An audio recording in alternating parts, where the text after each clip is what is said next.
Me Matte and Poreless Foundation from Maybelline, New York. Natural matte finish. Not cakey. 39 true to tone shades. 97% found their fit. Fit Me Matte and Poreless Foundation only from Maybelline, New York. New Fit Me Fresh Tint with vitamin C and SPF 50. Find your fit in 11 shades.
Fit Me Matte and Poreless Foundation from Maybelline, New York. Natural matte finish.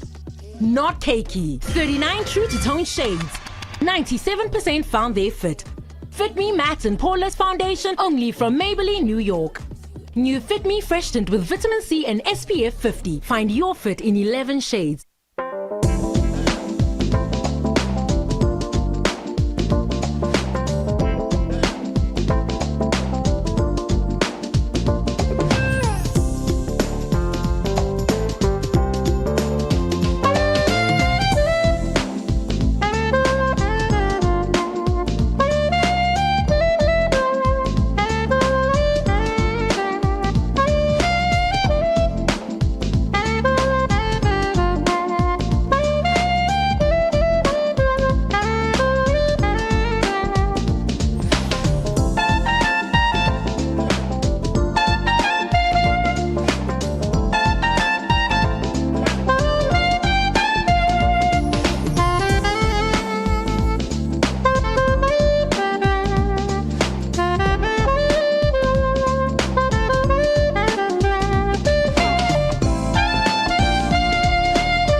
Right now, you're listening to all your music on shuffle mode with the Spotify free experience.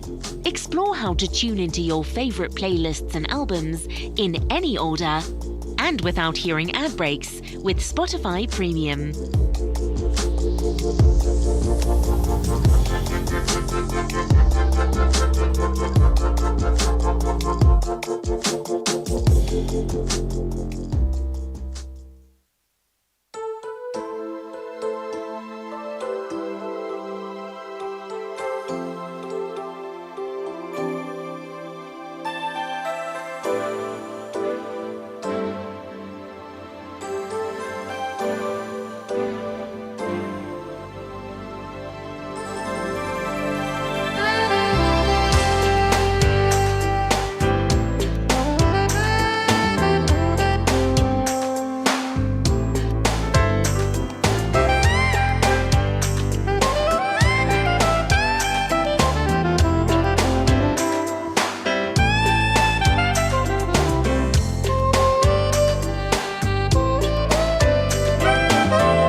Fit Me Matte and Poreless Foundation from Maybelline, New York. Natural matte finish.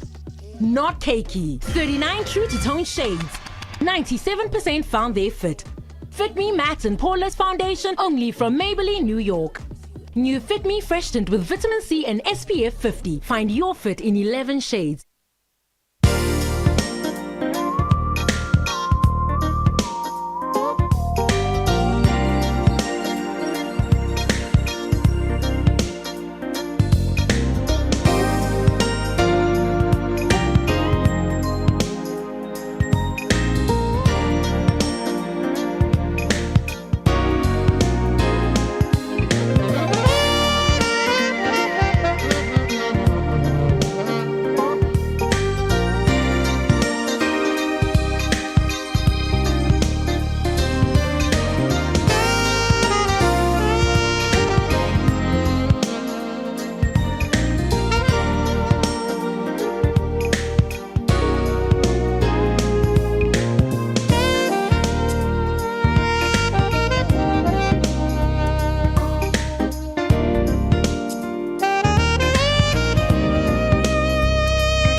Told me I was staying late.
Ready to have the most power over your music? Settle into your favorite playlists and albums, with every song flowing into the next, thanks to uninterrupted music listening. There's no one way to listen with Spotify Premium. Tap the banner to learn more.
everybody.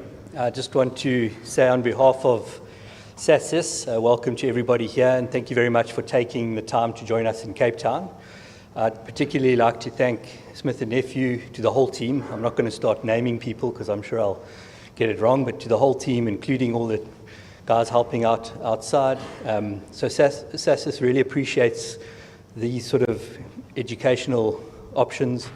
It's a good opportunity for us to come together as colleagues, to share ideas, to learn hopefully from each other.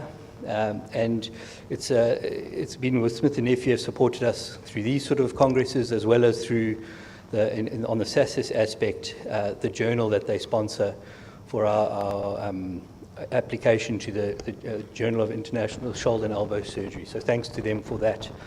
I'd also like to thank Steve and Leon for putting together a fantastic program. I did ask recurrently for time from Leon, but he was adamant I can only have 5 minutes for my talk, so it has to be pretty fast, so he was steadfast in that. I'd like to welcome our international guests. It's a long way to come from Poland and from India. We've got experts coming to join us, so we appreciate your giving up your time and coming to join us here. And we look forward to learning from you and sharing ideas with you and finding out about the Mumbai Indians, who are hoping, I think, to win the IPL eventually this year. And then finally to you guys, obviously these congresses rely on participation from everybody who's here. And as you know, if you don't ask questions, then Steve will be. And if we want to stop that, we've got to make sure that we all ask at least one question throughout the weekend. Otherwise, we're going to get grilled ourselves. But I'd just like to hand over to Andy, but thanks very much for everybody.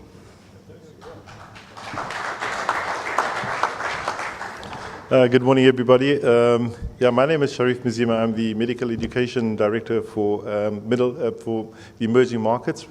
So it's a great privilege and an honor for me to be here, and it's really great, for us to be associated with this particular event. It's an event that we've been running for the last 12 to 15 years.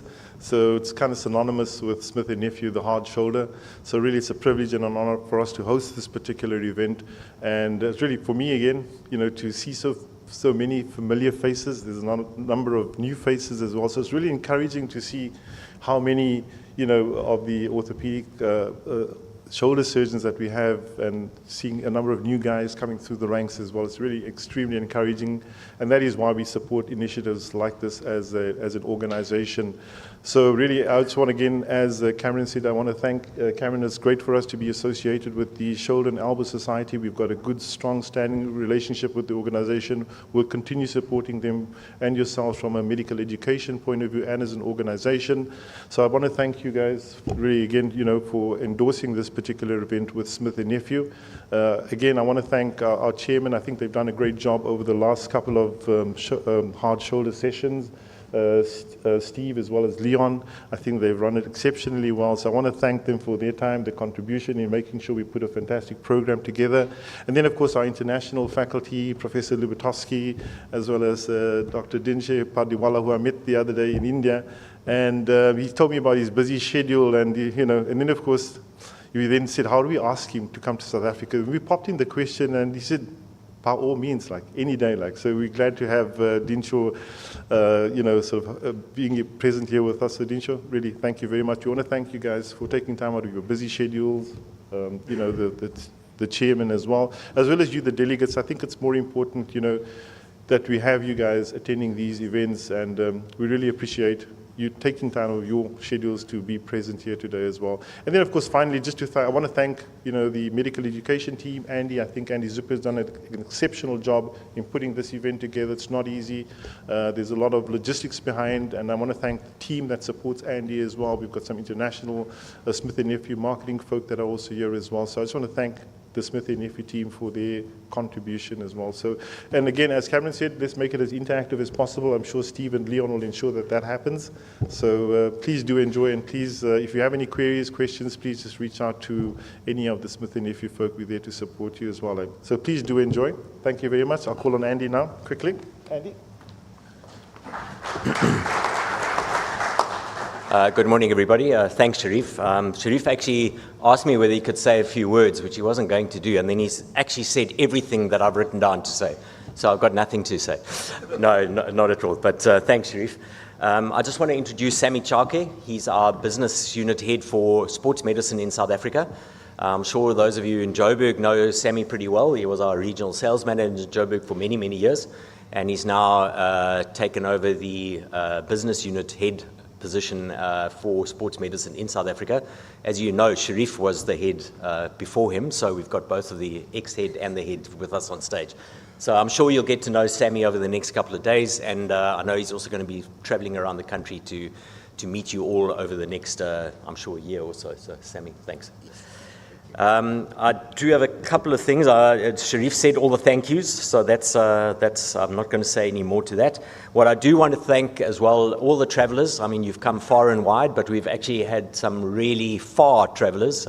We've got some Russian orthopedic surgeons that have joined us, I think 6 or 7, with our colleague from Russia as well, our Smith & Nephew colleague. So I just want to welcome them, and it's really a pleasure having you here today. And please have a look at the name tags, get to know them. As I said, they've come a long way, and we really want to welcome them and give them a really solid South African welcome and show them just what a fantastic place they've come to visit. I also want to welcome our international Smith & Nephew colleagues. We've got 3 here. We've got Mariana, Sylvia, and Alexandra. They've all traveled to be with us. They're all in the marketing, international marketing field. They give us support in terms of looking at strategy for SportsMed. If we've got product issues, Mariana is great at helping. So they're here to offer support and to see how we do it. And then my colleague Sylvia, she actually runs a very interesting program in Poland and in Eastern Europe called SNACE. And it's an academy, a Smith & Nephew academy, which basically trains young surgeons, up-and-coming surgeons, to give them the additional skills required for sports medicine, shoulder and knee. And we're definitely going to be talking to Cameron and to local experts who really are keen to find out more about this and how we can upskill our local orthopedic surgeons in South Africa.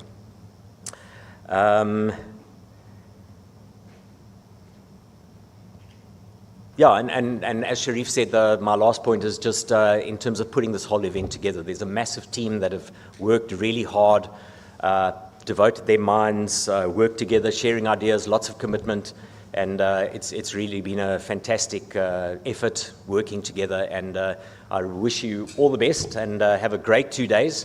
And with that, I'll hand over to Steve and to Dr. Roger to kick off the meeting. So thanks so much.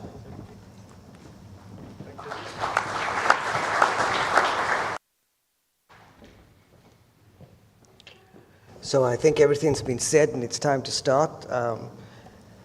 I'm just here to welcome everyone again, especially the delegates. It's your meeting, and I think the main thing is please ask as many questions as possible.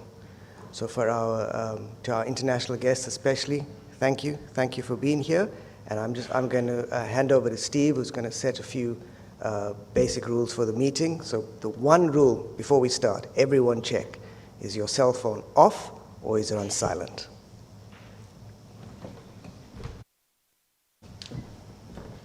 I think you probably heard enough from all of us, but I'm going to just go some house rules. So as we said, cell phones off. There's toilets outside on both sides. And tonight we have a bar that will be open at the end of the meeting upstairs, right next to the food, which will be served later. There's a dinner for everybody, and it's halal. So there have been some questions about that. The running of the meeting is we're going to try and keep on time, but it's our meeting, so it's all of ours, it's our own meeting, so we're going to set our own time schedules.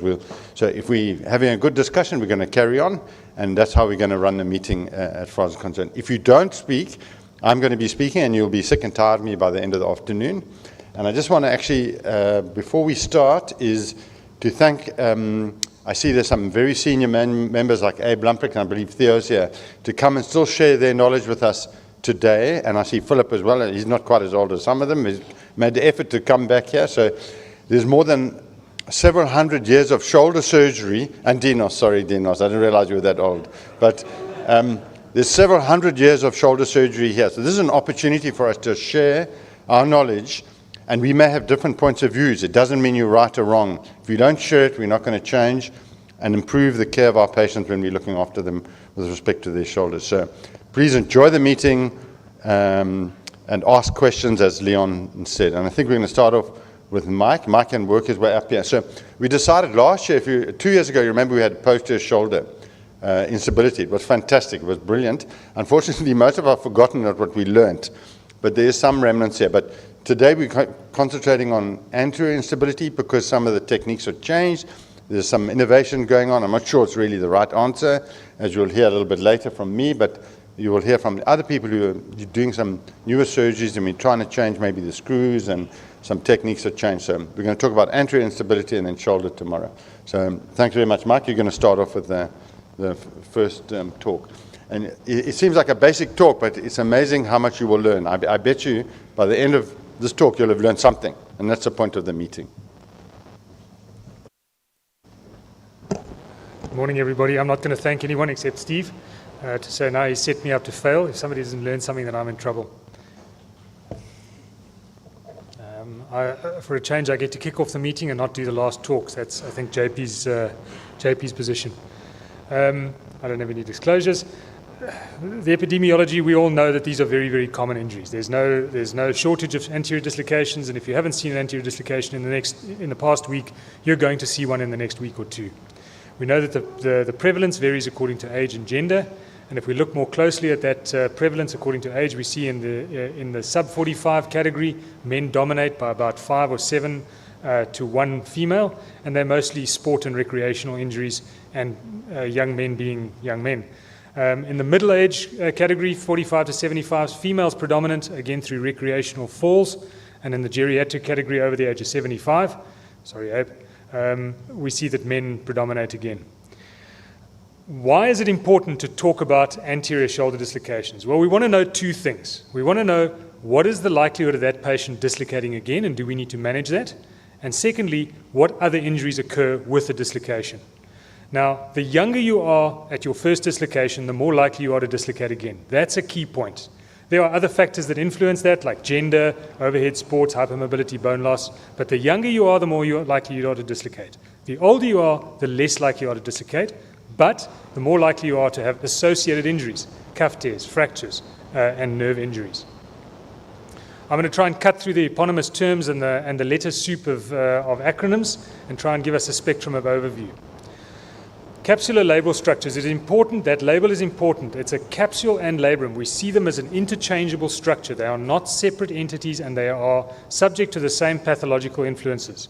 We're going to look at the lesions occurring on the glenoid side and the humeral head side. We're going to look at bone as it reflects in injuries to the scapula and on the humeral head, and also other factors that influence it, hypermobility, cuff tears, and of course neurological injuries. So it's a big ask.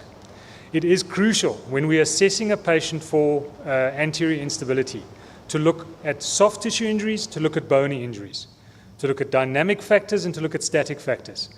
And although we can't modify or change any of those factors, you have to take them all into account in your thinking and your assessment. Oops. The labrum, we know that one of the functions of the labrum is to deepen the glenoid cavity. In the vertical aspect, it deepens and widens it by about 9 millimeters. In the AP orientation, it deepens and widens it by about 5 millimeters. But almost more importantly than the lip or bumper effect that's caused by the labrum is the fact that it is the attachment point of the capsule and the glenohumeral ligaments. That's more important than the actual bumper effect. The Bankart lesion, this is our basic lesion that we see. Essentially, the Bankart is a detachment of the capsule, the labrum, and the periosteum off the glenoid. We see it almost universally, over 90% of the time with a first dislocation, 100% of the time with recurrent dislocations, and interestingly, over 70% of the time when you have a subluxation.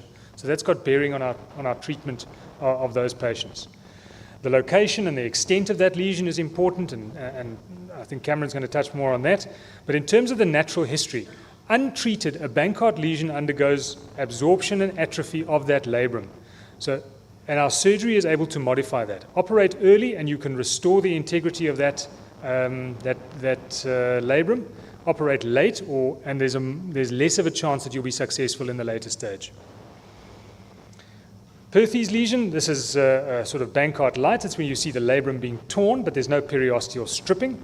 And these are deceptive lesions on MRI scans because the labrum may be still in opposition or in contact with the glenoid, not as widely separated. Now we get to the more pathological lesions, the more sinister lesions. The ELPSA lesion, anterior ligamentolabris periosteal sleeve avulsion. These commonly occur with higher mechanisms of force, and we see stripping of the periosteum way down onto the glenoid neck and medialization of that glenoid. These, on first presentation, have a very high likelihood of future instability, and that's got bearing on how we manage these patients. The other sinister lesion is the GLAD, the glenoid labrum articular defect. This is where, in addition to disruption of the labrum off the glenoid neck, we also see some hyaline cartilage stripping. And that's got implications not just for the high likelihood of future instability, but also with the possibility of future arthritic degeneration, and of course, in terms of management, where do we go and put that labrum down, into the defect or on the neck? Now moving across to the humeral head side, the Hagel lesion, humeral avulsion. This is a lesion that Cameron's going to talk more about, but it's often missed on MRI scan, particularly if you don't have an arthrogram, and can even be missed on arthroscopy if you don't go and look for it. You have to go and seek these out. They're a common cause of pain and a common cause of surgical failure if they're not addressed. Of course, if you can have one and then the other, you can have both at the same time. And failure to recognize a Hagel lesion in addition to the Bankart lesion and repairing only the one is going to give you a high likelihood of surgical failure with your Bankart lesion alone. So like on that video that's playing there now, you've got to go and seek out that Hagel lesion on the inferior neck. Fortunately, later on today, we're going to have a talk about how to repair these things because they are treacherous. As I mentioned earlier, the capsule and the labrum are structures which have to be viewed together, and you cannot sustain, whenever you have a dislocation, an anterior dislocation, traumatic, you're going to have damage to the capsule, and you have to reckon it into your management thinking. There's a very eloquent cadaver study which showed that if you simply detach the labrum off the glenoid without a capsular injury, you don't get the same degree of instability, or in fact, you don't get instability at all. So the capsule has to be factored in terms of whatever you do to the labrum. Likewise, you can also see isolated capsular injuries, vertical or oblique tears, which can result in long-term instability. Glenoid bone loss, this is the topic du jour. It has the largest individual impact, along with gender and age of dislocation, on future instability. It's relevant, obviously, in terms of impact, and it's undergone an enormous interest and investigation. Because of that critical bone loss beyond which you see failures of your soft tissue procedures, and you have to consider augmentation. And you can just see by that PubMed search, 1,100 searches in the last that come up with bone loss. When we look at bone loss, that bone loss can occur in two formats. The familiar one is the fragment type. There's a gross example of that on the CT image there. And then previously we referred to it as an erosion type. Now that's a bit of a misnomer, and it's been surpassed now by the impaction type. Erosion tends to suggest that there's a recurrent dislocation and loss or erosion of that bone. Impaction is a better term. It implies that you don't lose that bone, but that bone is impacted on the anterior margin. Aha, who was that? Someone's buying a drink. That bone is not lost, but rather impacted on the glenoid neck, marginal impaction, and it has a greater impact sometimes even than the fragment types. Interestingly, if we are going to be making decisions around if your management is going to be decided on bone loss, there was a very good study which looked at good quality. This is not the normal trauma x-rays, but good quality x-rays. They were only able to detect that critical bone loss of 25% on 50% of their good quality x-rays. So if bone loss assessment is important in your management, perhaps a CT scan is worth considering. Just in real terms, the adult glenoid, not the adolescent glenoid, but the adult glenoid is 24 to 28 millimeters in AP diameter, meaning to get that significant bone loss, you're only losing 4 to 5 millimeters of bone. That's not a lot. The Hill-Sachs is a familiar entity to all of us. It's a spectrum anyway between a bone bruise right through to a cartilage injury and even a significant bone loss off the humeral head. And the prevalence is somewhere between 70 and 100%. And we can classify it in a number of different ways, but I don't see Joe in the audience here. Joe and Steve Burkhardt in the early 2000s were really instrumental in shaping our thought around how the Hill-Sachs factors into our thinking, and that's with the engaging Hill-Sachs lesion, saying that more important than the location and the size is whether it engages during the functional range of movement. And that concept has been taken even further by Yamamoto and their researchers in 2007, focusing our minds that we mustn't only look at the glenoid, but we've also got to look at the humeral head bone loss and how those two interact with the glenoid tract lesions, off-track lesions being ones which are going to engage. Coracoid fractures, these are uncommon but certainly not rare. They pop up on our meetings and our WhatsApp groups quite often, 1 to 2% of the time. Bear in mind that a coracoid fracture is never an isolated lesion, or a traumatic lesion is never an isolated lesion. Look for the associated cuff tear, look for the instability, and there's always a very, very eloquent solution to the combination of injuries where you've got a coracoid fracture and instability. It's a kind of two birds with one stone solution. Greater tuberosity fractures are certainly not rare, 30% upwards in association with dislocations, usually in the older category, and we can manage that injury based on the displacement of the tuberosity once the dislocation is reduced. Bear in mind that these fractures or these injuries usually have a much lower associated future recurrence. So you may not have to address the soft tissue lesions. Just like in posterior instability, glenoid version has an impact. The more anterior version that you have, the more likely you are to have future instabilities. And the coracoacromial arch. This is, again, not one of those factors that we can necessarily modify, but it does have a bearing. If you look at those who go on from single isolated dislocations to multiple dislocations, they tend to have a more vertical orientated acromion and a shorter coracoid that takes off higher on the 12 o'clock position. During the mid-zone of shoulder movement, where the capsule and labrum are not under tension, the rotator cuff is responsible for concavity compression and is the stabilizing factor. But anybody over the age of 40, you have to exclude a rotator cuff tear. Less important is their future instability, but you have to assume that that patient's got a cuff tear until proven otherwise. It can also form, cuff tears can also form part of the injury spectrum with young and traumatic dislocations. It can be a factor that you have to deal with as well, and that's going to be Cameron's baby to pass on. Or you may see instability caused purely by a partial or full thickness rotator cuff tear. So it can be an independent cause of instability. Hypermobility is a vexing subject when it comes to instability. We've got to find, when we assess our patient, where they lie on that spectrum between hyperlaxity, which is not a pathological injury, and instability, which is a pathological entity. We know that it's an independent risk factor for dislocations and, just as importantly, for failure of our soft tissue repairs.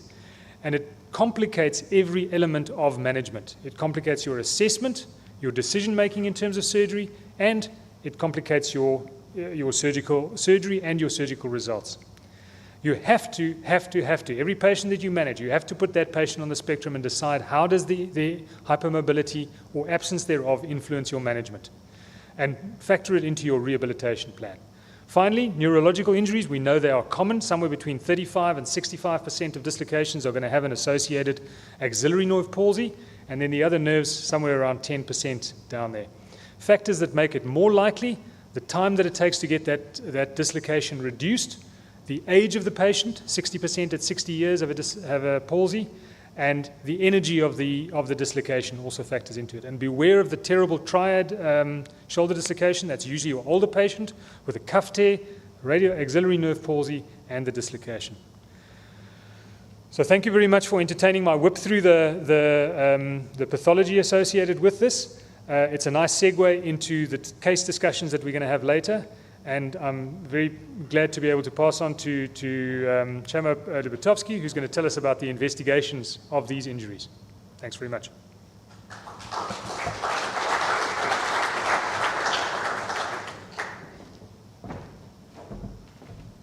This was excellent talk.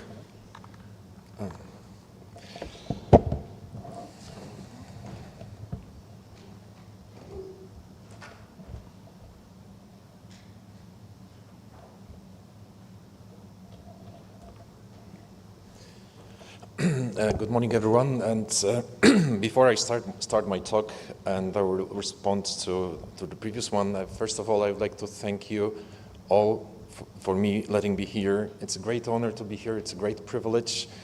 And I have kind of feel guilty because I got so much rewards last 2 days before even I committed to anything, and I've contributed to your meeting. So I'm really overwhelmed with hospitality of your nation, and it's such a great privilege. And I thank you, Mr. Nephew, also for having me here.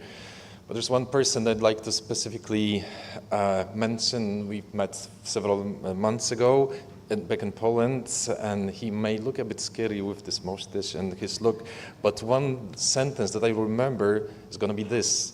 He keeps telling everyone that you are the most beautiful human being, and that's something that I remember coming back from South Africa. So thank you, Will, for being such a nice guy and such a pleasant friend.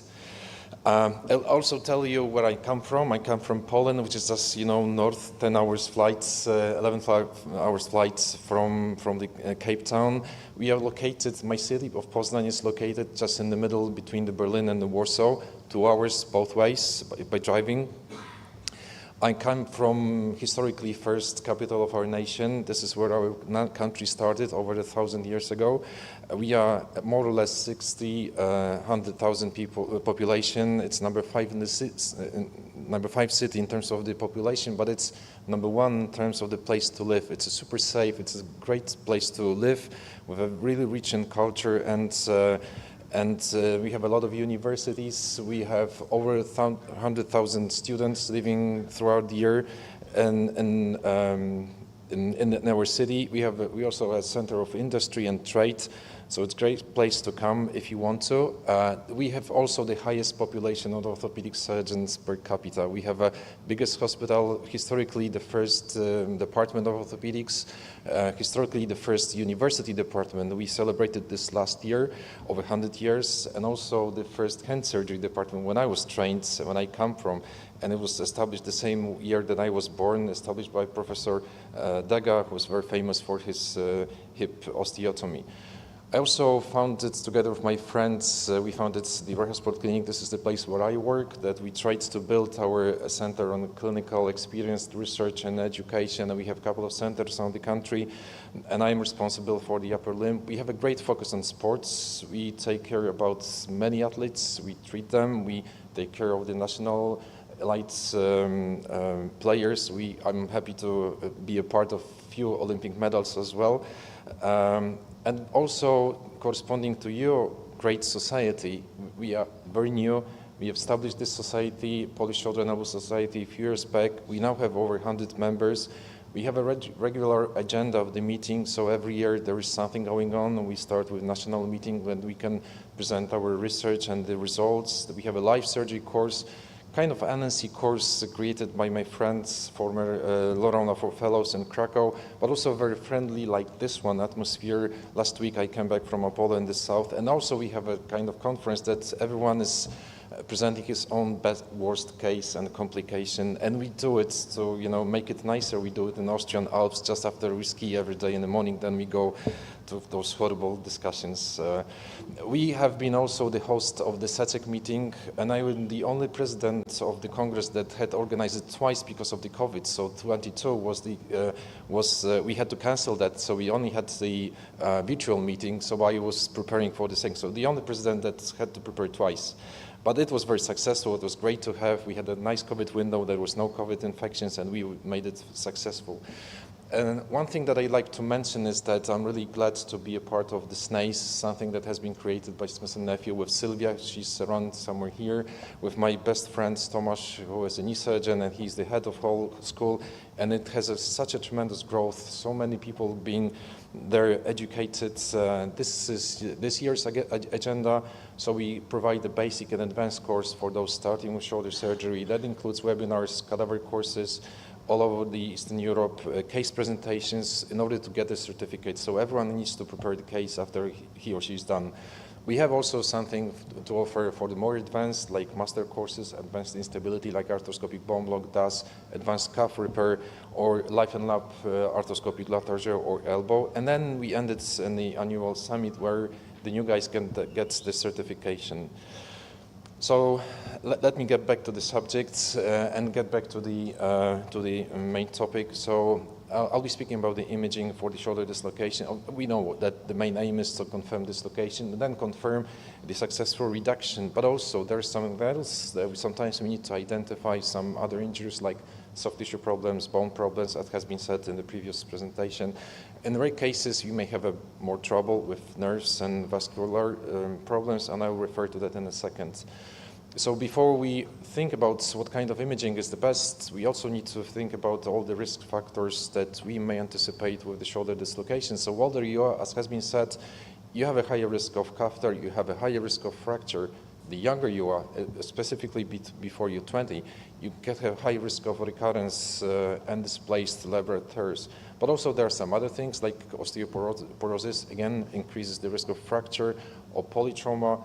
Also, the level of your patient, if you have an athlete, the first question then he or she will ask is that when he or she can get back to the sport. So you'd like to be kind of consistent what you're proposing to your patient. Again, then you take the history, you may have a high energy trauma, like motorcycle accidents. You may anticipate more traumatic injuries in the patient's shoulder, or you have a recurrent instability that probably risk of additional damages is a bit lower.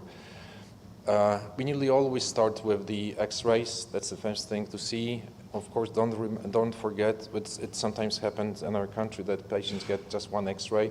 Just do remember that you need to have an AP view, at least other view, mostly axillary view if it's possible to be done to assess all those displacement, direction of reduction, but also see if you can actually see some anterior margin glenoid fractures or Hill-Sachs lesions just on the X-ray. And obviously, sometimes you need some additional imaging. CT will come first because it's best for the fracture evaluation. Let you evaluate more detailed 3D reconstructions or MPRs. It's way cheaper and quicker if you compare it to MRI. MRI, it's not always available in acute situation, but also it's better for claustrophobic patients. And even if you'd like to assess the soft tissues, you can always get arthrography. Obviously, it's poor for the soft tissue evaluation, and you expose your patient to radiation. We need to be aware of that. MRI, it's a well-known tool. We use it very often. It's best for the soft tissue evaluation. You can assess the bone, and with the new images, as you can see on the slide, this is not the CT, this is MRI picture, that you can actually use it very well also for 3D reconstruction in some cases. So there is a lot of improvement in MRI as well. Obviously, in acute phase, that's the advantage of MRI basically is that you can see the fresh injuries. You can see the bone marrow edema, you can see the hematoma, which is a natural contrast, so you don't need arthrography for that. We do sometimes use the arthrography if we like to assess the healing. If our labrum is healed, I'll get back to that later. If we have some chronic tears or discrete lesions like Bled, Hegel, and others like that, we remember that it's more expensive. Not in every country is very, available just right away after injury, and sometimes some people cannot have it. Ultrasound scan, it's something that it's not usually that good for assessment of instability, but in some cases it might be. It's great for the cuff evaluation, a bit for posterior labrum. It's very good for evaluation of the vessels and nerve. It's cheap, quick. I have the ultrasound scanner in my office, so it takes no time to just, put a probe and just see if the patient has or doesn't have the cuff, so it's very easy. Probably you will not be able to assess the anterior labrum or bone loss, but in the patients over 50, just do the scan and you see that you cannot miss the cuff tear if it's the case. I want to provoke you a bit.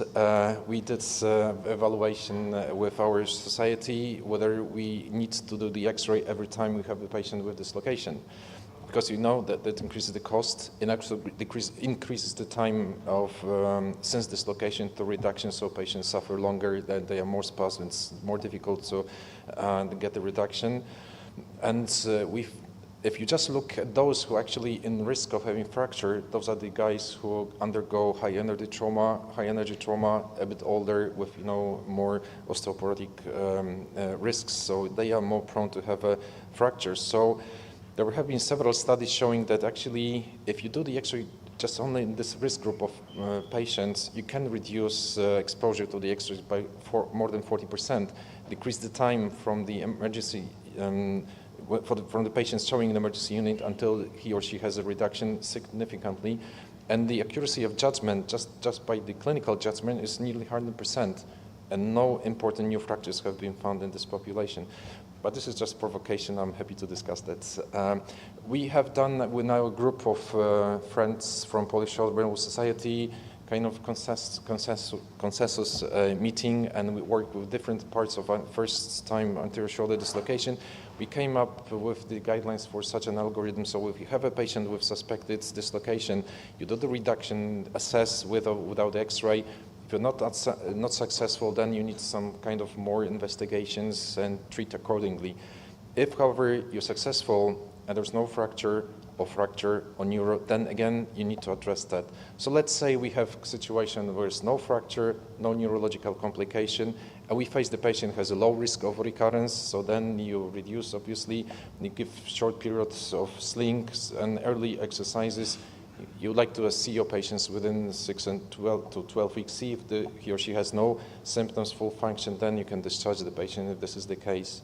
If, however, a patient keeps being apprehensive, has a pain, cannot recover, then maybe you need some more investigation, like, for example, arthro MRI, to see if there's any problem with the labral healing. If there are no lesions, again, go through the physio and try to get back to normal function.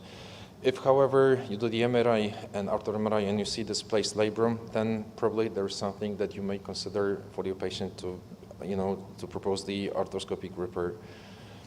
If you have, however, the patient has high risk of recurrence, so young patient being active, sports, I tend to do the MRI very early, within 1 week to 2 weeks, just to see if he or she has a displaced labrum or partial tear or non-displaced. And if this is the case, we immobilize the patient for 3 weeks and then go through the rehabilitation physio-guided kind of program, see the patient. If he or she is symptomatic, then he may need some intervention. If, however, there's normal function, 80% at least strength for the athletes, then return to sports.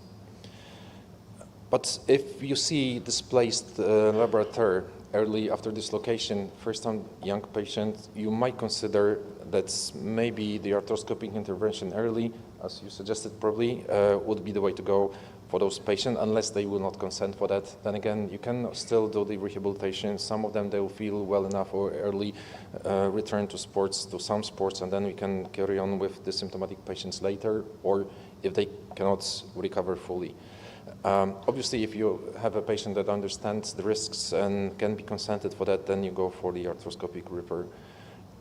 If in the case of the fracture, you consider some other modalities and treat accordingly depending on the displacement of greater tuberosity fracture or glenoid fracture.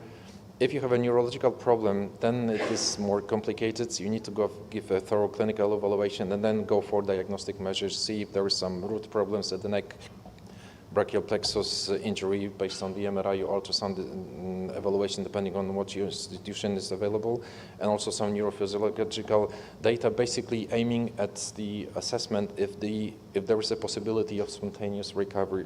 If it is the case, then good, you wait and rehabilitate. If it's not, then you may consider some surgical options. So take-home message is that you always need to evaluate your patient clinically, and then at some imaging pre and post, we can discuss that. X-ray remains the basic tool. Additional imaging may be necessary, as I said, CT scan for the fractures, MRI for a subacute phase, for the soft tissues, ultrasound scan mostly for the cuff problems, nerve problems, and then arthrography if you'd like to go for more detailed analysis of more discrete lesions. Thank you so much for your attention.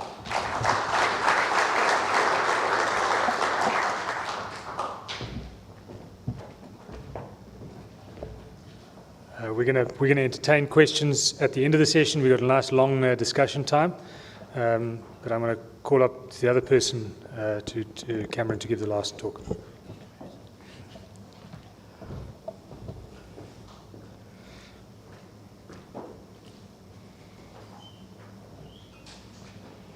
Thanks very much. So I was tasked with decision to treat and surgical options. Quite a lot in 5 minutes. So I've left a lot of it for the discussion and for the case presentations that we're going to be having throughout the morning. So in terms of decision to treat, obviously we've seen now there's conservative versus surgical options, and our goal of our treatment is basically twofold. It's going to be to prevent recurrence, and it's going to be to return to a function or either sport or work, depending on the patient. And we must decide based on those two factors whether we're going to go conservative or undertake a surgical. Now, there's been a lot of push towards first-time dislocations undergoing surgery, and I'd like to, we can discuss that further with Prof's algorithm that he gave us now, where they seem to be slightly less aggressive if the MRI is not too bad. But in a sense, a lot of papers are pointing towards the first-time dislocator in a high-risk patient going for surgery. And that's based on a couple of factors. We want to prevent further bone loss. We know that with each dislocation, there's a higher risk of arthritis down the line. It doubles from about 30%, 18% after one dislocation to 38% after two dislocations. And also it will help get the patient back with maybe a less invasive operation. So when we're considering factors on what operation to do, we know that there are scores that have been derived. So the instability score, with all its flaws, has also given us some guidance on which patients have a higher risk of failing if we do a simple Bankart versus a Latarjet. But certain factors you can't change. You can't change the age of the patient, the gender of the patient, which we know have higher risks. And we can't necessarily undo the Glenwood bone loss and the Hill-Sachs lesion. And as Mark mentioned, the off-track lesion is the biggest problem and creates the engaging Hill-Sachs. Something that we must never underestimate is the soft tissue injuries. And this is the basis. We know that 95% of patients will have a Hill-Sachs and a Bankart lesion. But it's the other lesions which Mark described which can catch us out. So it's important to have a game plan for those. A variety of algorithms have been derived, taking into account a variety of factors. And you'll see that each of these algorithms takes into account, some of them taken on-track, off-track. I think if we're all honest in the room, not many of us are actually measuring according to the formula whether it's an on-track or an off-track lesion. There are probably a few even more academics. But I think most of us will eyeball it and get an estimate. The other way is to look at the amount of bone loss. And again, there's a lot of discrepancy in the literature as to what that critical loss is. Is it 13.5%? Is it 20%? Is it 25%? And if we don't know what percentage is important, then knowing how to treat it is more important. More difficult. Some of the algorithms do include the soft tissue injuries, which is another important factor which we should be taking into account, because if you don't address them, you may end up with bigger problems down the line, and maybe those are the ones that are giving us long-term headaches. So in essence, you've got your soft tissue repairs that you can do, and that's your Bankart and your remplissage, and you've got a bony procedure that you can do, which traditionally in South Africa, I think we'd be doing the Latarjet, but there's also free block and Eden Hibonite and so on, which are now becoming arthroscopic and maybe will become more popular. So I generally tell my patients that it's a risk-reward. The Bankart traditionally is about a 15% redislocation rate in a fairly active group, but the literature would say it's got about a 2% complication rate. Whereas the Latarjet is the other way around. It's got about a 2% redislocation rate in an active group, but it has up to 15% complication rate. And on that basis, it's difficult always to make the decision, but we can also help with certain decisions, with these decisions based on what the literature shows. And we know that maybe with a Bankart, we are doomed to failure if we're doing it in a rugby player, for example, which is what we commonly see. And it's been shown in the literature that the rugby injuries, on average, start with about 11 to 12% bone loss, compared to a lot of the more American sports like American football, where the bone loss is 8%. As we know, there's a big divide. Europe, Latarjet is quite popular, whereas in America, the soft tissue is more popular. And that's where the literature comes from, and therefore there's the discrepancies.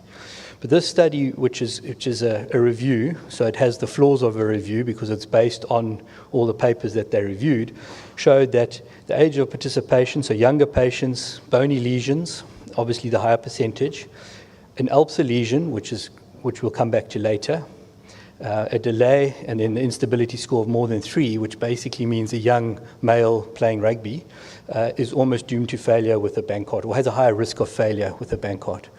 What it didn't show, which is also quite controversial, is whether or not you need 2 to 3 anchors, which we can look at, maybe we can discuss as to how many anchors should be used, because there's a lot of discrepancy in the literature.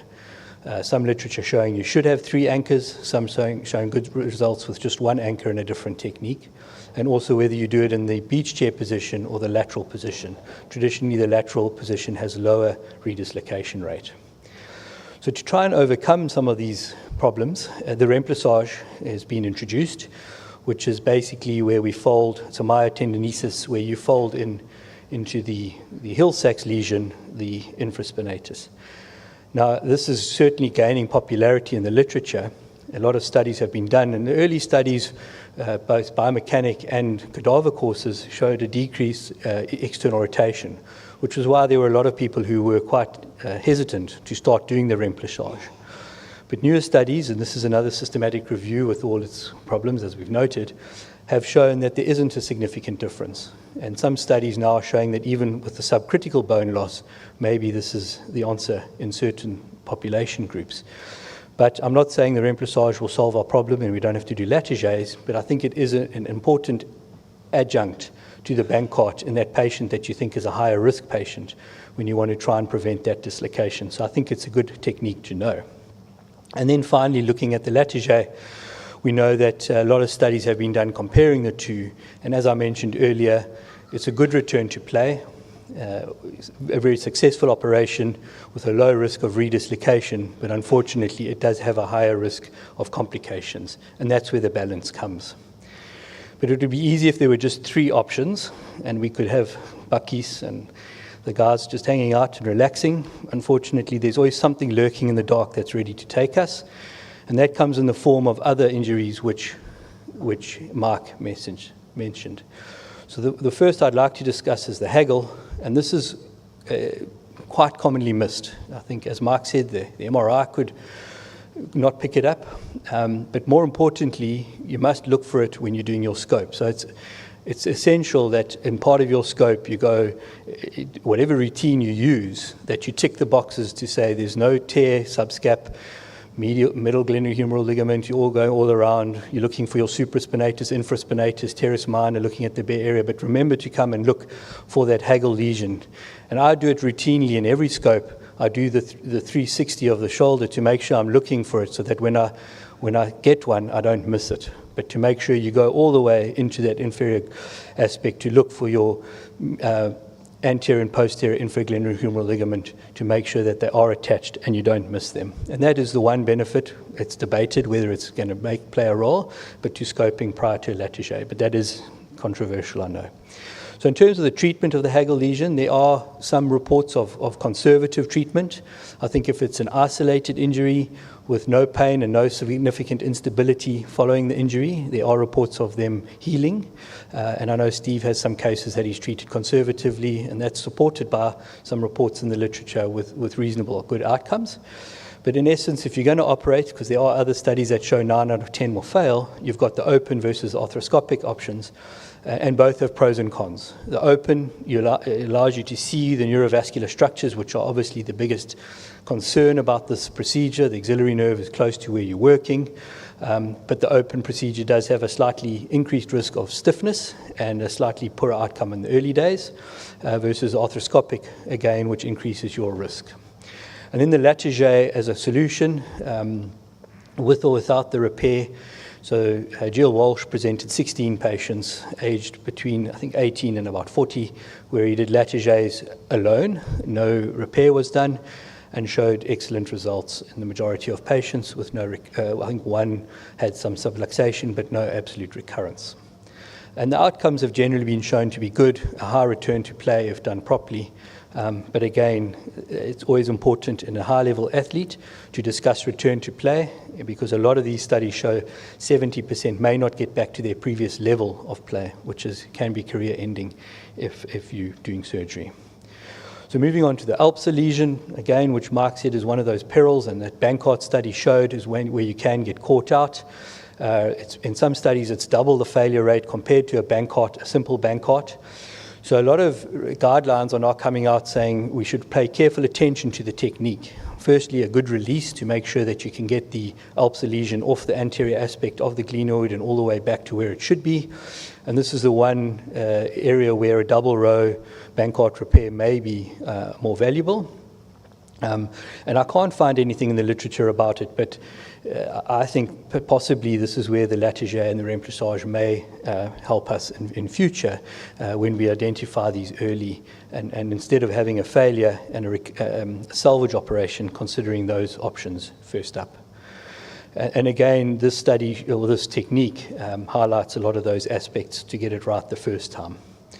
So other lesions that Mark mentioned, the Perthes lesion and the Glad lesion, again, these are often causes of pain and not necessarily instability, but they may cause long-term consequences and should be dealt with accordingly.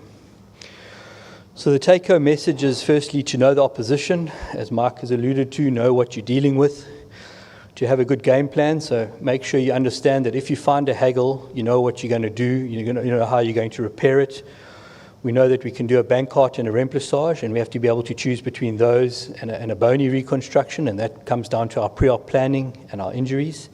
And then remember that if you do find a haggle or an ulcer, you need to address them appropriately, otherwise you're not going to be able to be successful with your operation. And then putting it all together on the day is essential if you want to be successful. Thanks very much.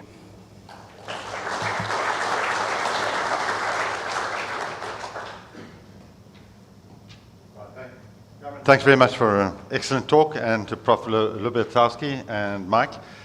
Please put your hand up if you did not learn something this morning. So I was right, you're all going to learn something. And it's an important thing. The thing is, you're going to see there's some controversies already that have been brought up here. And that's because we have different population groups. Some of us work in a state, access to MRI, CT, etc., difficult. And so I think the imaging is one of the things we can talk about now. I don't want to talk about decision making too much in which operation to do, because if you look at our next session, we're actually going to have a lot of time to talk about which operation we're going to do, when to do it, and what to do with an in-season or a conservative treatment. So if you've got any questions about imaging or pathology or any comments, we can start off. So anybody wants to start at the back, you can start with Theo. Yeah, that's coming across. So while we're waiting for the, I'm just going to say to Prof. Lubertowski, you put them in a sling for 3 weeks. So there's no evidence that we can see from the literature that's going to support your decision making. So I'm going to ask you, why are you doing that for your patients? In the majority of the patients, we just give a sling for a couple of weeks. It doesn't have to be a mobilization. But if this is a very active person who has on MRI clear damage, then we would probably wait a bit longer. So 3 weeks, but it's a sling. But they are allowed to take it off and do the exercises early. And we've made that analysis with the literature saying it doesn't really matter how you immobilize, it doesn't really matter how long you immobilize. It can be 0, 3 weeks, 6 weeks, it can be neutral rotation. It only works in Japan, apparently. It doesn't work in Europe.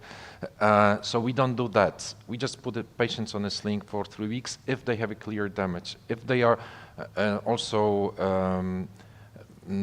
kind of risk group patients, then we kind of be more conservative, even not seeing clear evidence. But if it's a damage, yes, I would put a sling. Theo, before you chat, who puts their patients in a sling for a week? That's for comfort. Who puts it in longer than a week? Who puts their patients in longer for a week? Does anybody want to say why you're doing that? I never taught you this. Maybe that was 20 years ago, Tim. That was a long time ago. Okay, so no comments? Week? Put your hands up again. Tell us why.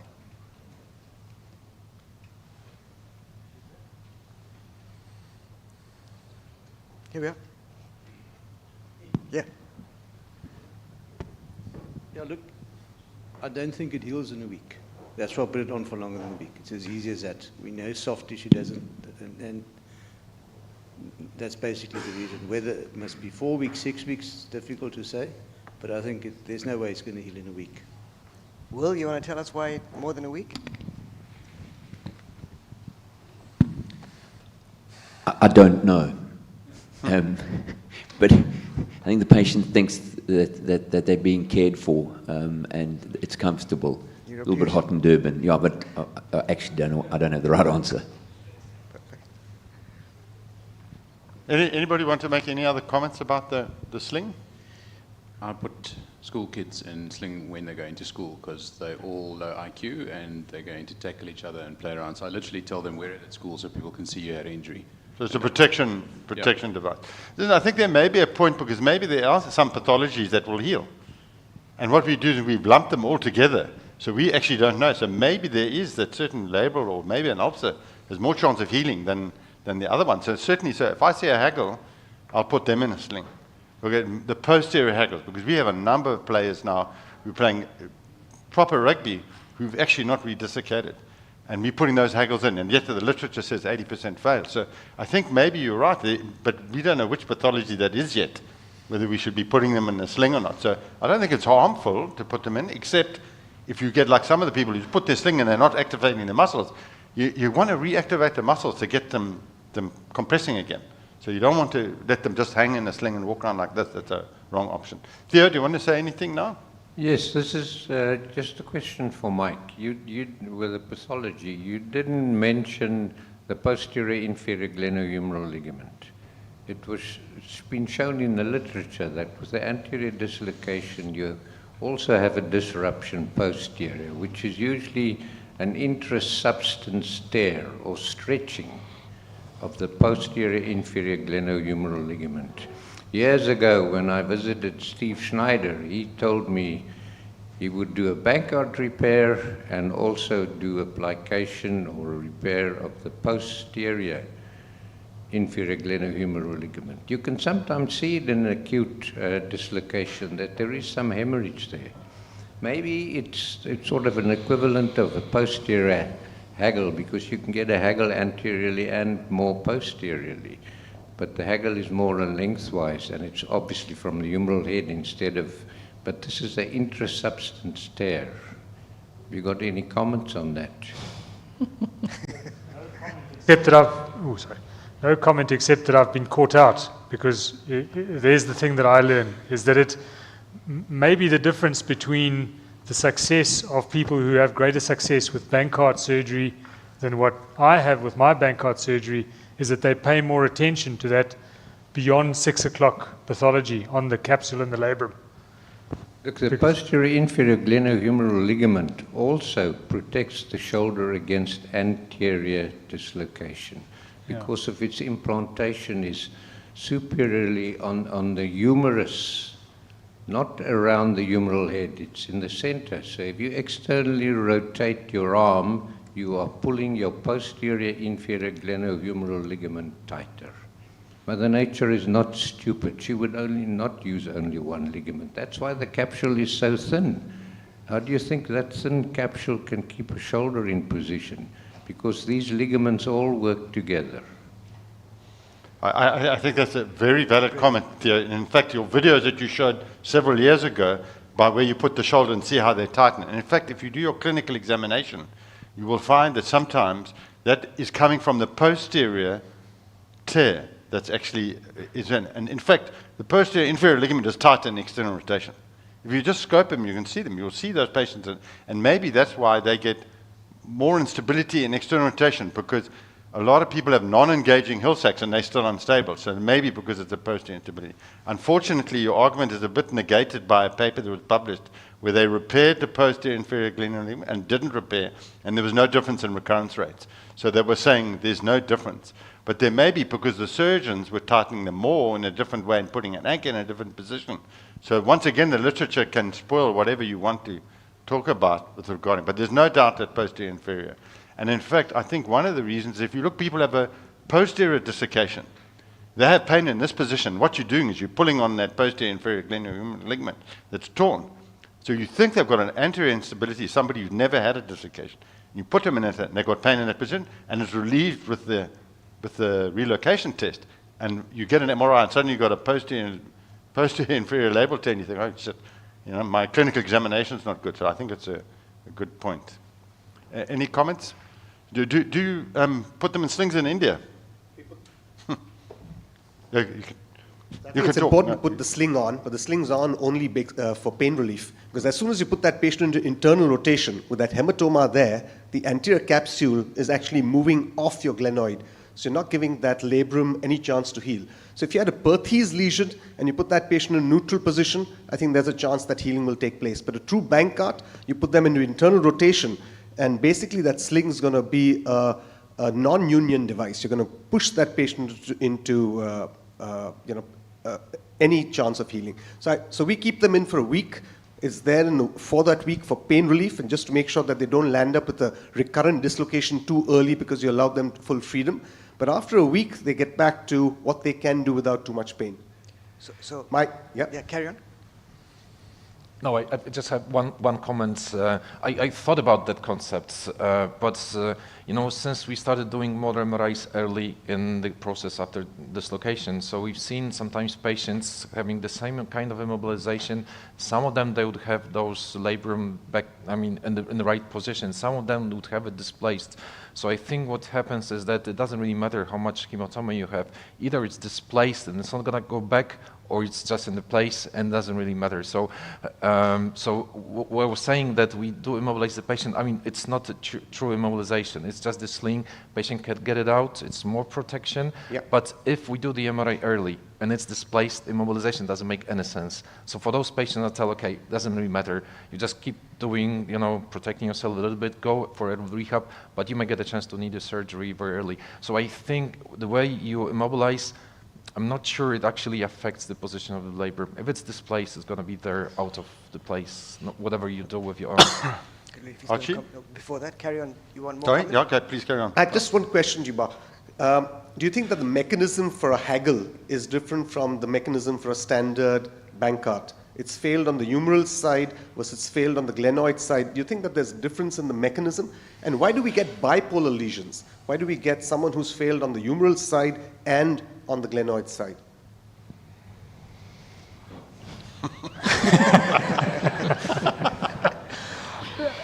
I think if we, with the advent of being able to do slow motion replays on rugby players who dislocate, that dislocation may occur from an impact. Maybe there may be variable position. So there must be a reason, but I'm not sure that in my decision making, in my mechanism of injury, I'm able to predict which patients.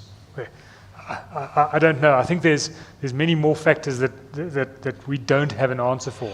So but I would love. And interestingly, why would we see some cases where the capsule fails in substance as well? And we may do an MRI and see no detachment lesion on the glenoid or the humeral side. So, and why doesn't it fail more often if it is such a thin structure? There was one study, Steve will probably correct me, but overhead athletes had a higher risk of, overhead athletes with dislocations had a higher risk of a Hagel. It's a hyperabduction injury. It's not the same as a compression injury. If you look at it, and so the injury is actually hyperabduction and a distraction almost rather than a forceful dislocation. But it's not proven. But the same study was suggesting that was probably the reason. Archie? With the sling, for me, the sling in the absence of any pathology, I allow the patient to remove it as soon as they are pain-free. We know the patients are not compliant with the sling anyway, even if you give them a sling. So if they are pain-free in 3 days, take it off. If they are pain-free after a week, take it off.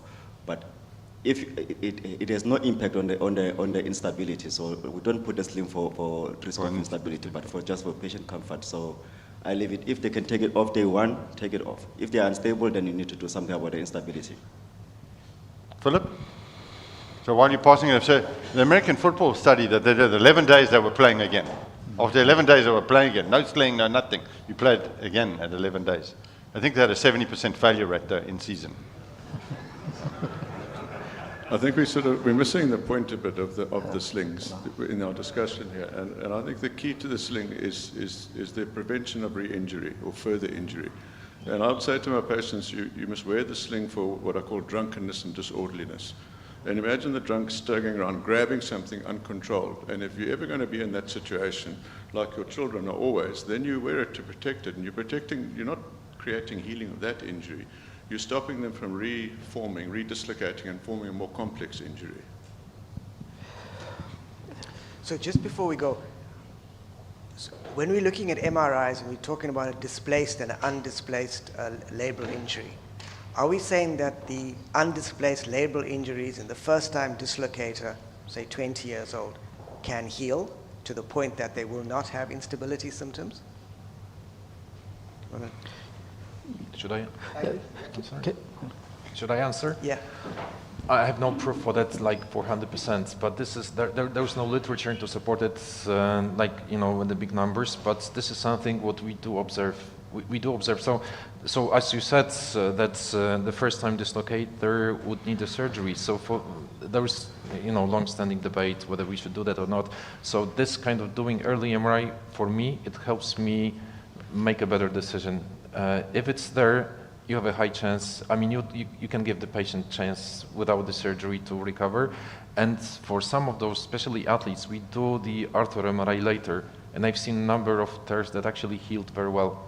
And patients stop being symptomatic after the short period of rehabilitation. And so for me, that also, it's a sign that I can let this athlete going back to the sports earlier safely, as opposed to displaced laborator that we know that it's not going to heal. It's going to keep being unstable, and the patient may be, may need surgery. So yes, I've seen the healing of the labrum. We always sit with the radiologist to assess it, but I don't have numbers to support it.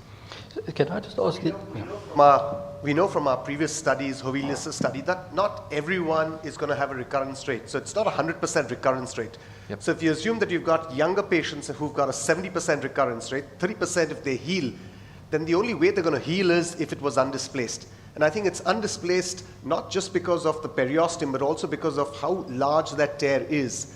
A slightly smaller segment tear is going to have less chances of displacement of the rim. Sure. So if you've got a small segment tear, it's lying there in position. I think that's your best situation for... What's a small segment and what's a big segment? I don't think that you can really define that, but if you've got a sectoral loss, that means 6 o'clock going right up to maybe 9 o'clock, then that, it's like the cable of the shoulder for your rotator cuff. If you've got a larger segment tear, then you're going to certainly have some amount of displacement.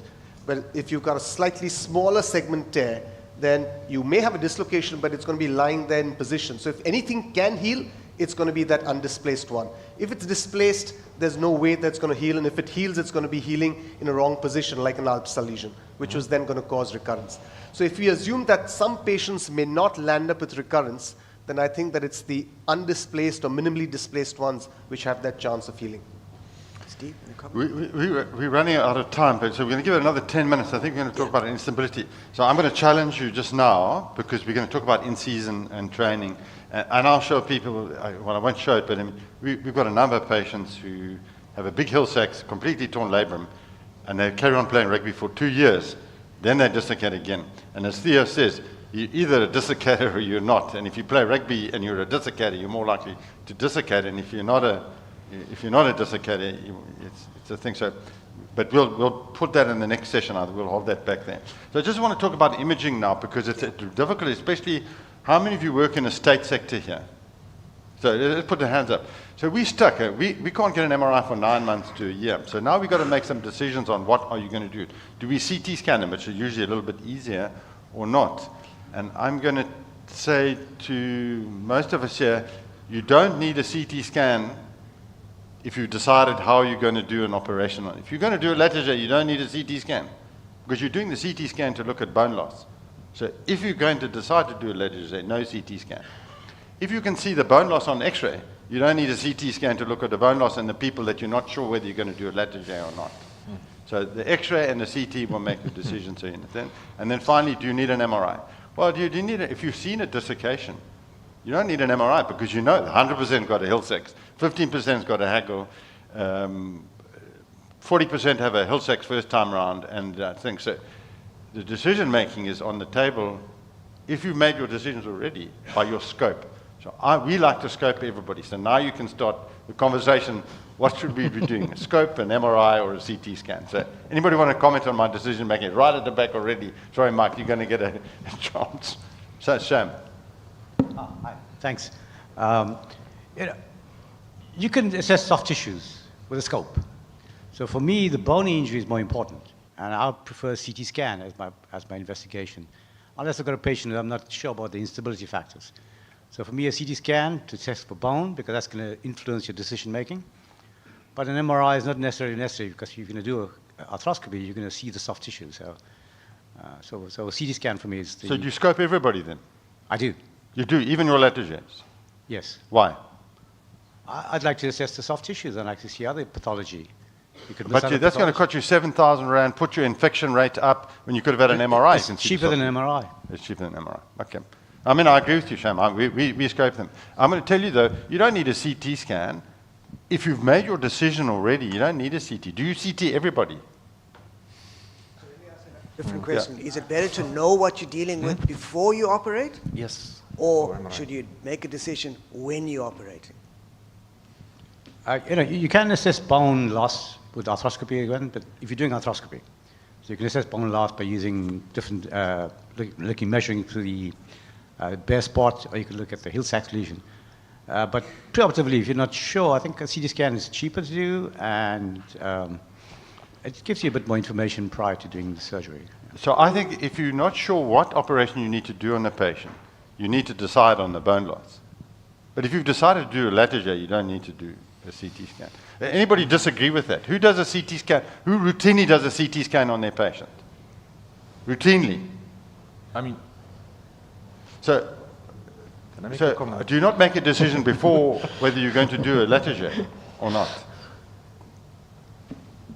I think one of the issues related to your special investigations, I totally agree with you. If you decide you're going to do a latager, you don't need it. Yeah. But one of the biggest issues that we're seeing now is medico-legal things. People want evidence-based medicine. If the operation goes wrong, they want proof. Why did you do it? Then I can show them a CT scan. Yeah. I can tell them this was wrong in your shoulder, that's why I did the operation. So the medico-legal surroundings that we're living in forces us to do more special investigations. But what happens then when you don't have enough bone loss, but it's a rugby player and you want to do a latager anyway? Well, that's why you have to have the conversation with the patient, giving them the redislocation rates and the whole conversation beforehand. But I'm just saying it can bite you because they can say you wasn't enough. That's why I think the dilemma is that if you've got minimal bone loss, but we know it's a rugby player, young rugby player, and we know that the latager might be the better operation, you could be counterproductive in that sense. So let me understand this. Everything published in the literature, I'm the only one who checks every patient with the instability surgery for on-track and off-track. Nobody else wants to do that. Right, one. Yeah. Who else does CT on every patient? Do you work out on-track, off-track? Do you work it out on-track, off-track? Not on every case. Do you get a CT scan on every patient? Yeah, so I was impatient just to tell. Just kidding. No, the thing is that most of my patients, and I come to see me, and I decide, and it's instability, recurrent, I'm planning the surgery. So, yeah, as has been said, the assessment of the bone loss is a critical thing.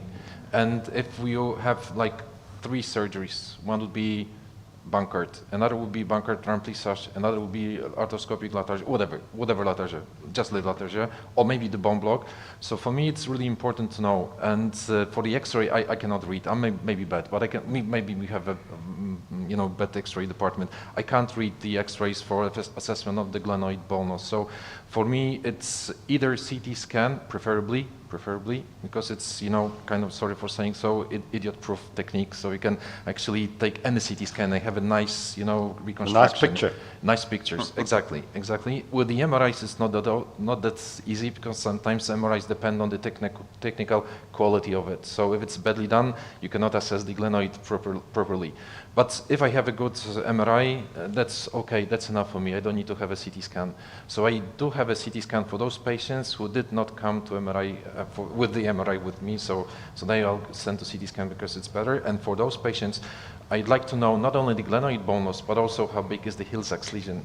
Because every once in a while you got the patients, your rugby population, so it's probably different than the Polish population, but every once in a while you've got patients that for them even latager would not be enough. And then you need to have also a humeral head assessment. So I can't imagine doing the surgery and planning my surgery without the proper imaging, either CT scan or MRI in every single patient. And not for the legal issues, for my knowledge and planning. Just before that, what's your preoperative planning for your instability in your high-level athlete? Every patient gets an MRI for sure. So Why? for us, MRIs are routine. You have 10 MRI machines on every road. So the MR, yeah, absolutely. So there must be over 1,500 MR machines, 3T in the city. So most patients actually come in with their MRI. It'll be very, very rare for me to actually see a patient who hasn't come in with an MRI. The GPs get the MRI done, the patient comes to me within a few days with the MRI. So every patient gets an MRI for sure. Now, there'll be some patients where, and that MRI really can give us a good idea of bone loss for quite an extent, but there'll be some patients we are not too sure, and those are the patients where you may want to get a CT scan done.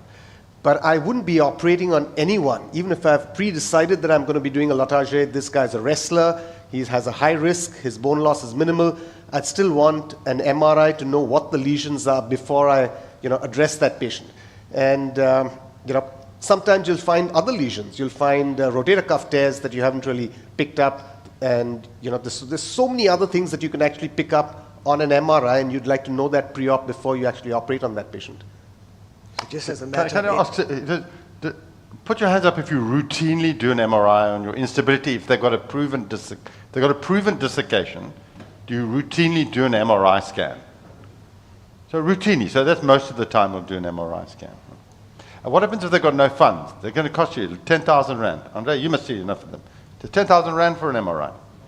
See, I'll see them again if they have the MRI. I can't choose the patient's medical aid. Yeah. So I say I need this, come back with it, then we can discuss the... But if you know you're going to operate on them, do you scope your Latarjets? No. You don't. So I think that makes a difference. If you're going to scope your Latarjet, I'm not sure you need an MRI scan. Because, and it costs them, I mean, it takes 10,000 Rand. Well, MRI of the shoulder is 12,000 Rand in some places. It's a lot of money for people who are living on the breadline. Man. So just remember, guys, it does vary, right? MRI in Cairo, $10, same machine. How much? $10. So I just want to know... Mac? And then Cameron? Mac?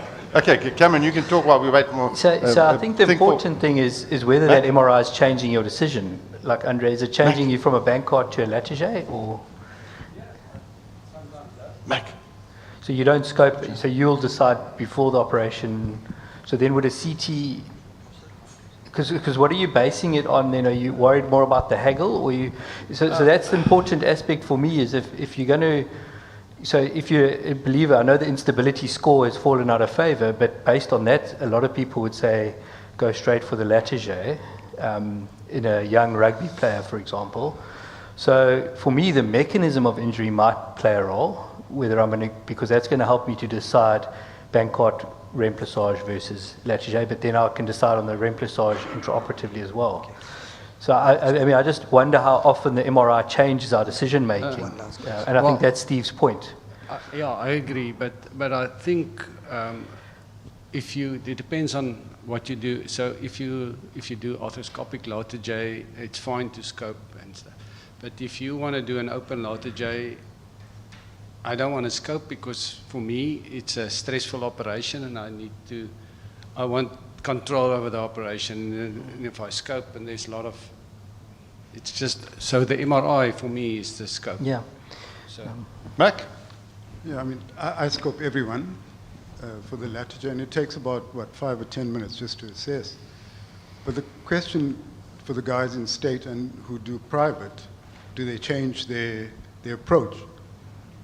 I mean, if you don't so do that's an about MRI me, and Archie does a little bit. Who else does? And Johan, Jason, and who else is who does private and state? So put your hands up. So there's a couple of us. Okay, so the question is, do you put your hand up if it changes your practice from private to state? No, it doesn't change my practice, except if I can get access to an MRI. So they get the same treatment. But the more important question is, our decision making is made on several things: ISIS score, CTs, MRI. Who uses the ISIS score to make the decision making? Yeah, I'm surprised. I would think that would play a bigger role there. Who uses CT scan all the time to change their decision making? Okay. Okay, so Polish and German. The game. Can I Sure. ask the question? Yeah. Who changes minds on the surgery during the surgery? Who does the scope and then decides what to do later with their bunker? Okay, so who says the scope is a decision? Is it very often a decision maker for you? For your surgery, not Can not I broaden that? associated injuries. Sorry, Leon, can I broaden that? Say who changes their mind based on the manipulation, based on the patient's degree of hypermobility? Because that for my case, when I see that the patient... No time for Mike. Just who does a scope and changes their mind on which operation they want to do for stability. Theo, you'll have the last comment, Theo. The two old guys, Sham and Theo, change your mind. You thought you, yeah. No, I always scope them because sometimes you find other pathology, rotator cuff tear. You must remember an MRI scan is not the be-all and end-all of examinations. You can get false positives and false negatives, and we've all seen those. Even if you have and it depends on the quality of the MRI, the radiologist. I often call them and say, what is this? Let's have so MRI is not the answer to everything. I'm going to show something like that now, I agree. And what I actually do, when I scope them, I prepare my anterior glenoid with a scope. So then I open them. So it's an arthroscopic assisted type of thing. The amount of swelling that you get from a scope, if the scope is pretty quick, is very small. Because people say, no, now you can't open, it's badly swollen. That's rubbish. That swelling disappears in a few minutes and it's gone. Andre's starting to froth at the frontier. Okay, thank you guys. Sham? So you want to make one last comment, then we break for lunch. I kind of support Theo because MRIs are pretty dependent on the reporters, so sometimes we don't have great musculoskeletal radiographers. So sometimes you've got to look at that MRI and kind of wonder yourself. I read them myself, but I think that it's still an area where we might be caught out, you know.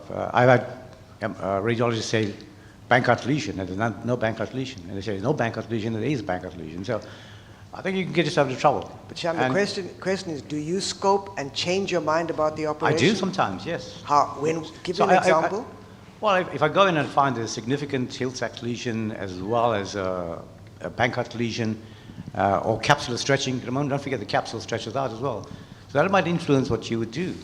And therefore, in that case, I might add remplissage to the Bankart pair, and sometimes I've actually, you'll probably see the case I show later, that's actually changed to a Larrage. Okay, so we've got lots more to chat about. We'll come back to you. So has anybody changed their mind how they're going to manage their patient from the talk this morning? We're all stuck in the mud. We don't listen to anybody else's decision making. Okay, we'll be back after lunch. Thank you very much. Thank you. Thanks very much.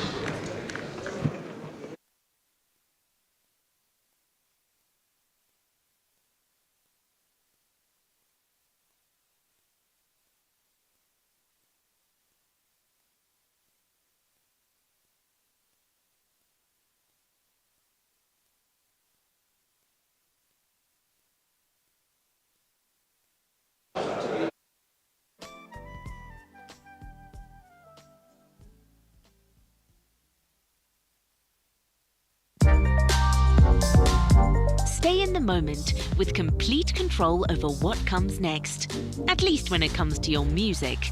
Spotify Premium lets you play albums and playlists in any order. No ad breaks, just uninterrupted music listening without limits. Tap the banner to learn more.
shine bright like a diamond.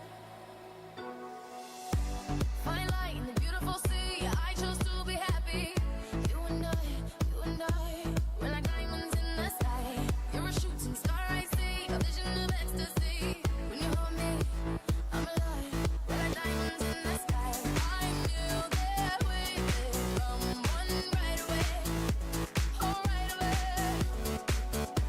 At first sight, I felt energy of sun rays. I saw the light inside your eyes.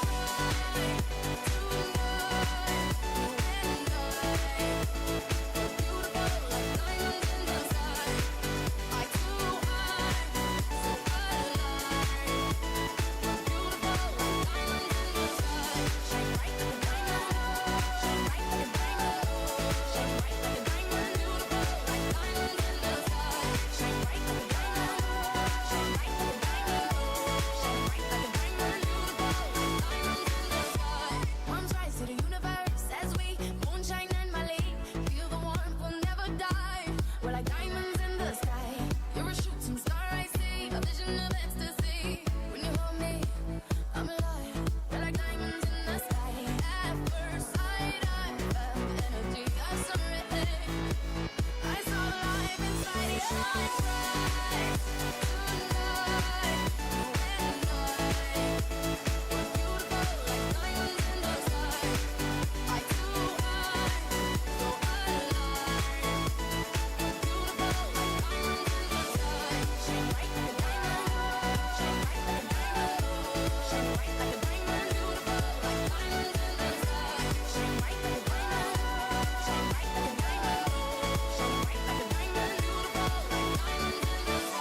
shine bright like a diamond, shine bright like a diamond, shine bright like a diamond. So shine bright tonight, you and I. We're beautiful like diamonds in the sky. Like so high, so alive. We're beautiful like diamonds in the sky. Like so high, so alive. We're beautiful like diamonds in the sky. Like so high, so alive. We're beautiful like diamonds in the sky. Shine bright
Hello.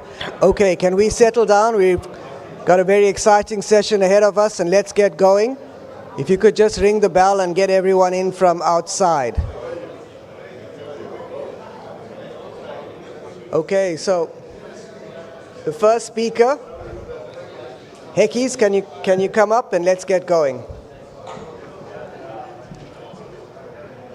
Okay, settle down, everybody. The first talk is from Hekkies Loopsha, and he's going to be talking about managing the athlete with an in-season dislocation.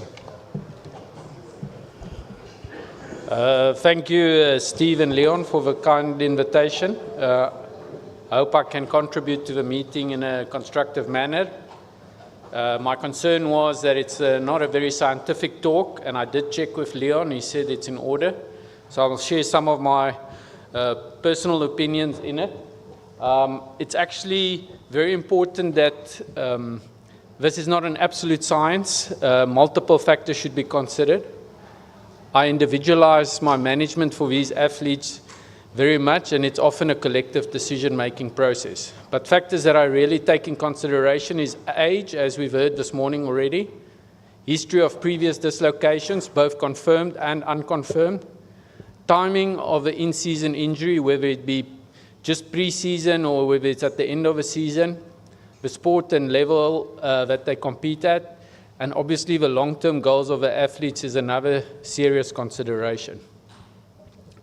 And that's because it's a balancing act between the risk of recurrence, as we heard this morning, but also the athlete's long-term goals. So where do I start? I try and keep the coach or parent out of it.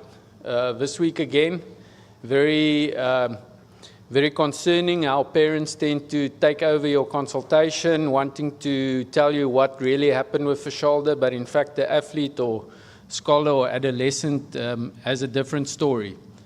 Let the player be specific about the mechanism of injury.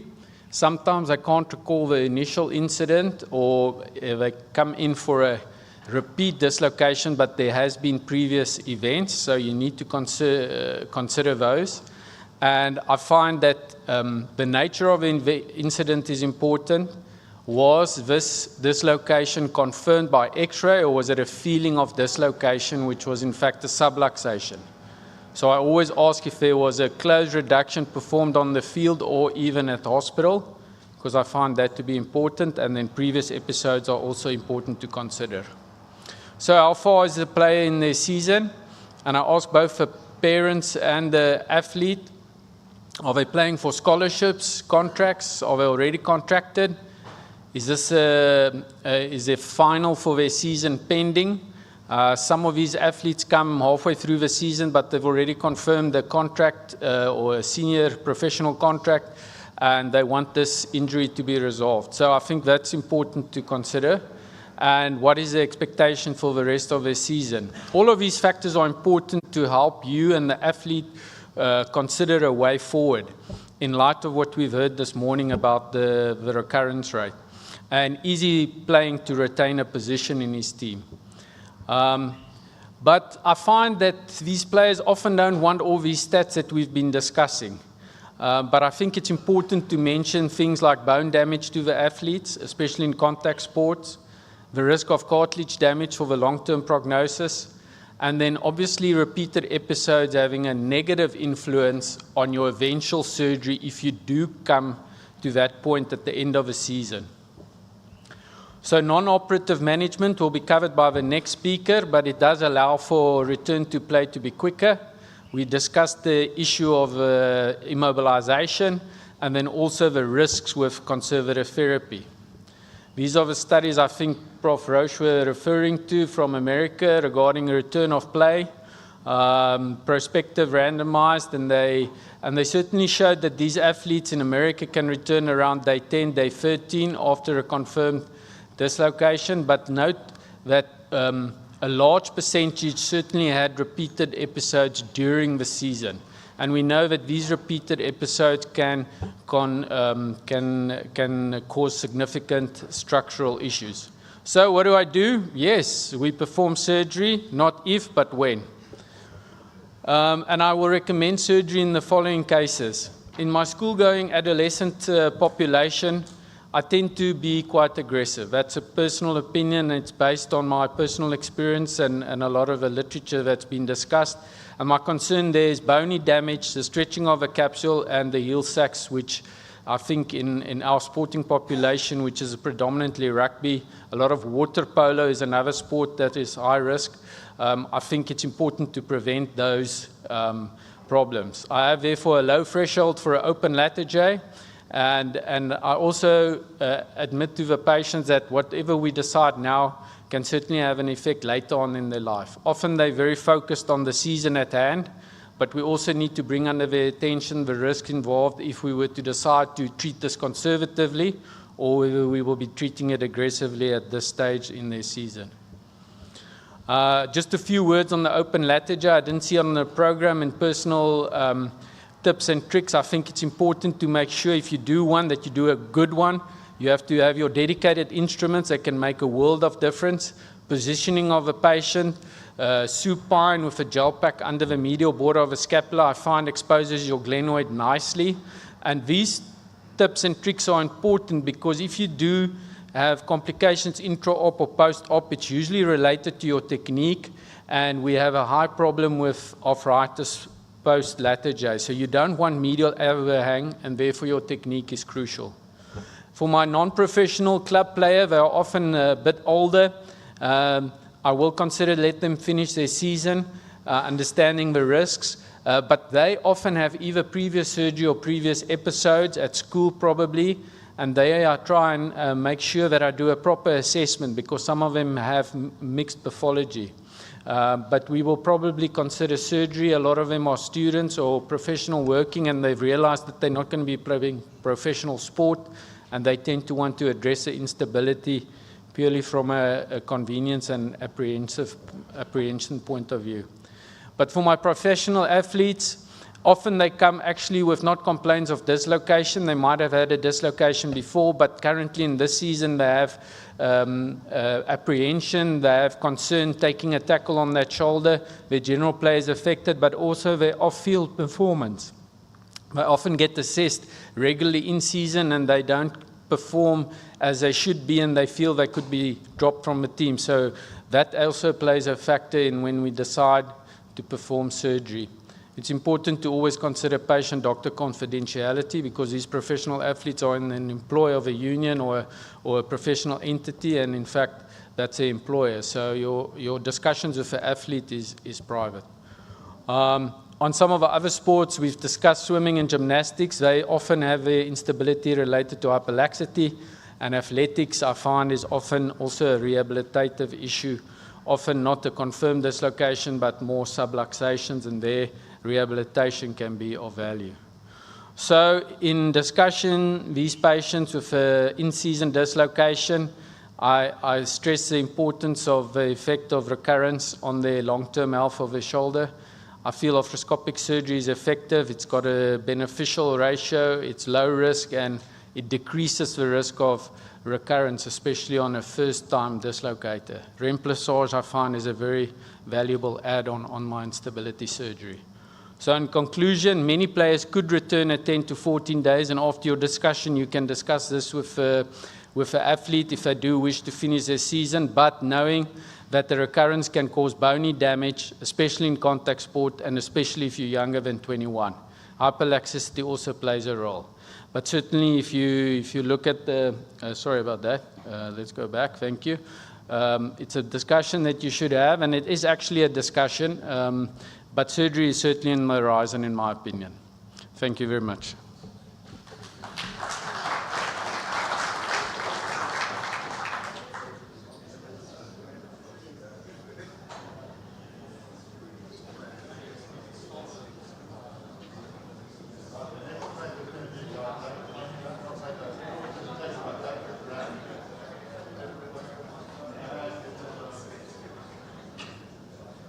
Can you? So, and hopefully he's going to give you the answer on which patients that we should try and choose conservative treatment from. Before you start, let me just ask, has anybody got criteria that they know that they will treat their patients conservatively? if you have a in-season athlete, is there any criteria that somebody thinks is like, that's one I'm going to treat conservatively? Anybody? So nobody's got something that tells them, listen, I'm going to treat this person conservatively, except the ones that don't want surgery. Yes, JP? Yeah, patient request. Okay, I'll maybe pose a question. What about an axillary nerve? If you have an axillary nerve, will you do surgery? Or would anybody not do surgery if they have an axillary nerve? One. Any other criteria not to do an operation? Mike? I think just if you've got an older patient. You know, Oh, okay, older patients. So young rugby players, but yeah. if you've got a 35-year-old paddler, I'm not going to Offer surgery, so age. So we don't have good. So okay, well there you go. You're going to give us some answers, see if you can change their minds. Eh? Okay. Thanks a lot. Might get more questions than answers. It's quite a tricky topic, but I've tried to look at the best evidence I can get, and some of it is conflicting, so it'll hopefully get some discussion going. So just to start off, just looking at these x-rays, it was a 50-year-old that fell, and just based on that, show of hands, who thinks that this could be treated non-operatively? So we would, pretty good. And operatively, okay, quite a mix there, and then probably need a bit more information to get a fair answer on that, which I hope to provide. So if you just look at to decide on what's the appropriate management, you first have to have an idea what's the natural history of these injuries. And the younger patients, we know it's instability, and then you're thinking about the older patients as well, who seem to get a bit neglected, and that's the loss of function, the arthropathy, and the arthritis. So there's a few factors that we can look at, and this is an epidemiological study which looked at the age of dislocations and the distribution. And about 20% of patients are in that young age group of 15 to 20 years. But what's interesting is also 20% of patients are older than 60 years, and there's not that much good quality research on that older group of patients who are probably more eligible for conservative treatment. There's good evidence for the younger patients with low numbers needed to treat to show that they do well with operative management with low recurrence of instability. You can see there's about 1.5 or 2 needed to treat. But what it does show, if you look at the averages of the ages, is that there's a big bias towards younger patients when you look at these particular studies. There's a few studies looking at older patients. The first one is slightly older, to some of the late 90s. What they showed is that with full thickness cuff tears, those that were operated on did quite a lot better. 84% got a really good outcome. And those who weren't, the full thickness cuff tear was treated non-operatively, only 50%, which is still quite good, which had a good or excellent outcome. And in that study, the recurrence was only 4%. And what's interesting is they quoted the long-term outcome as being 2 years, which is probably a mistake. Then the second study, they looked at the patients that didn't do so well and who had MRIs, and they said, okay, 62 out of 66 patients had a full thickness tear. 26% of this is patients who are older than 50, and it's a long follow-up, 11 years, eventually progressed to surgery. What's quite interesting is some of those that had recurrence only occurred after 3 years, so the shorter follow-ups won't pick those patients up. And then 14% in that short period of 11 years went on to have glenohumeral arthritis as well. So that's the sort of natural history for the older patients that we'd like to try and change. So now I've got an idea of the patient's age.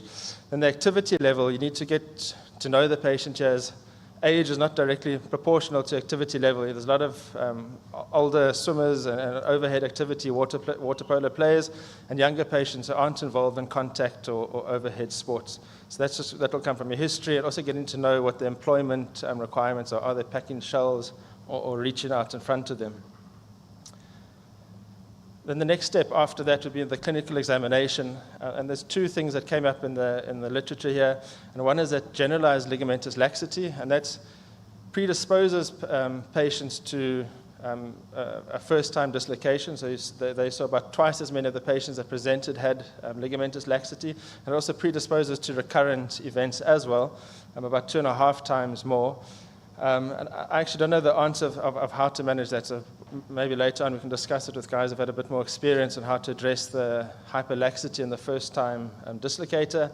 And then also the second test that comes up is the classic apprehension test, and that's if it's positive, we'll sort of exclude the patient from conservative management. And if it's negative, it's a bit of a coin toss. 40% of the patients who had a negative test still went on to eventually get surgery, but it does make you feel a bit safer if they don't have positive apprehension tests.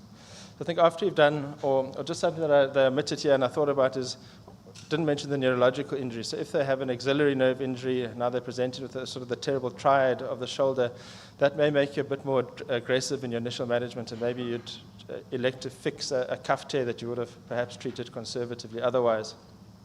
So then hopefully in the rooms, if we can, the next step is an ultrasound, and I borrowed this from the British Elbow and Shoulder Society. They basically mandate that anyone with a dislocation older than 40 gets a shoulder ultrasound, and that's specifically looking for a rotator cuff tear.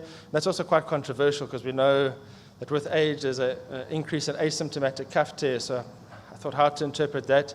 It's probably best if you see a full thickness cuff tear, an ultrasound, and it's associated with a new onset loss of function, and that's clinically significant. And I think that would exclude the patient from conservative management. Although I know tomorrow morning we're having a discussion on that, so probably a bit of might be a contradictory there. And then on X-rays, there's a lot you can tell from the X-ray, but the only real good information I could find that would push you on X-rays to conservative management is a GT fracture, greater tuberosity fracture, and that on its own, even with the associated soft tissue injuries, has a risk reduction of 7 times. This is for recurrence, so you can say it's probably a bit skewed because the patients who get in the GT fractures are normally a little bit older, and they're less likely to get recurrence. And also if you think of the GT fracture as an extension of a rotator cuff tear, that's just going to heal by bony union, which is probably a bit more reliable, which may explain the slightly better results once they have a GT tear, a GT fracture.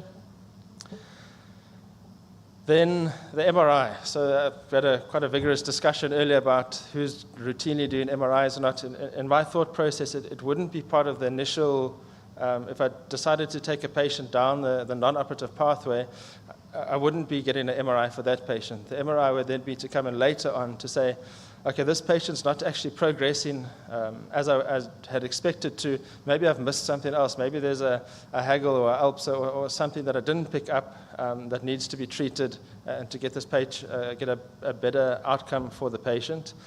And then I included the arthroscopic findings there because those could have been picked up. Some of them could have been picked up on MRI perhaps. It was just quite interesting to see what came up that this is on patients who failed their non-operative treatment, what they had, and majority of them had rotator cuff tears and the Bankart lesions with a minority with the Hagels and the Alpses as well. So I think to try and think of a take-home message now, sorry, it's not progressing. I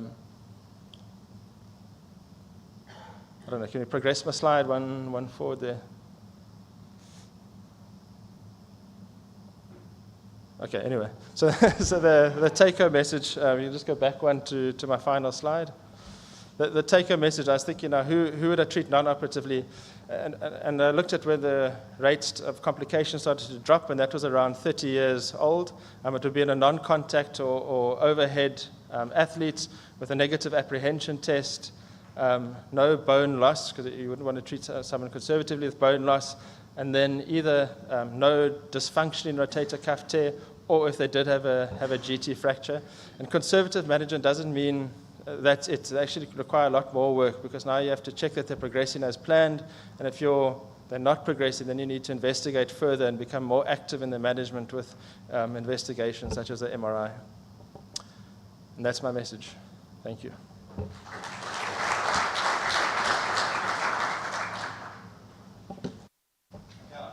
Go to is the next case presentations, and then we'll interrogate some of these after you've heard those case presentations about in-season return to play, and also in some of the decision-making that's happened. So next is Prof. Lebertowski is going to chat to us about why choose a Latarjet by using a case report. And the next 3 cases after that are all case reports. So we'll listen. There will become questions that will come from the speakers themselves, and I'm just wondering whether we should wait. Sorry? In cases. Hey, we'll discuss between cases. Yeah. Okay. So we'll have discussion in between cases.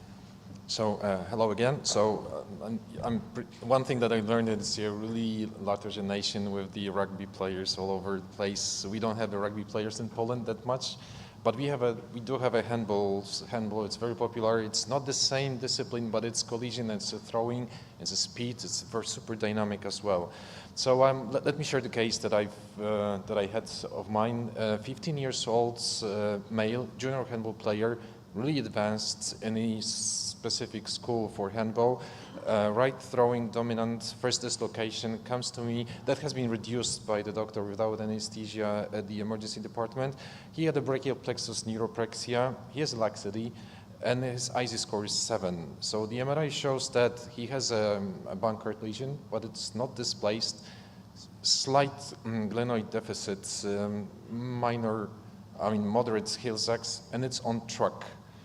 What would be the options? Who would treat this patient conservatively? Who would go for the arthroscopic Bankart right away? Who would go for the open Latarjet? Like everyone? Oh. Or open Latarjet, whatever. I thought, well, it's a very young guy. I would pick the conservative management. He recovered fully in terms of brachial plexus, normal sensation, no paralysis whatsoever. He got full range of motion back, no symptoms, and I let him return to play, talking to him that he has in a group of the risk of recurrence.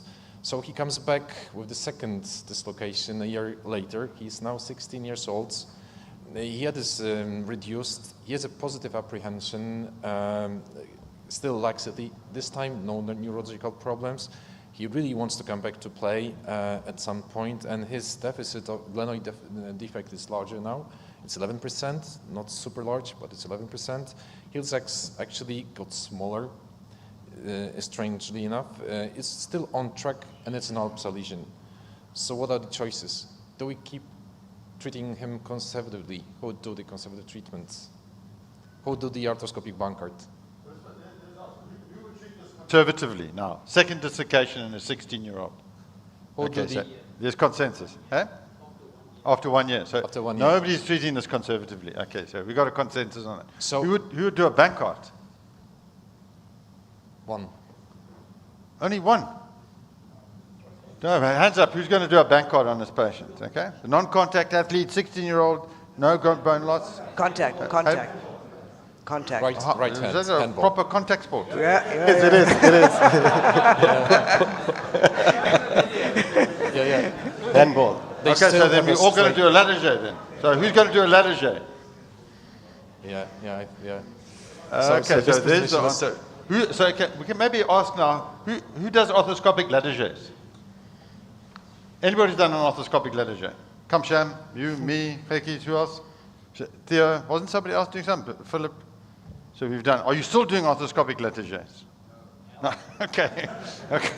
So that's our experience. But somebody else is doing somebody's doing arthroscopic Latarjets. Somebody was not here. Maybe not here. Are you doing arthroscopic Latarjets? You're doing arthroscopic Latarjets. 100%. Okay. So consensus is a Latarjet. What about? Okay, who's going to do a Bankart and remplissage? Or does.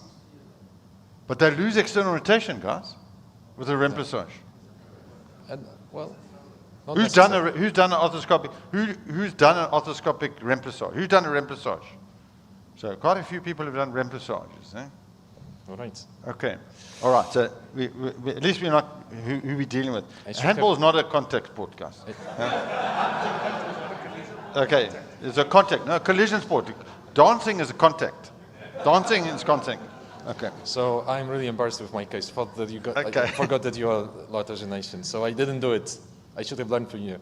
So I did the arthroscopic Bankart repair. It was like that. It was Alpsa, and I look inside, and it was this kind of thing, this kind of situation. But when I released it, it was kind of nice tissue, still thick labrum. I mean, you could hold it, and it looked quite strong. So I said, well, yeah, let's do that. I mean, you can see the shape of the glenoid is pretty well. It's still rounded. It's not flat. It's not straight. So I did that. This is what I usually do. So double anchors, mattress lasso loop, 2 points of fixation. went quite okay, and I felt comfortable with that, considering that he's a young guy and he might change his mind with the sports, but you know. So he comes back to my office at 6 months just to be discharged to get back to the sports. It is Monday. And I said, okay, you're great. You've got a full range of movement, no symptoms, full strength, perfect. You're rehabilitated so well. And I got a phone call in the afternoon that he went swimming and dislocated his shoulder the same day, Monday, that when I returned and let him get back to sports. So what are the options now? Okay, it doesn't matter now. You just should leave this. So what I did was the arthroscopic lateral. This is him. So it makes a difference because you need to take care about the sutures, take it out. They may be in the way. This is one of the reasons I don't do metallic anchors anymore. For the Bankart. So his labrum was torn, like perpendicular tear of the labrum. He did not have any continuity anymore, and I did it. I'll skip that because I will present it in the next presentation. So he recovered, returned to sports. He's now actually 4 years down the line, and he's playing. He's now in pro. He's an adult, so he plays in one of the clubs, and he's happy. So the lesson that I learned is that maybe, should I operate with the first episode? Who would operate with the first episode then? Oh, yeah, I know. Who would do the latarges right away with the first episode? Yeah, it's an embarrassing case. I shouldn't present it here. So yeah, well, obviously I would go for the latarge now, and I learned the lesson. Even if it's 15 years old, we just still do the latarge for the young guys. Yep, that's what I learned. I just wanted to share with you. Thank you. Oh, by the way, if you are free in March next year, if we come for the Poznan course, it's there. It's going to be under patronage of the SETIC, so you're more than welcome to come. Because there's lots of questions that come through. Thanks very much. So I think this is really an important discussion. Very humble presentation and that sort of thing. But it's really important when you're looking at your first time dislocating a contact athlete in the 15 to 16-year-old, not to think that your first option should be a Bankart. Yeah, there's a lot of questions from there. A very nice case to illustrate some of the problems that we deal with here on a regular basis. And there are some non-believers in this room. So I'm going to call them out right now. A contact athlete who's a teenager, they fail Bankart repairs. And I can't see Charles Brecken here. He told me that I'm talking rubbish, until I sent him his 3 patients that came to Cape Town to university, and we had to do latarges on them, and I told him I'm going to bring it up at the next meeting. So the important question for me is at what age do you suddenly say you cannot do a latarge? Has anybody got an idea? When do you say, listen, you're too young for a latarge? Has anybody got an idea? Christelle?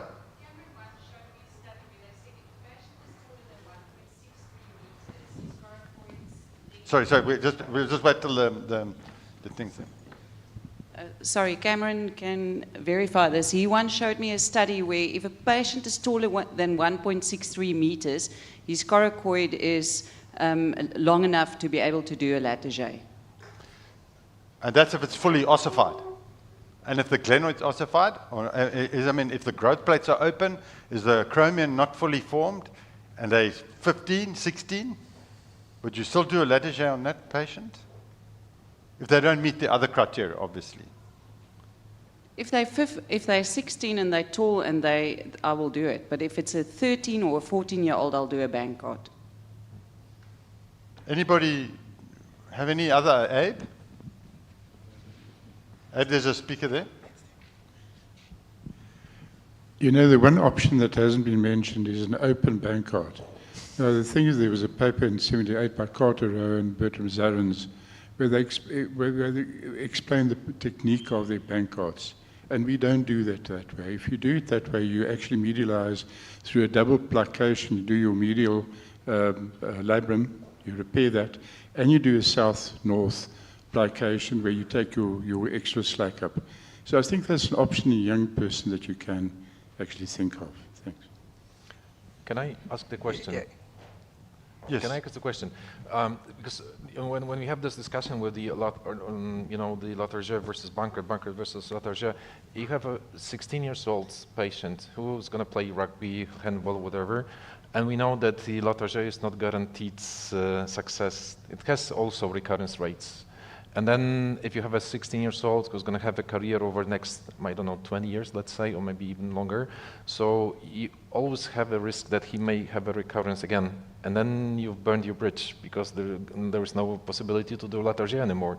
Then you go for the bone block. And then, so that's kind of thinking that in some situations, I'm still thinking doing, even in collision athletes initially, if there are no other risk factors, I'm still thinking about doing the bunkers. Against that, he might come back with the Latarjet dislocation, which is way harder to treat. But just before we go there, Steve, maybe you can answer. Are the results of if you do a revision, if you do a Latarjet after the Bankert in the collision athlete, the same as if you do a Latarjet as your first procedure? No, the results are inferior, and I think Cameron wrote it in a book, or Jimmy wrote it in one of the published in SOAJ. They looked at it. The results are inferior for a revision Latarjet from Bankert. But they're even worse when you revise the Latarjet. That may be true. That may be true. That's the point. Exactly. Yes, Andre. So, if we've got another microphone here, please. What about the studies that show the recurrence rates of a remplissage and a soft tissue, a Bankert repair, is exactly the same or as low as a Latarjet?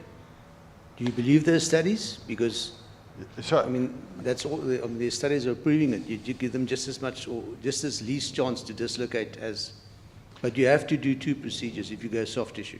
If you're looking at instability surgery, there's a couple of things you've got to look when you read the article. First of all, as Gerber always says, do not report your results if it's under 5 years. So if you're reporting results under 5 years, it's almost meaningless. The second thing is you've got to look at, which he doesn't talk about, is you've got to look at that age there. And when they talk about the remplissage and the Bankert and the stuff, you look at the age group, it's up to 48, sometimes up to 60, they're including it. We're not talking about those 45-year-olds or 60-year-olds or those ones. You exclude those ones. You've got to look at the people who are at risk. And the people who are at risk are under the age of 20 and under the age of 25, 30. That's the group you've got to look at. And if they've got a group that they've studied and looked at in 5-year follow-up, that's a group you look at. And Len Funk, I tell you, I always say that, I say it on the time.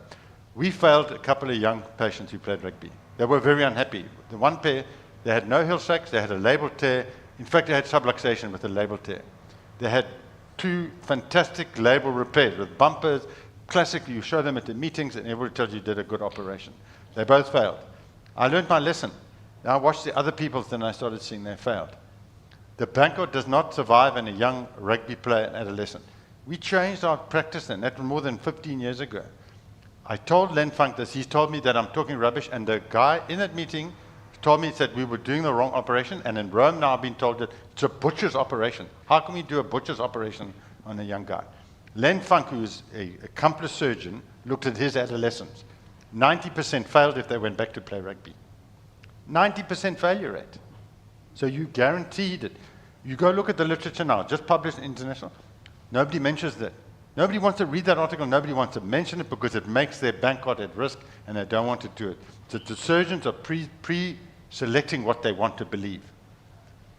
If you look after your adolescent rugby players, I bet you can see the failing. And if you tell me you don't, you haven't looked at your patients, and if you want, I can give you some names when they come to Cape Town, because they come and see a couple of us here.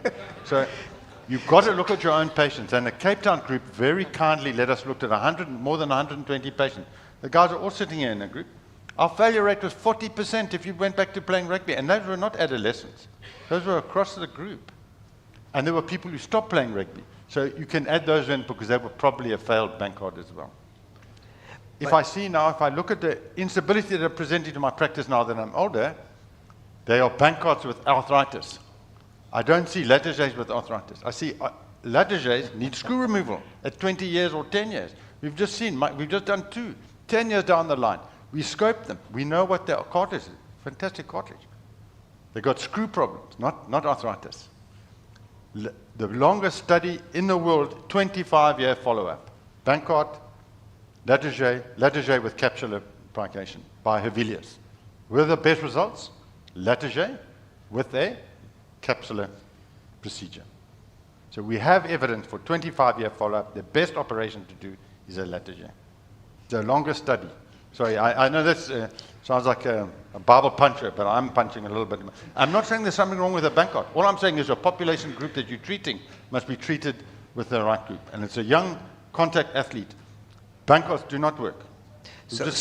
Handball, which we consider contact. So just before we go there, so we're saying very strongly, Steve is saying very strongly, Latarjet in the adolescent, who's a contact athlete. Now, the question is, and it's an important question because you'll see it, is what's the failure rate for the adolescent rugby player with the Latarjet? It's just been published. But the problem is it's not a 5-year study, if I remember correctly. But the results are really good, and the complication rate is very low in the adolescents. It's been published. Okay. I'll try and look it up, and we can check it in the next talk. Duncan. And then Philip, another microphone down the front here, please. Steve, in an adolescent rugby player with a first-time dislocation with no bony lesion, do you advise them all to have a Latarjet, or do you think there's room for conservative management? So this is my philosophy, and I unfortunately can't back it up. But I don't believe the bone loss is your decision making. If you've got bone loss, we know that. But if you don't have bone loss, it doesn't make the decision of your recurrence, as Theo says. It's whether you're hyperlax. It depends of your genes. We know if your genes, there's a genetic study showing that you're less likely to dislocate if you have a collagen SC1. It's in our publication that we did last year and returned to play.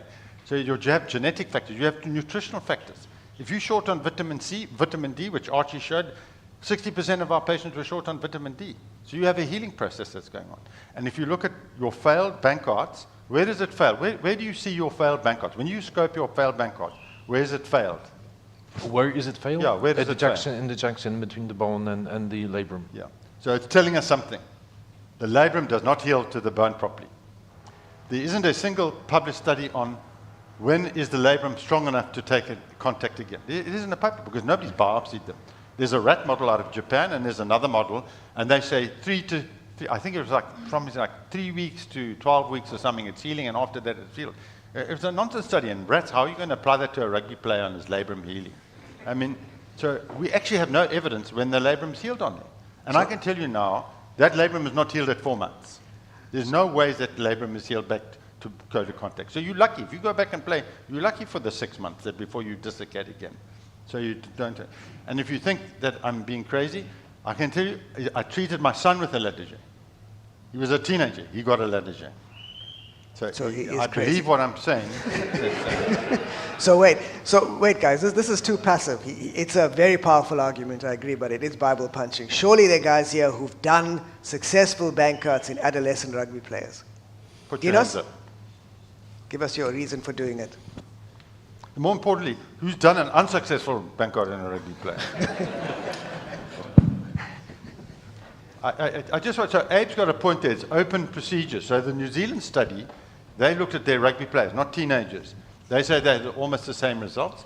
And you look at the remplissage, I think Kristen was saying the remplissage and Bankart seem to be just as good. But you look at the age groups, and you've got to look at a whole bunch of other things before you can actually say that's true. So unfortunately, the open and arthroscopic Bankart results are similar if you look at subsequent studies where it's been randomized. Just a small thing I want to add. If you do the horizontal split when you do an open Bankart, you can do your Haggerlige at the same time if there's one present. Yeah. There's nobody going to challenge me. Andre? I'd like to speak, but you don't give us a chance. No, it's more philosophical, I think. But if, let's say, for instance, the failure rating in the rugby players is 50%. There's 50% that don't. So you need to have that discussion. I like to speak to the patient. He's an adolescent. He's a young guy.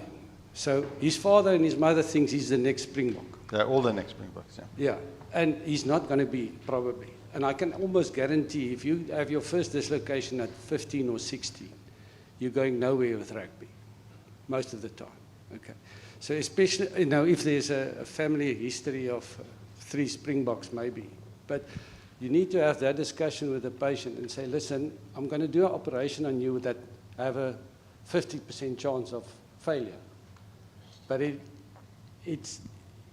also has a 50% chance. And if you dislocate again, you must seriously think about another sport. So I think the sport, because we talk about this, but it's the high contact athlete that's the problem. So for me, I just can't get over the idea of doing a first-time latte on a young guy, and he's probably not he's not going in the right direction with his sport, because if you dislocate at 15, you are unfortunately not going to go anywhere with rugby most of the time. So I don't want to tell the guy not to play, but I'm telling him, you're going to have a high risk, and if you dislocate again, the first thing that I want you to do is reconsider what you're doing. And then we do the other operation, and we prevent you from dislocating for the rest of your life. But then you need to change your mind. You're not the next Springbok. It's just philosophical, but I feel, and when I discuss this with the patients, they all elect to have the more conservative surgery first. I'm not saying it's a good operation. They fail. I know they fail. I see them. But for the patient's way of thinking and where he's going with his sport, it helps a lot in the future. So. Just, Dinas, do you want to just... Philip's did you get a thing? Dinas. Okay, Dinas, yeah. Yeah, so I think this is much more complicated than what we're trying to make it look like. We're looking for an algorithmic answer that we can put up on a slide and say, this is what you do in this situation. It's infinitely more complicated, and that's why we keep on talking about this year in, year out, decade in, decade out, despite all the papers that are written there, because we try and pigeonhole people, and that's not the way it works. I think the last comment made that you've got to look at the individual. If I have a 16-year-old boy come in and he is, 5'3", and he thinks he's going to be the next Springbok, I don't think he should get a latte after the first dislocation. He should be told that potentially he should pick another sport. And you've got to sit and you've got to talk through the family, with the family and with the youngster, what you believe you can and cannot do. And it matters whether they have bone loss or not. If they've got bone loss, then you've got to have a very different discussion to when they don't. So I don't have the answers for you. I know what I do from the last 30 years. But I think we will continue not having answers. What do you do, Dinas? So I'll chat to them. So very few of them do not get surgery because I think they are at high risk for dislocating. And it's not just whether they go back to rugby. It's whether they want to go camping and jump into the river from the nearby rock. So you can't take young 16, 17-year-olds and say, are you a rugby player or are you not? The reality is they're dislocated playing rugby. But if they also mountain bike and camp and bugger around with their friends, that counts. So you've got to explain to them what their risks are. Now, how far you take that surgery, whether you do Bankart plus remplissage, or whether you do a latte, depends on very many factors. And I think the more we try and create an algorithm that pigeonholes this entire spectrum of young people or not, I don't think that's the way to go. We need to try and understand the anatomy, the pathology, and then understand what we do know and what we don't know, and largely we do not know. And that's why there's all this conflicting stuff that we talk about, and there's no consensus by and large. I think we're going to carry on because it's okay, Philip, quickly, and then we're going to get up, who's there? Neil. Where's Neil? Is Neil here? Are you giving Neil Cable? Neil, come up while Philip's making a comment. So I just got one point and a question for you. I think that the patient that Andre is speaking to, most of us don't have high-level sports practices like you do. And I can almost guarantee that more than 75% of those children that come to you and you say, you're not a rugby player, you can't play rugby, are relieved by you saying it. Because the parents that have been pushing them all the time, they don't particularly want to be there, and you're actually helping them. But you brought up age, Stephen. I think a very important point here is that You said, what age you do a latter J? We must look at the biological age. So you can get a 16-year-old who's a 12-year-old little scrawny person with open growth fasces, or you can get one of these human growth hormone stuffed 8-footers at the age of 14, and they're different people. So my question to you is, you asked it, what age would you do a latter J, the youngest? So I agree. Coracoid size is one of the issues, and the second is maturity. So, and they're probably a bit related, but most of the 15-year-olds we see playing rugby are now 80, 90 kilograms. So it is that group. So Okay, we go on to the next case, guys. So thanks for just allowing me to present. There was one case, 19-year-old guy who's just started working in his father's landscaping business. At school he was a level 3 age group swimmer, so that's about pretty much as high as you can go before you become a national age group swimmer. And he swam all strokes. He had his first dislocation while swimming doing breaststroke in mid-2022, and then he managed to get to the side of the pool and got out the pool, and his shoulder popped back in. So he didn't seek any medical attention at the time.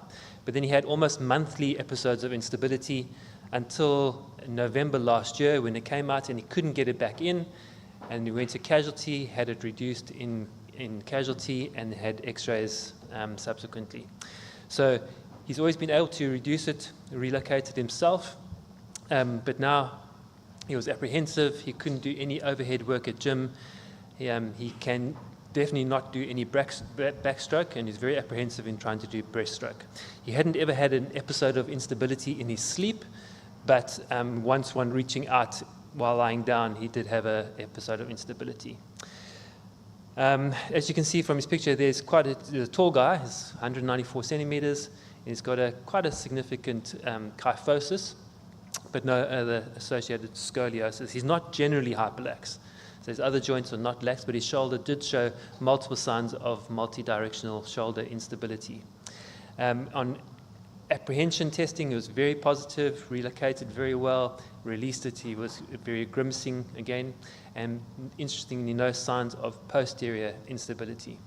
When I saw him, he presented with these x-rays that were done at a different unit. Features that certainly I look for on that is just the persistence of that white subchondral line on the anterior glenoid, and I think it persists all the way down to the bottom of the glenoid, and you can see there's a very shallow appearance of a Hill-Sachs lesion.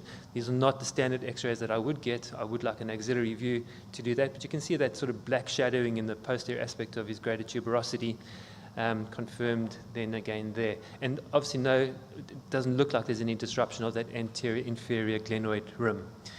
So in discussing with him about various treatment options, we decided to proceed with getting an MRI scan. And I think the MRI will slowly flip through the images, just starting at the top on the axillary view, coming down. You see on the anterior superior glenoid, there is an abnormality there. It looks like the labrum is off. He's got a sublabral hole or a sublabral foramen. There's a very shallow, fairly broad but very shallow Hill-Sachs lesion that doesn't really alter the continuity of the humeral head. And then coming down the labrum, it looks like it's persistent. There is a little bit of a white line underneath the labrum between the cartilage, but not a typical avulsion lesion of a Bankart lesion as we would suspect. I'm open to correction if anybody wants to correct me on that one. On the other views, there's no rotator cuff signal associated, and his superior labrum looks okay. And there's no capacious inferior labrum, and doesn't appear to be a Hagel lesion associated with it. On the sagittal views, coming up shortly,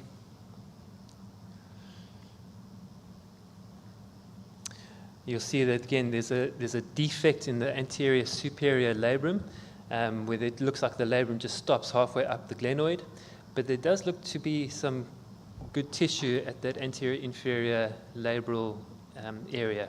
And if you look posteriorly, there's a very superficial, shallow Hill-Sachs lesion. Looking at these things, I didn't think that there was any significant glenoid bone loss or any significant humeral bone loss, and certainly that lesion would not be off track in that situation. So you're dealing with a swimmer with signs of multi-directional instability, now with recurrent anterior dislocations without significant bone loss. So in discussion with the patient, we decided to proceed with an arthroscopic procedure, and the intention was to do a Bankart repair with a capsular shift as much as we could to try and reduce the capacity of that inferior labrum. And interestingly, on the surgical findings, yeah. How many dislocations has he had? He said almost monthly since middle of 2022. So he's 19. So 19-year-olds, let's say more than 10 dislocations, right? Yeah. Who would do a Bankart? Yeah, he's not going to be a national level swimmer, but he wants to swim club swimming and maybe some open water swims. So he swims, he's 19, he's had more than 10 dislocations.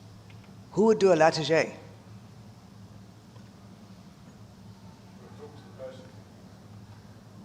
Philip would talk to the patient. I would definitely do the arthroscopic Latagé.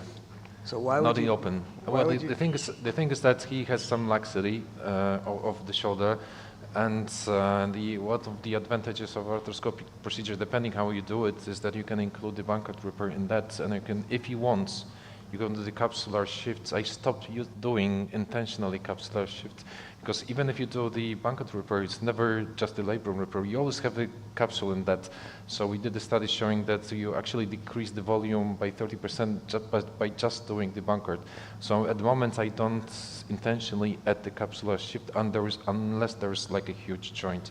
If it's not, I would do the arthroscopic Latagé with the Bankart. You do a Bankart? I do a Bankart.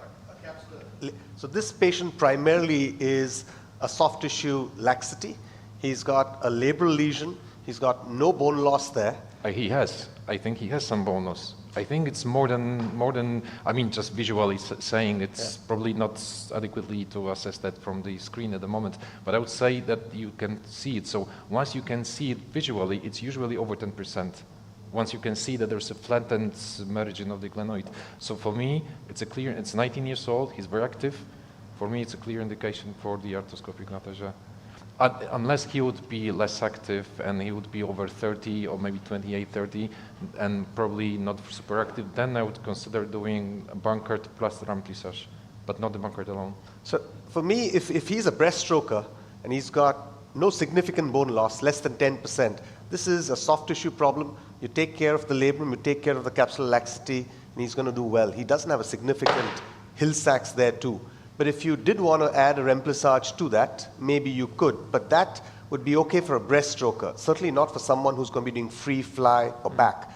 Now, if on those calculations he did have 10% or more, then I think that then you're going to be veering towards a problem there.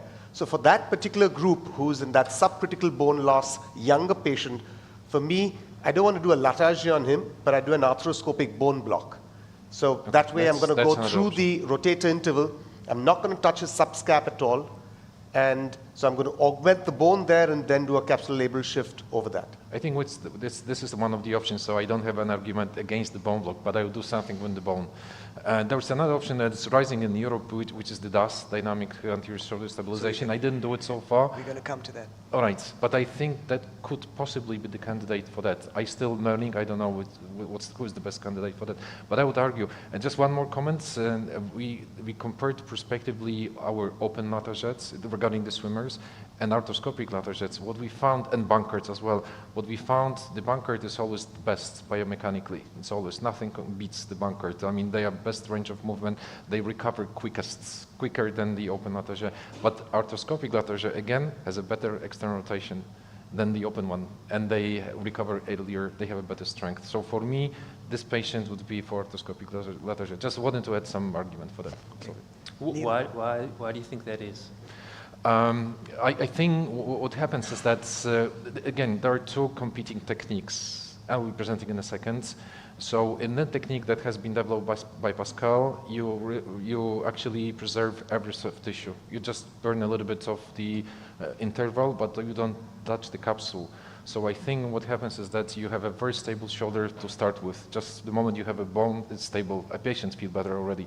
And then you add on that the capsular repair, reconstruction, you add the proprioception. You don't ignore the proprioception of the patient. So for me, this was that. For the open latarjet, we didn't do Bankart. We just did the open latarjet. So I think repairing the capsule and going early, going, less invasive, it's kind of advantage. But this is speculation. I cannot explain for 100%. What did you do, Neil? So yeah, we proceeded to go back. Oh no, sorry. So he had obviously the whole labrum was off at the bottom there. Contrary to what the MRI I think showed us, he did have a sublabral foramen up at the top, and Hill-Sachs lesion was very high, very lateral, and I didn't think it was engaging at all when we moved him dynamically. Intact subscap, and then mobilized the whole anterior labrum, pulled it up and made a big bumper, and then did a significant capsular plication, capsular shift to make him tight now. Now, he's only what, 3-4 months post-operative, so I can't report on a 5-year follow-up, but I do think that this is in my hands, I was very comfortable doing this, and for the right indication. I didn't think that there was significant bone loss, and I have all hope that he will come in again. And just to your point earlier, Steve, about the 15-year-olds, I'm happy to do it in him because he had a very thin cartilage rim. I think that the reason the Bankarts don't heal is that they've got got a ring epiphysis on the glenoid, and you can't get a labrum to stick to that ring cartilage. And so therefore, if you are going to do something and not just tell the guy not to play rugby, which I think is a very good option, because I don't think it's the Bankart that fails, it's that they're playing rugby. So if they can avoid playing rugby till they're older, and then I'd be happy to do a Latarjet. I'm not going to argue. I think I've been talking too much already. Yeah. I think it's what Theo says. You're either a dislocator or you're not a dislocator. And the genetic studies probably back that up a little bit as well. Okay. Thanks, Neil.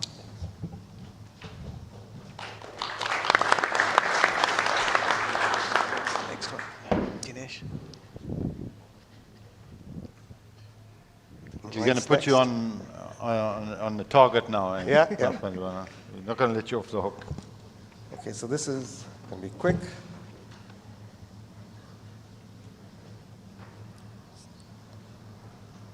Okay, so I'm talking of the first time shoulder dislocation. He's an in-season athlete and he's a cricket fast bowler. So he's playing a first-class game out there.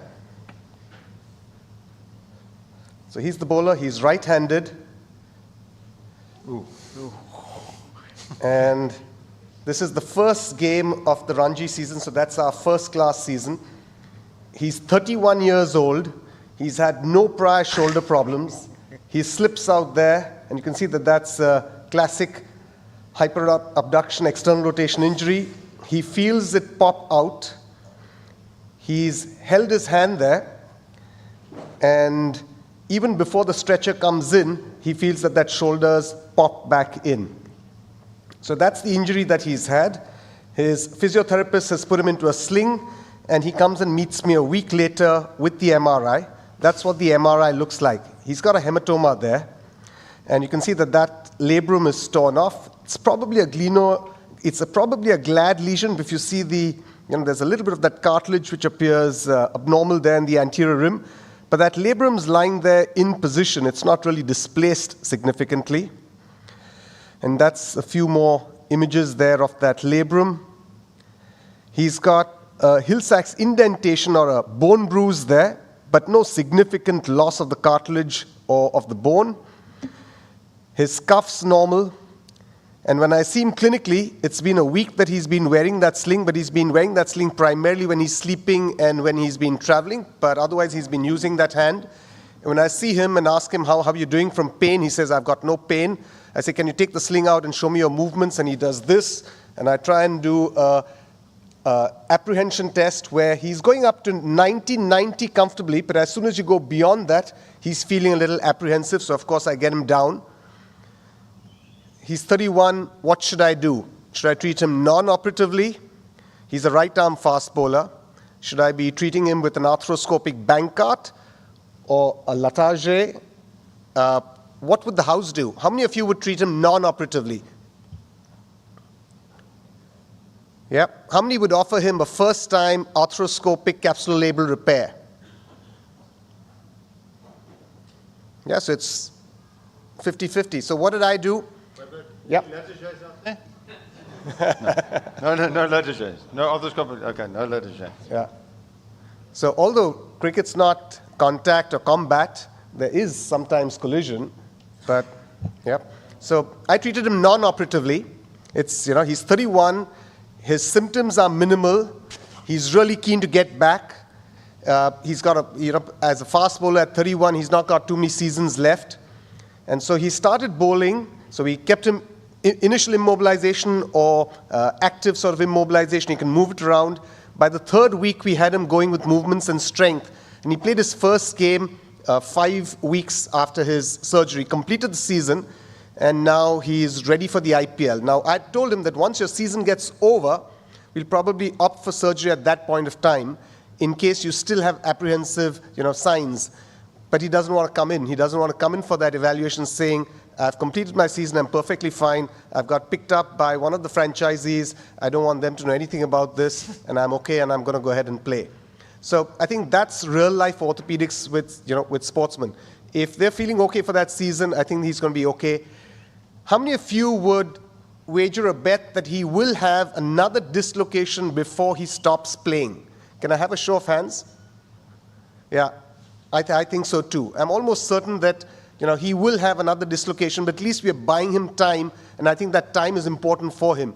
And so specifically for some of these competitive elite athletes, I think you need to consider so many other factors, where they are in their game, what their contractual obligations are, what are their aspirations, how old they are, how many more seasons do they have, what position are they. We've had our captain playing with a recurrent shoulder dislocation for the last 8 years, and he knows that he's only going to get it done once he retires from the sport. So, so many options go into this. I have a minute left, so I'm going to come to the point that I was making. See, in India we play rugby. We're not number 1, but we're number 86 in the world. Yeah. Okay. But rugby is not the sport that we're really concerned about. It's wrestling, where we're really good at wrestling. And our biggest problem is with our young adolescent wrestlers who dislocate. And here in wrestling, of course, your opponent is trying to dislocate your shoulder out. So these guys come in, and if they come in when they're 14, 15, and 16, we know that by doing a Latarjet, you will stabilize them more than normal. But there's a good study out of Boston for adolescent Latarjets, which has about a 17% recurrence rate. I know it's going to be less than if you did a Bankart, but it's a 17% recurrence rate. So the way we look at it is, if you're 14, 15, 16, and we do an arthroscopic capsular label repair with a remplissage, because often these guys will have a Hill-Sachs, then our recurrence rate is about 30%. So 70% don't have another dislocation, and this is 4 years, 5 years, 6 years. But 30% will. And for that 30%, we're going to then go ahead and do a Latarjet. And so hopefully, they will complete their careers without too much of a problem. Whereas if we were to do a Latarjet on all of them, and 17% who did fail, I think those guys are completely out. Because if you fail following a Latarjet in wrestling, no bone block and nothing else is going to get you back to the sport again. So that's the sort of philosophy we have. So I think different sports, different scenarios, different countries, different philosophies. Right. That would be also my approach in general in our sports that we have in our nation. So more or less I believe and follow that. I think the rugby may be different because you get them earlier and it's a huge population of those, but I would follow more or less the same kind of approach. Steve, your failed Latarjets in rugby players, do they get back? So I'm just trying to go through my mind of the failed Latarjet. So we don't have 17% failure rate, that's for sure. And secondly, our complication rate is very low. So we haven't formed it, but JP said he's going to look at our adolescents now. But we see most, and people will tell me if I've got a failed Latarjet, I'm pretty certain they're going to phone me and say, I've got your patient. So the two that I know offhand have failed, and they both are hyperlax with 180 degrees and the bone playing block is still rugby. intact in rugby. The one guy came off a scooter, off a quad bike, so he's hyperlax. And the others are doctor, who's hyperlax. And the other ones have had a problem with the graft, so they were epileptics or other. Well, those are failed lateral we looked at some time ago. So we don't have a 17% failure rate. I think the biggest thing against the lateral, which you're asking me, is it's a difficult operation. And people don't want to do it difficult. We just heard from Andre Pietsch, who's a good surgeon. Well, I don't know, maybe he's not a good surgeon, but he's an experienced surgeon. So the difficulty is we don't want to do a difficult operation that has a complication rate that is profound. If you have an axillary nerve palsy, if you get arthritis, you put the screws in the wrong place, put the graft in the wrong place, you get arthritis. And we see those complications, which I presented 2 years ago at the Congress. So that's what drives us against the lateral. A well-done lateral, you can speak to Dinos. What was your complication? You presented 2 years, virtually nothing. You had no problems. Yeah, so our failure rate, I think if you do a lateral properly, your failure rate. My failure rate has been in a hyperlax patient, and you have to do a capsular shift at the same time as doing a lateral. And you'll reduce that. And I've just seen one of my patients now, he's getting some early arthritis. He was one of my first learning patients, 15 years ago. He had a Bankart repair at 16. 17, he had a lateral. I didn't do a capsular shift because we were told, you don't have to do anything to capsule. He dislocates, he can do this, he voluntarily can dislocate, but he played rugby for 6-7 years, had an ACL done, so we know his genetics are bad.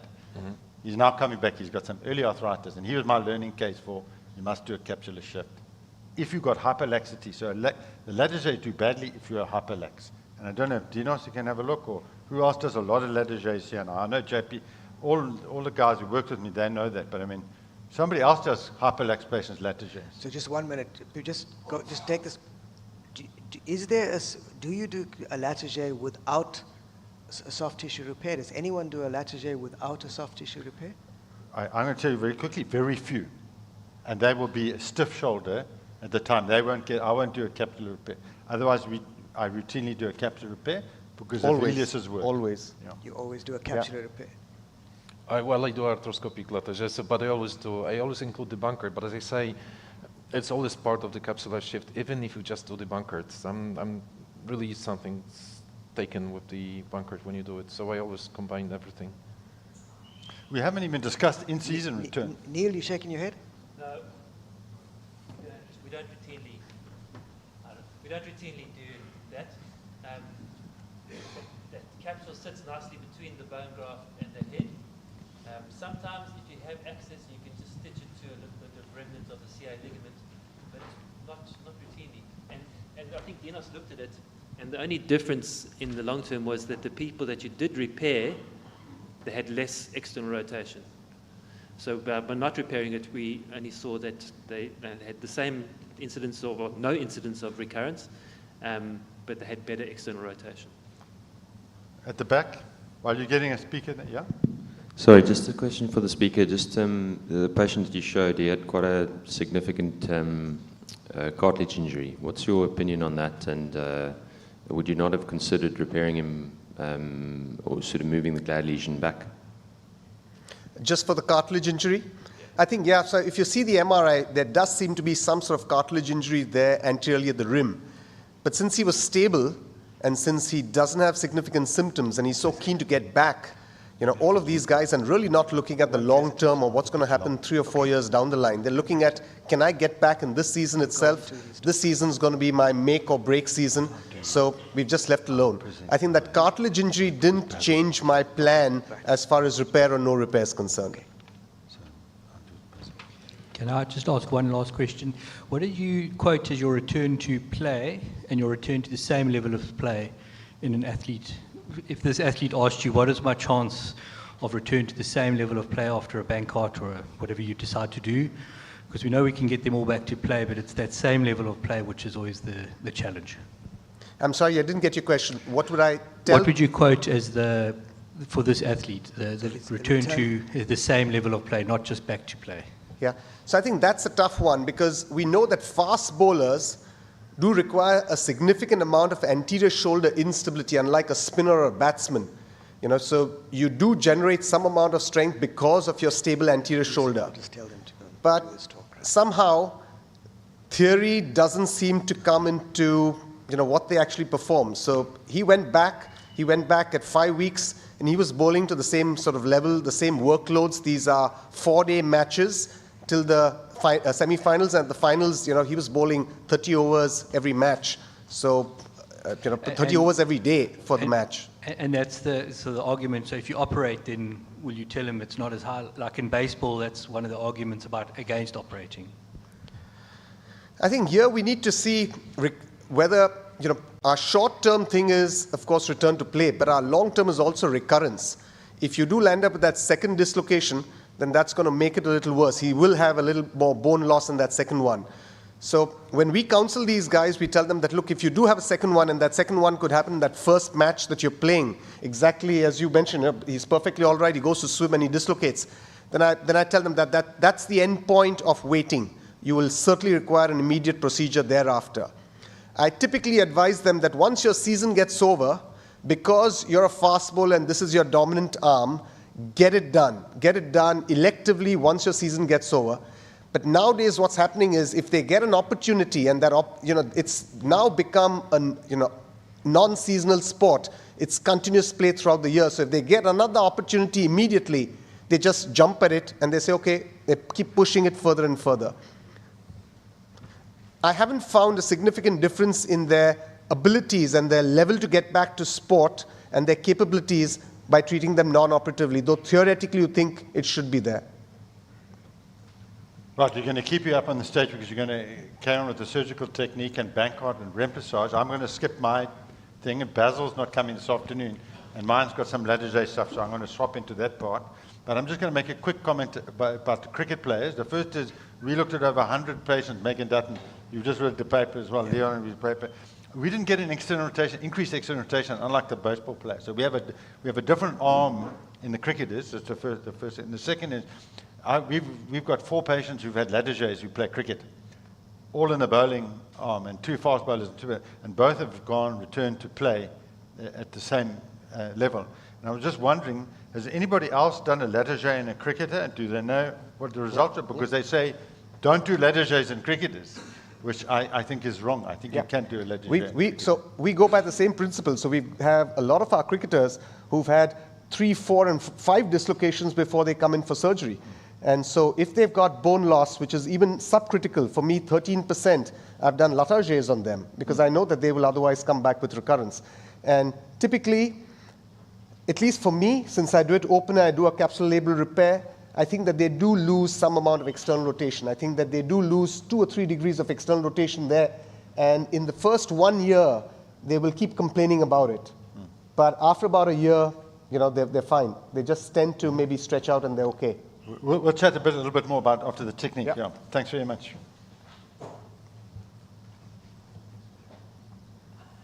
Can we load his talk, please? So there's a just skip mine. Change in the So the technique for Bankart and remplissage. 14:30. Yeah. What's the time now? 15 minutes behind.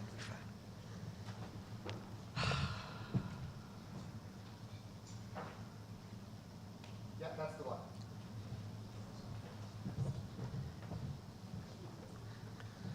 So I'm just going to go through the technique that I use for arthroscopic capsular labral repair or Bankart repair, and the technique that I do for a remplissage, and maybe a little different from the standard technique that you do. And I think these small tips seem to make a difference, at least for my sort of results. So we'll see the first. So this is another cricketer. He's a fast bowler, and he's playing in the IPL, and that's his second dislocation. So he had his first dislocation 18 months prior to this particular one. So this is the second one. So 18 months, he bowled extremely well. In fact, in the first match, he had 6 wickets and he holds the record for the number of wickets in an IPL match. And then in the second match, he goes for this over-enthusiastic, save for 4 runs, which he does save, but he dislocates his shoulder. Yeah. Now this is his second dislocation. He comes in with that MRI, and you can see that he's got a labral tear there. That's his labral tear. He has a very small Hill-Sachs indentation. His scuff's normal. And again, he has a suspected glenoid chondral injury. And I think some of these guys who have that impact seem to have that GLAD sort of lesion. So arthroscopically, I put them in the lateral position. I use the lateral position. I'm going to show you the technique for that. So I'm visualizing from the posterior portal. So your standard posterior portal. I'm doing a quick diagnostic arthroscopy. I want to see how large his Hill-Sachs is, but being a fast bowler, I'm never really going to do a remplissage on these guys, because at least in our results, we know that in abduction external rotation, you lose about 4 degrees, and that makes a big difference for a fast bowler. So no remplissage for fast bowlers. So once I've done this, I'm going to take my standard anterior portal and an anterosuperior portal, and I do the rest of the procedure visualizing from the anterosuperior portal, because I think that gives you your best view. I always look for the haggle there. There's no haggle there. But that's his labral tear running from the 6 o'clock position. So now I'm visualizing from the anterosuperior portal. And I think that this gives me my bird's eye view. I can see the entire labrum anteriorly, inferiorly, and posteriorly. And you can see that that's the chondral lesion that he has. That's the labral tear. So I first try and define where is the labral tear. It typically runs from about 6 o'clock to 3 or 6 o'clock to 2. But I will go ahead and repair it right from the extent where it tears. Now, as we mentioned, these are always capsular labral repairs, and you need to freshen the bone first. So step number 1 for me is preparation, and that preparation is not just of the medial aspect of the glenoid, but I will take out about 1 millimeter of the cartilage there at the rim, and this ensures that the cartilage is not coming in the way of the healing. So my soft tissue has to heal down to bone. Do a good rasping, so it's 3 steps: soft tissue liberator, rasp, and then the shaver. Once I've done that, I'm just going to trim off any loose chondral fragments from that GLAD lesion. So this is not a typical sort of a GLAD lesion. It's not running right up to the labrum. I suspect that when he had that second impact, when he hit the sideline, that's when he's landed up with this. I'll take my anchors from the anterior portal. I typically will take my anchor. I'll take it exactly at the edge of the junction with the rim. So it's about 1 millimeter on the face, but not 2 or 3 millimeters on the face as was described before. I will then take my bites with an instrument like this. So I'm going to take a large capsulolabral bite. So it goes way beyond the labrum, and you don't want to take a bite in the anterior band of the inferior glenohumeral ligament there. Now typically I take my anchor, I take the bite, I then take my suture and then park it in the posterior portal. I'm not going to tie each one down from the inferior to the superior, because if I do that, I find that I can't take my bites deep enough. So once I've taken anchor, suture, anchor, suture, anchor, suture, then I'll start tying it down from inferior to superior. And when you're doing that from inferior to superior, you'll get this good soft tissue tension in the anterior band of the inferior glenohumeral ligament. And more importantly, you'll get your concavity compression effect. So your bumper is basically your concavity compression effect. You've converted your flat saucer of a glenoid into a cup. And this, I think, gives you your static stability. So this would complete the procedure and then just stabilize the chondral edges there. And so this is your standard capsulolabral repair that I would do. Let's move on to remplissage. How would I do a remplissage, and how would I do this differently? So this is right shoulder recurrent anterior dislocations. So he's had 3 episodes, and he's a recreational table tennis player. And again, there in the MRI, you can see that he's got an ALPSA lesion there. We see that he has no significant bone loss. Table tennis, fortunately, isn't contact or collision. But we can see that that labrum's off from the inferior part too, so I'm going to have to go right down to 6 o'clock. More importantly, he's got a significant Hill-Sachs lesion there.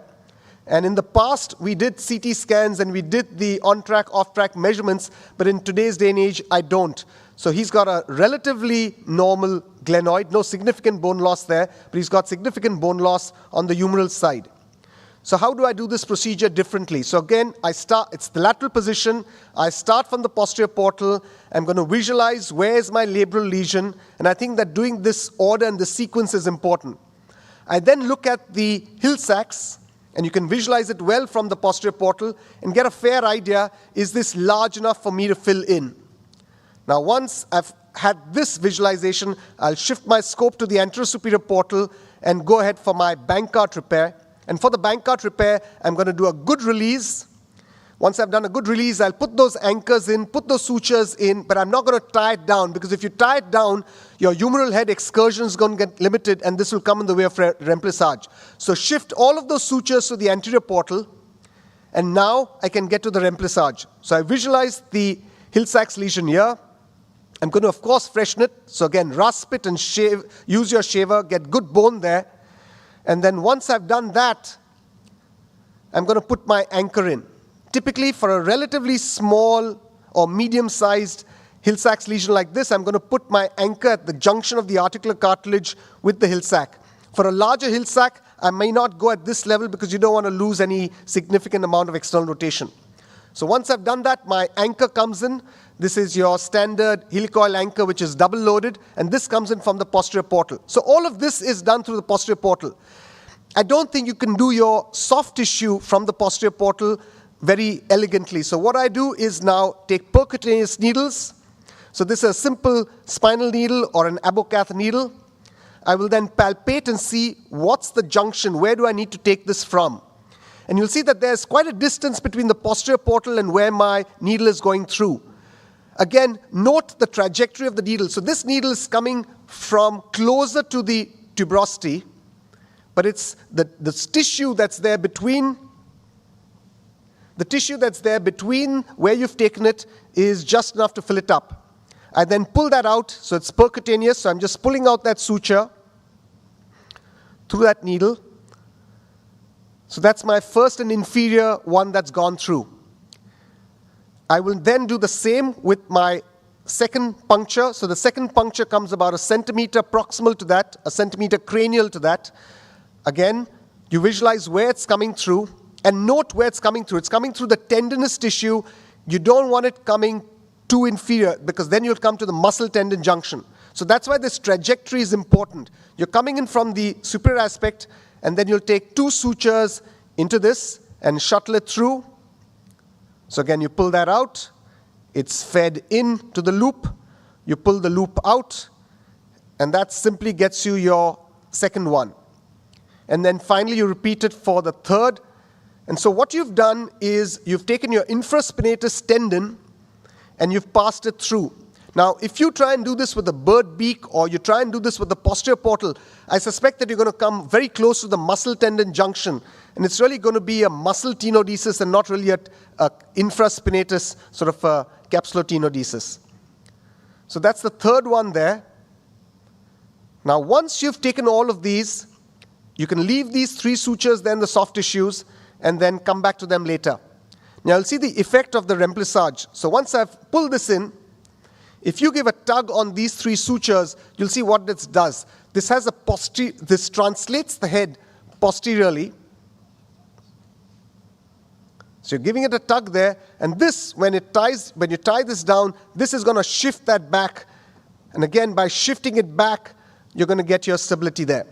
Now, once you've taken those sutures, now you go back and individually suture your Bankart repair. So you've done your Bankart repair, you've completed that, and now all you need to do is tie these down.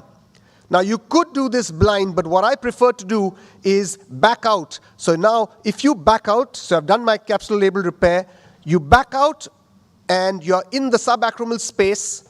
Once you're in the subacromial space, you use your scope in this sweeping motion, and you open up the plane between the deltoid and the rotator cuff. So it's a simple 2-second step, and by opening up this, you'll get to beyond the curtain, so beyond the bursal aspect of the supraspinatus. So you've gone into the infraspinatus. You can actually now visualize where you're going to take those knots, and now you'll take your knots down. So your knots are under visualization. The knots are on the tendon and not on the muscle tendon, and you'll see the difference in the distance between that. The posterior portal is much more medial, and because you've taken this through a percutaneous needle, you can really come into the tendinous portion and make sure that you've got tissue that's now sitting inside. So you've done your capsulotenodesis of the infraspinatus or the remplissage, and once you've tied that down, you'll again get into the shoulder. So that's your remplissage done there. And then you can go into the joint again through the same portal. You don't need to change your scope, and then visualize it from the joint. Now, if you've got a really large off track, you may want to put 2 anchors and do the same thing with 2 anchors. Now, when I finish the procedure, I'd like to see that I've got good soft tissue tension posteriorly, but you don't want a very, very tight posterior capsule there. And of course, that's the obliterated remplissage there. So that very quickly was the technique that I use for a bankart and the technique with the steps that I use for a bankart with a remplissage. Thank you. Right, we're going to take 5 minutes of questions. We're running a bit behind, but we're going to, any questions or comments? The first thing, that looks a lot easier than a lattige. It does. It is. Okay. Yes. It's more anatomic too. Anatomic. Question? Guys, can we bring the Can we mics have around? a microphone Can we for move the mics around a little right, quicker, please? A microphone, please, guys. Can we have people with the mics on the floor, please? Are you doing remplissage, yes. Prof? Yes, I do. You do remplissage, yes. Yeah, that was a very nice technique. Congratulations, by the way. Steve, you don't think the reason why a lot of our bankarts fail is because you have one bite of the cherry. We've seen the swimmer that dislocated a couple of times, and even this cricketer, the second dislocation. That labral tissue, the cricketer looked better, but the swimmer's labral tissue didn't look good. So I think if you want to do a bankart, the best time to do it is with the first dislocation, fresh, where everything is intact. And I think a lot of the failures are because, I've done bankarts before where I thought afterwards, I should have rather maybe gone for a lattige here. And so the more I do it, the more I get the idea, if you want to do a proper bankart, you do it the first time and you don't wait for a second dislocation, because that tissue is not what it should be like. Doing that early bankart is a much nicer operation than later on. It's much quicker. No, you don't have to do all that work to mobilize it, and do much nicer. Any other comments? Questions? You made it look that too easy. You made it look very easy. Do you have, so just to go back to the bankart, you said you place it about 1 millimeter onto the glenoid face. That's one. Do you have a minimum number of anchors? Do you have a rule about that? Typically, it's going to be 4, but in a large glenoid, it might be 5. It'd be very rare for it to be 3. I will often put in a posterior one also, because as was mentioned in the morning, often you'll get your lesion extending to the posterior inferior part. And as we know, the inferior glenohumeral ligament has 3 components. It's not just the anterior band, but also the posterior band. And so if you've got a Kim's lesion-like thing going there, or if you've got a lot of laxity, I think it's worthwhile also to tension the posterior band of the inferior glenohumeral ligament. So that way you're taking care of the hammock. It's a symmetric retightening of the inferior glenohumeral ligament. So often I'm going to put in 1 anchor, which is going to go in posterior inferiorly also. Okay. Any questions? No? Then another follow-up question is, why are you using knots and not knotless? I like to use knots because that's the way I've done it. And it gives me a lot of, I can fine-tune the sort of tension that I want to give when I'm tying it down. So that's typically the reason. But I don't have any objections to guys using knotless. One more point on the quality of the labrum. I know that what was mentioned earlier was that in Alpsa lesions, the labrum is bad. But I think my thoughts on this are completely different. In an Alpsa, what happens is, because the labrum goes and gets stuck to the medial side of the glenoid neck, it's a more unstable situation because there's nothing there and keeps dislocating. But the labrum itself doesn't get damaged with each dislocation because it's protected, it's stuck down there. Whereas with your standard bankarts, every time it dislocates, it causes further worsening of that labral tissue. So I actually find that for the Alpsa lesions, if you've done a good release, you'll find that there's a really good labrum and capsule there that you can repair back. Sham, do you want to come up and... Oh, there you go. Thank you. Thanks very much, Prof. Paliwala.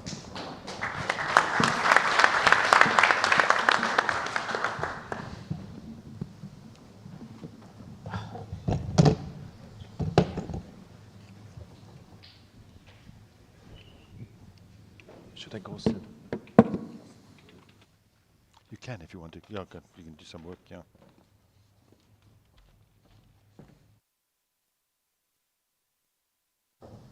Hi, thank you guys. So this is my journey onto a new technique. we all know that the Larrage is an established surgical technique with good results, but we know that there are complications with it. And one of the problems we've had is obviously, we know hardware failure, but in this case, if you look at the slide, see on the left, that screw is going at an angle to the bone. And when we're doing a Larrage, this is fracture work. This is fracture fixation. So we know that that angle is incorrect. And that's one of the problems. And you can see in this case, it's failed, the screws are broken, and the bone graft is not healed. So I'd find something else to try and address this problem. So we know when we look at Pascal's study on his cortical button fixation, he found using a tensioning device provides enough strength to hold that bone in place. It also gave us a guide to placing it. So when we did this, Taverna then described using a two-button technique, which means 4 buttons, 2 in front and 2 in the back. So one of the problems we had is with arthroscopic Larrage that I had faced is I had difficulty. The first steps are basically taking the coracoid down is not difficult, but doing the subscap split and trying to avoid the neurovascular bundles coming from the front has been the problem. So also with the original Larrage technique, you can see that we didn't have a guide. We had to put the graft in, find and figure out when you put the graft in, and then worked out whether we were flush to the glenoid and of course medialized to the cortical bone. So those are the challenges we faced. Subscap split, the placement of the bone, and of course, if we did these things, we had to bring in the screw. Remember the glenoid is anti-verted. So when you do that, you had to come in far medial to get that screw in the right direction. You could, of course, use what Heku said by putting a little sandbag at the back, or in open technique, you put a retriever into the joint, and when you tilted it back, that brought your glenoid back into a better line. But it was still difficult. So yeah, I decided we should try and do some of the techniques that Pascal has taught us, and of course, I'm more a follower of Itera Taverna. So this is a 17-year-old mate. He's a loose head prop, and this was his right shoulder. And we know the loose head props lock in with the right arm. And he complained of pain for about 8 months. There was no obvious history of injury. It was just recurrent, repetitive strain to the shoulder. But it was aggravated by overhead activity. He could not get back to scrumming. He had no obvious history of instability, but he did not respond to rehab, and that included physiotherapy with proprioceptive training. So when I examined him, he had mild generalized laxity, no major. His range of motion was pretty much normal, but his special tests showed that he had an obvious positive apprehension and a relocation test. There was just mild inferior laxity, but no major laxity in other directions. He had negative gadget tests, he had negative posterior instability signs, and he had no subacromial pathology. So his imaging studies were relatively normal. Even his MRI showed no significant problem, except for maybe some posterior inferior capsular laxity. So because he wasn't unable to return back to sports, he was just starting his season, and he felt that he needed to take time out because he was in the first team of the rugby of his school. So we took him to theater and did an examination anesthesia. And this you can see that he has signs of anterior instability. So we decided we were going to do an arthroscopy and have a look at look at what's going on. So in this technique that I use, we use a standard beach position, standard portals. If you look at the screen on the left, I always start off with a needle at the back. This is one case where I want to get that scope parallel to the joint from posteriorly. Our standard anterior, superior portal, anterior inferior portal, so nothing's different. You can also see that we're going to harvest the coracoid opens. So when you look at these videos, his initial assessment, you can see, I'm just showing you the labral detachment here. But when you look beyond that, you'll see that the capsule is very thin and and actually the labrum was attached wrongly. So we mobilized the capsule. There is some damage to the subcap in this case because it didn't separate so easily, but I tried to separate the capsule from the subcap. And the capsular split will then go all the way to the humeral head. And as it releases, you find the capsule now slides down. So this is viewing from the posterior portal. And then we release the capsule all the way to the humeral head. That's step 2 is basically to change your portal viewing. And we now look from the standard anterior portals, And from this, you then have use the second anterior portal to address the anterior glenoid to prepare this. So we would debride the glenoid of all soft tissues, and then use a burr, in this case, to freshen the anterior bone and try to flatten this as flat as possible. Step 3 is to open up a little of the posterior capsule to allow entry of the jig. Sorry, that's step 2. So step 3 is inserting the jig. This is a standard jig from Arthrex. I use this jig at about 3:30, but once we've done that, we then will basically attach the drill guides to the back of the shoulder. And you can see that it has 2 bullets that allow for entry of the drills. The next slide shows you that I would use a switching stick to help me mobilize or get the anterior glenoid, anterior capsulolabral structures out of the way. You need to do that, because if you look at this, here's our drill guide coming through, and what's lying in front of that is the brachial plexus. So with this, we would drill basically a 2.8 millimeter drill. That's where the sleeve is 2.8, but the drill itself is only 2.2. So these are tiny tunnels compared to what you'd use for Larrage open techniques. We would then repeat that for the bottom drill. And once we've done that, we'll then pass sutures on the back, which are shuttling sutures. So these are retrieved from anteriorly again. And these sutures are now placed into the anterior portal and kept aside. So this is done for the superior, and you have to mark these separately. And then we'll retrieve the inferior suture as well. And you would find it's still coming through, and you see it presenting itself. And once you do that, the second suture is also parked and marked. So essentially, this is what you have. You have, once the jig is taken out, you can see that we have glenoid with 2 tunnels and sutures lying in those tunnels. So step 4 is an open technique. This is standard harvesting of your glenoid, your coracoid. In this case, I would denude both the lateral and medial aspects of the coracoid. The coracoid is then flipped over. You have to be gentle. Never pull that coracoid out of the wound. Just flip it over so you don't damage and put in tension on the plexus or mainly on the musculocutaneous nerve. Once you've done this, we use this jig that's applied from Smith & Nephew. And this standardizes where exactly you're going to drill your holes. The next step is to prepare the coracoid. Use, in this case, a saw to decorticate the deep surface of the coracoid. And then we apply these guides, drill guides, to the bone and create 2 drill holes. Once you've done that, we would then load the buttons through the drill holes. And you'll see that on top of this, step 5 then is, once you've done that, step 5 is to do a subscap split. And this was the difficulty you doing it arthroscopically. Once you create a subscap split, you will now take off the anterior capsular labrum that's still there, and you'll find the 2 sutures that we put up. The shuttle sutures are then found in that and retrieved out to the subscap split. Once that's done, we're then going to insert, identify the superior and inferior shuttling sutures and put this appropriate button sutures onto that. So you can see that these are applied, and your assistant will then pull the graft, and having the double button actually is a nice way to shuttle that bone into where you want it to be.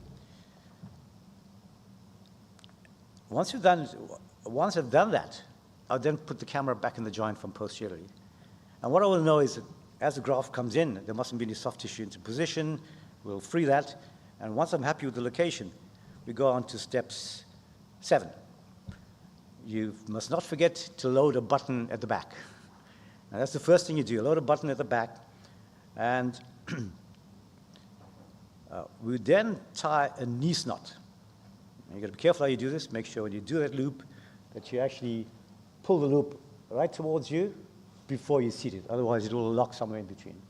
But this is a nice suture that brings the button all the way down And you can apply a lot of force to this. Okay. So once you tie the knee knot, we then put in this this tensioning device, and apply 100 Newton meters of tension to each button. I would then check back again arthroscopically if the bone graft is still sitting fine. And then you must not forget to tie half hitches. You tie at least 3 half hitches, and also put tensioning, 100 Newton meters of tension on after you've applied the half hitches. So if you look at this, you can see how solid that bone sits. Okay. And everything looks fine. There doesn't seem to be any overlap. The bone is sitting quite nicely from the posterior viewing portal. Step 8 is to reattach the capsulolabral tissues. In this case, you can see there was a nice healthy tissue that came up, and we just used standard 2 or 3 anchors, and these are knotless anchors to apply to the labrum. And this is what the final view is like. A good labral repair, and the bone, from what we saw, looks steady. And this is the anterior view. So in this case, we managed to get some post-op view pictures. You can see there's 2 buttons at the back, 2 buttons in front. And if you look at the lateral view, it looks like this nice approximation. What we achieved with this is not a screw fixation, but a bolt fixation. And you know, if you look at airplanes, and look at ships, they're all fixed with bolts, not with screws. And therefore, we're meant to get good compression on this graft. If you look at the post-op CT, you can see you've got a nice view of the bone block on the axial views. I think, though, that this is 3D views of this. I think that I need to bring up my graphs a little higher. So I think a 3 o'clock position would be where I want to go with my future graphs. But otherwise, it looks very acceptable. These are just some examples of other patients I've done. And what's nice to see is that the screws, the button fixation is parallel to the glenoid. We've got good positioning of the glenoid on the axial views. And I don't have all the follow-up studies of these patients, but this is the technique I use, and this is the team that you have to have. You have to have a good team. I have the guy who's squatting down, who looks like a tough guy. He's my main man. He's a Smith Nephew guy, and without him, I think I would make more mistakes. The other team of mine are very important as well. So, thank you very much for your attention. Sham, what we'll do is we'll get, because Professor Rachueni is going to talk to us about the screws now, I think. Eh? No, I think first. No, first. Oh, no, sorry. Primus? The surgical technique, or the arthroscopic. Yeah. Prof. Libertowski. Sham, come sit here, Sham.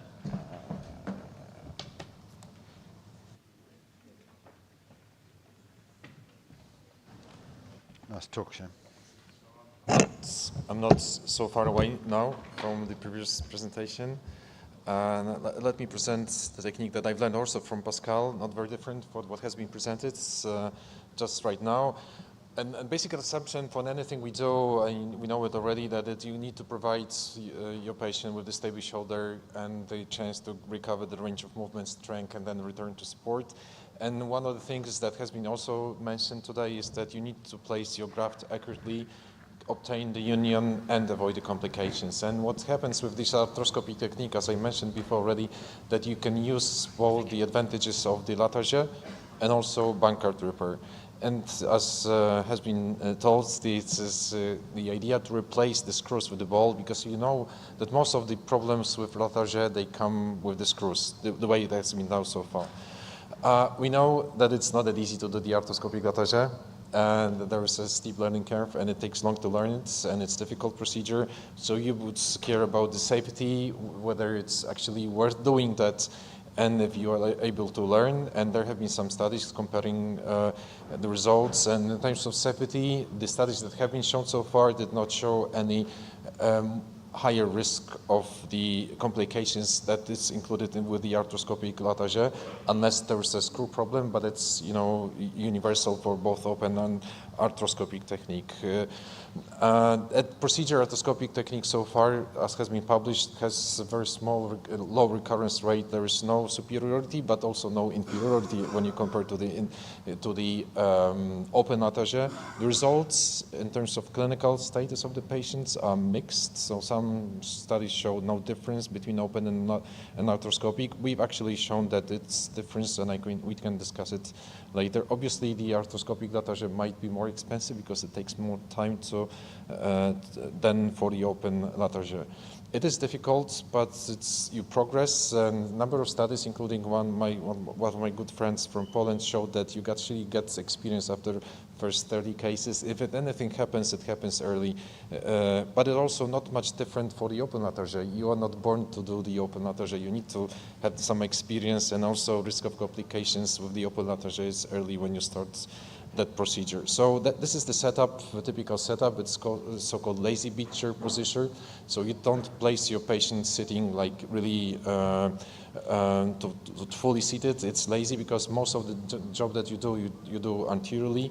I use the arm holder. That's not necessary, but it's helpful. I use the 70-degree scope, and I will tell you about it. And of course, you need to have a very low blood pressure and work with an anesthetist. Pascal has designed the approach. It's always consistent. It's always like that. So you've got those portals that have been named according to geographical directions. So you've got the northwest portal, west and south and east, etc. We use the same right and left, so we need to kind of get accustomed to that. It concludes the steps, more or less similar to this semi-open procedure. So first you start with the coracoid preparation, then you go for the drilling through the glenoid, then you need to do the split, then you transfer the coracoid, and finally end up with the Bankart repair. So this is how it starts. The 70-degree scope has a major advantage that you don't move your scope that much. With this kind of periscope vision, you actually stay most of the procedure in one portal. So this is what I've learned from AC joint repair using 70-degree scope. So we are going around the coracoids, and the scope is still in the back of the patient. This is the release of the pectoralis minor muscle. So we go along the conjoint tendon once it's freed. And then we go for the next step. We prepare the coracoid, so we need to shave it. So you know that the coracoid is bent. You see it open. You need to actually do this flat position with the specially provided rasp. It's safe and it's quite quick and it's not difficult. Next step is a bit more difficult because it's guided, but you need to have a little bit of imagination and remembering that your vision is a bit skewed by the 70-degree scope.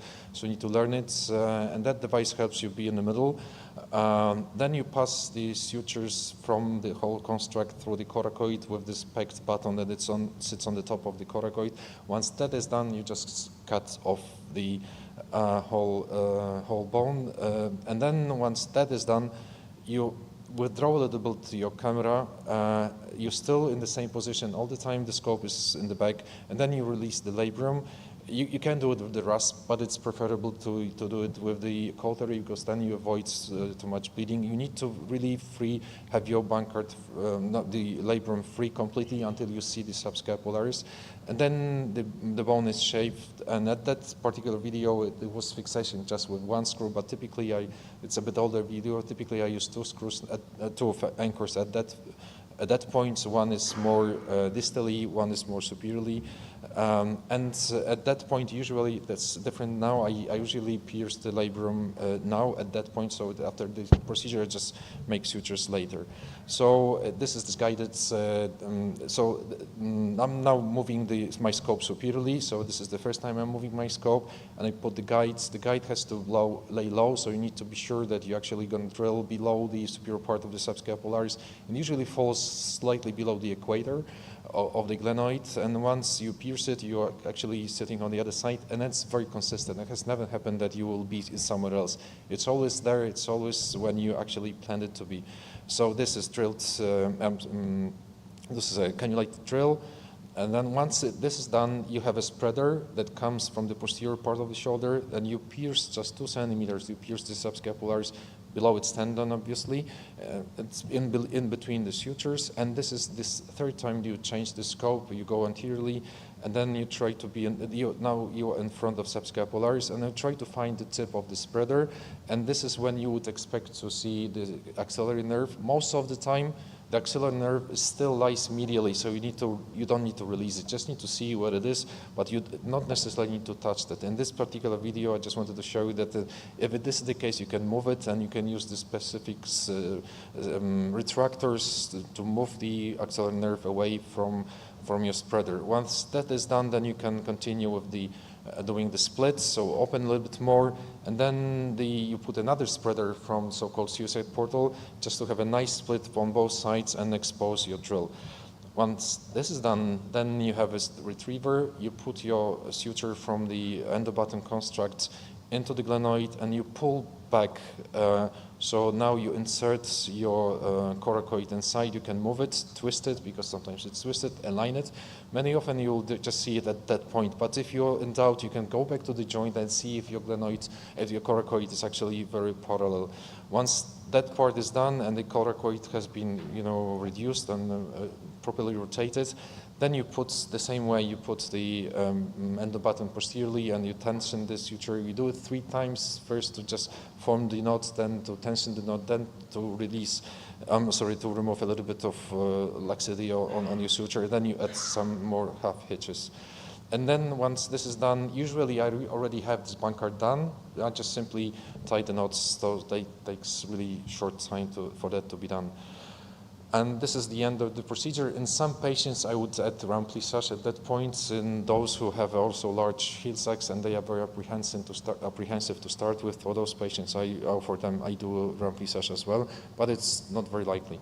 Obviously, this technique has some disadvantages. It's technically demanding, probably not the first procedure for the arthroscopy to start with.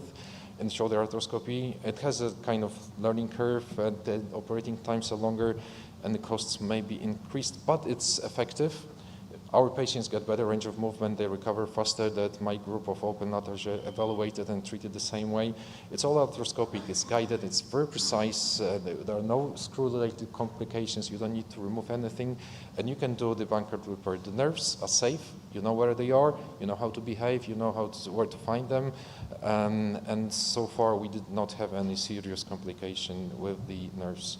Thank you so much. And you can scan that. There is a video, 360 video, that you can observe from the YouTube. Thank you so much.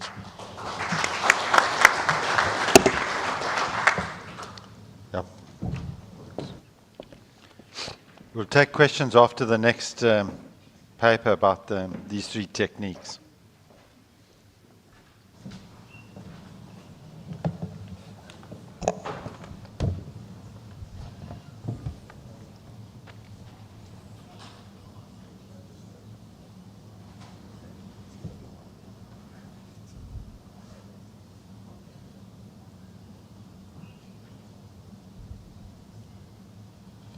Okay, so we have heard from the experts what they do. I think my job is quite easy. I'm just going to tell you what is their results without any bias.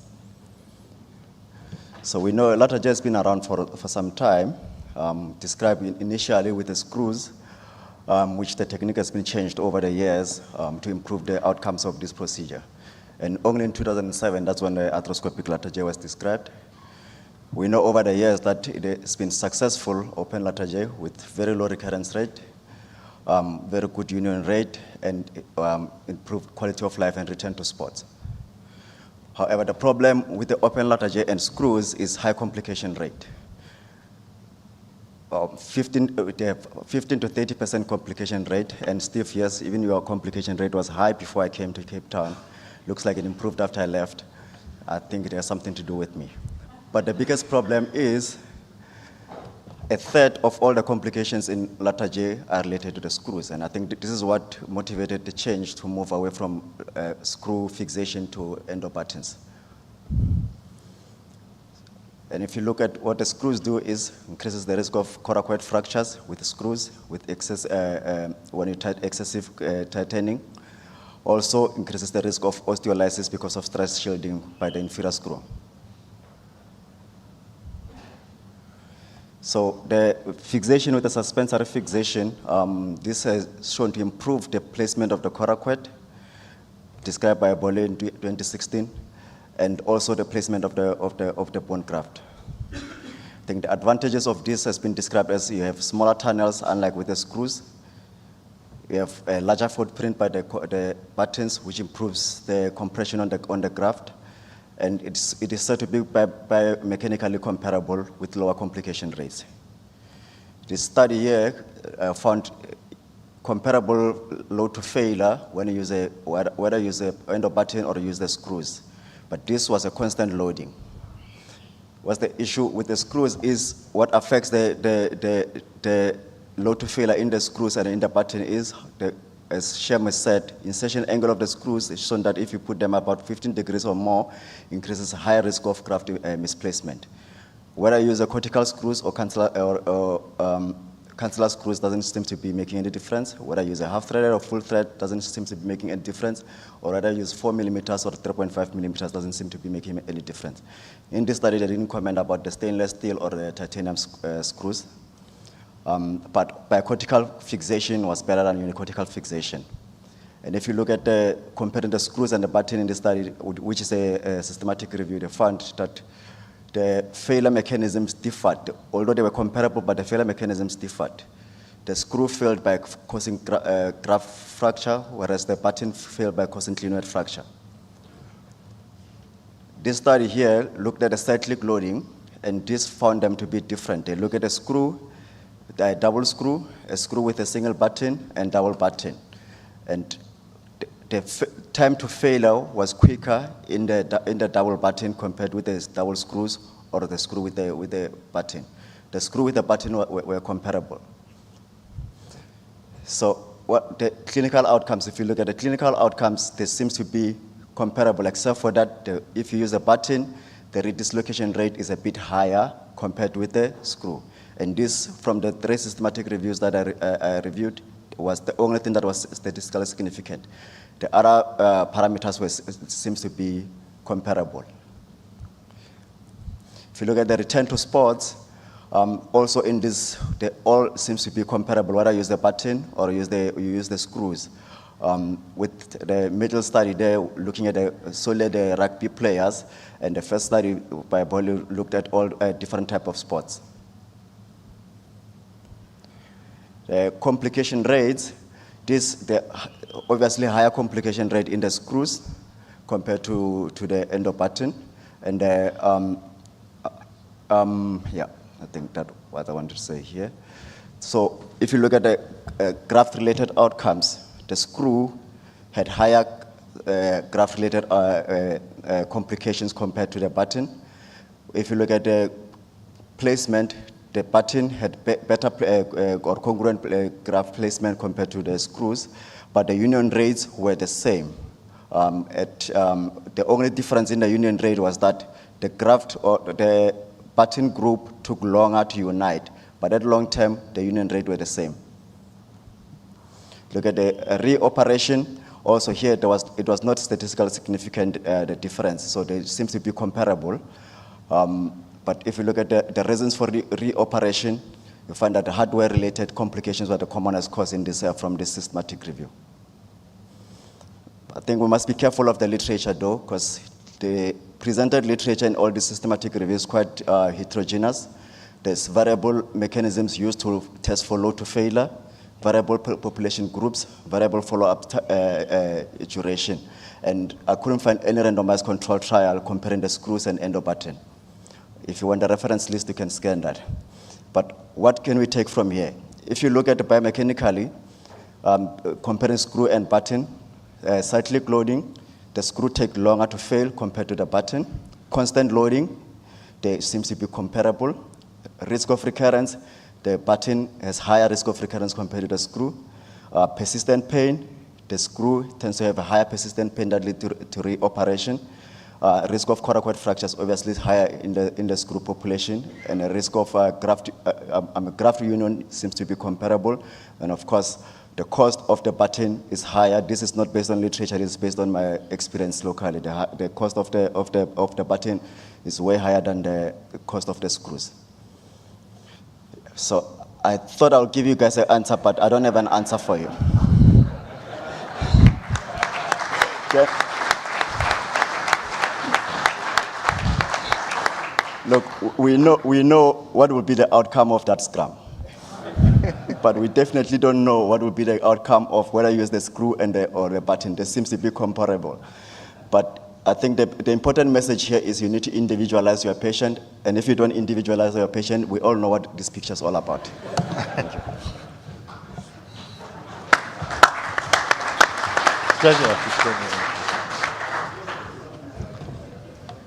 Yeah, we got a microphone down here. So, yeah, we're going to now have some questions because this is all screw related and button related. Any questions or comments?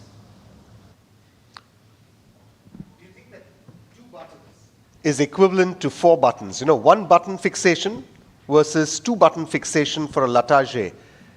Biomechanically on day 1, and then of course later as union takes place, because Pascal says 1 is good enough, and as orthopedic surgeons we feel maybe 2 might be better. So, yeah, look, I removed two slides that compared that here. There's compared no buttons at all, just suture or single button or 2 button or 4 button. And definitely if you use bicortical buttons, so 2 buttons at the back and 2 buttons in front, is better than if you use 2 buttons in front only compared to the back. And single button was the weakest, or no buttons was the weakest. Single button was the second weakest, and the strongest was the 4 buttons. Who's using buttons in their Latarjets? Polish, Indian, and Durban. That's about it. Yeah? Poland, Indian. I'm surprised because if you look at the screw-related complications, it means another operation for our patients. So the screws are a problem, as we presented it last year with 17 cases that had been done. We thought it was high, and in fact, we quote the patients 5 to 10%. But when we went back and looked at it, it's actually less than 2% that we're taking the screws out. But I think some of the patients, if you look at the screw-related complications, Latarjets have 30% of pain. If you look at the follow-ups, 30% of patients who have a Latarjet have some form of pain afterwards, and it's probably screw-related, and you take the screws out, those pain will go away. What's interesting for me is that 10 years later, the screw can give a problem. So how can they got the bone lysis, and it's only 10 years later, suddenly they get screw-related pain, which goes away once the suture is taken out. The problem with the button for me is if you look at our population we group in, once I've got a bias, so as you all heard, I have a very big bias about the rugby, is that in the rugby players, they want to get back to sport earlier, so the graft union is slower. And secondly, for me, if you're starting to train early, which we do with the 2 screws, at 6 weeks, they're fully gymming. So I'm not sure that you've got any tension on that coracoid at that point, and those sutures must stretch. For me, I can't believe there isn't a stretch or a give, and if there's a little bit of lysis, the contact forces must be reduced. And that lysis is within 6 weeks. We can see lysis within 6 weeks. So I'm not sure that I'm going to go to a button for a rugby player. But I think in the rest of the group of the players, the rest of the people, maybe a button is better. I mean, Archie can maybe, after what is reading, and then the 3 who are using buttons actually comment on that. So I think I would probably prefer a screw still for a contact athlete and have the risk, but that is an issue. And as before, Bancards are good. Bancard and remplissage is good. It's just you choose your population that you're operating and what you want to do. So maybe Archie will comment first, and then the rest of the 3 of you can maybe comment about the button and the screw. The 2 studies there looked at the rugby players, comparing the button and the screws, and there were similar return to sport, rate of return to sport and time to return to sport. Time return to sport as well? Time to return to sport. I think one of the papers is actually a preprint that is coming out. I think it's from France. Also, a similar time return to sport. So the question is, you must see when that time return to sport. Was it 6 months, 4 months, 3 months? Because if they all return at 6 months, then it's irrelevant, because it's actually return to sport is 3 to 4 months. Is where you want to remember that. You can't remember, yeah. Prof. Lubowarski, do you want to comment about the screws? Yeah, so I can't comment that. I don't know. I mean, when you ask Pascal, he would say that since he is doing that, he will never change. He will just do this, and he is never using screws. And I ask him, why won't you use the 4 buttons? And he doesn't care. All his patients are stable. So this is the personal message. So my personal experience is that In most of the times, it really doesn't matter. I've been using that for like over 5 years, over 100 patients that we've done with this, and I had two revisions. I will show it later in the afternoon, in the evening. So I think it's not the screw that is a problem. Sometimes with this technique, what is the problem with the single button, this technique by Pascal, that this coracoid is not very large. You take it a little bit smaller than you would do it when you would do it open, or with the Laurent technique. And in the majority of cases, it's not a problem, but I feel that it might be limitations not related to the screw, but the size of the glenoid defects. So it's like a huge glenoid defect. It might be that it might be limitation, and those are the two complications that I had with this technique. So it's not the screw, I'm sorry, not the screw versus button, it's just the size of the defect that you address with this technique. So this is answer kind of to, that's my comment. Yeah, Sam, do you want to make a comment? Yes. I mean, the reason I looked at button fixation really was because of the top screw, the superior screw. You know, the glenoid's got 2 circles, and it's the bigger circle, and your body wants to go back to it. So that's why we get reabsorption of the upper part of the graft, and that's when the screw became a problem. It wasn't the screw breaking, it was actually the head hitting the screw. The other thing is that with this technique, Primoz and I have been repairing the capsule, and the important thing about that is that it maintains proprioception. Keeping the capsule, you keep your normal tissue there, you maintain proprioception, the mid-range instability is not what it used to be. So. But with regards to the fixation and healing rates, I'm still trying to do a study. And I think there is a slight delay in healing with cortical fixation. So I have to rethink my rugby players who want to get back earlier. But with other patients, they've been very happy. Despite the fact that we repaired the labrum, they still have good range of motion. So, I keep it. I think this is on. This is on. So I did 2 screws for all my life. Then I moved to 2 buttons. And what I've been doing since the last almost 18 months is I use the inferior one as a screw and the superior one as a button. Because it's the graft lyses in the cranial aspect. And once that graft lyses, that screw's of no use. And that screw, if it does back out, it's rubbing on the subscap and creating all sorts of problems and creating pain. So if you can use a button proximally, then you're getting probably the best of both worlds. You're getting good compression primarily with the screw. You're getting a rotational effect with the button above. And when that does lyse, which it will, then that button's not a problem anymore. Mm-hmm. Yeah, so we had this, sorry. Yes, no, what I would like to say is that we talk about screws and we lump them all together. But there are screws and screws. There are titanium screws and stainless steel screws. Some are cannulated, some are not. Now, if you think of the biomechanics on this, the bottom screw takes all the pull. And the top screw probably only pushes it against the glenoid. And it's the same with the button there. But bone grows onto titanium, doesn't grow onto stainless steel. So if you put in titanium screws, and I spoke to Lafosse, I say, have you removed any of those screws? He says, you can't get them out. You have to chop them out because the bone grows onto the titanium. And he's got a 2-star thread screw on his system, which makes it even more difficult to remove them. So my whole point is, if you do a bone graft, you have to load that bone. Otherwise, it's going to resorb. We know that. So if you put in titanium screws and the bone grows onto the screws, then the screws are doing the work.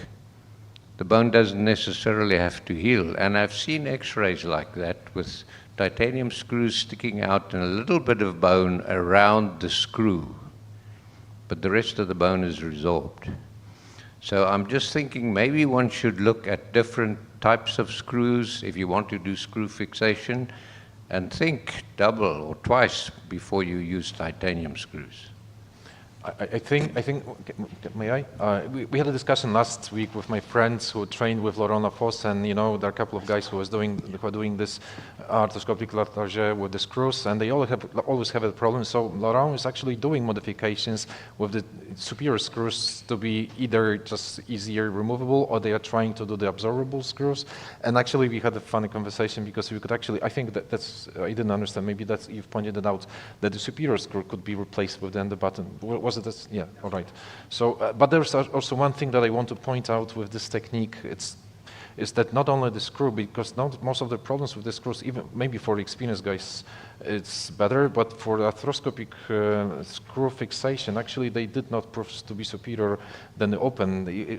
They claim to be better in terms of screw fixation, but it's not that easy to do that arthroscopically. And the major advantage is that you guide your drill and you're always in the same position. And I think that also may matter for the pain, that you are never sticking out with your coracoid. So there's no way to make a mistake like having lateral position of the coracoid. Just wanted to point it out because we probably gonna finish this discussion. It's not only the screws but also guided positioning of the coracoid. That's the major advantage for me.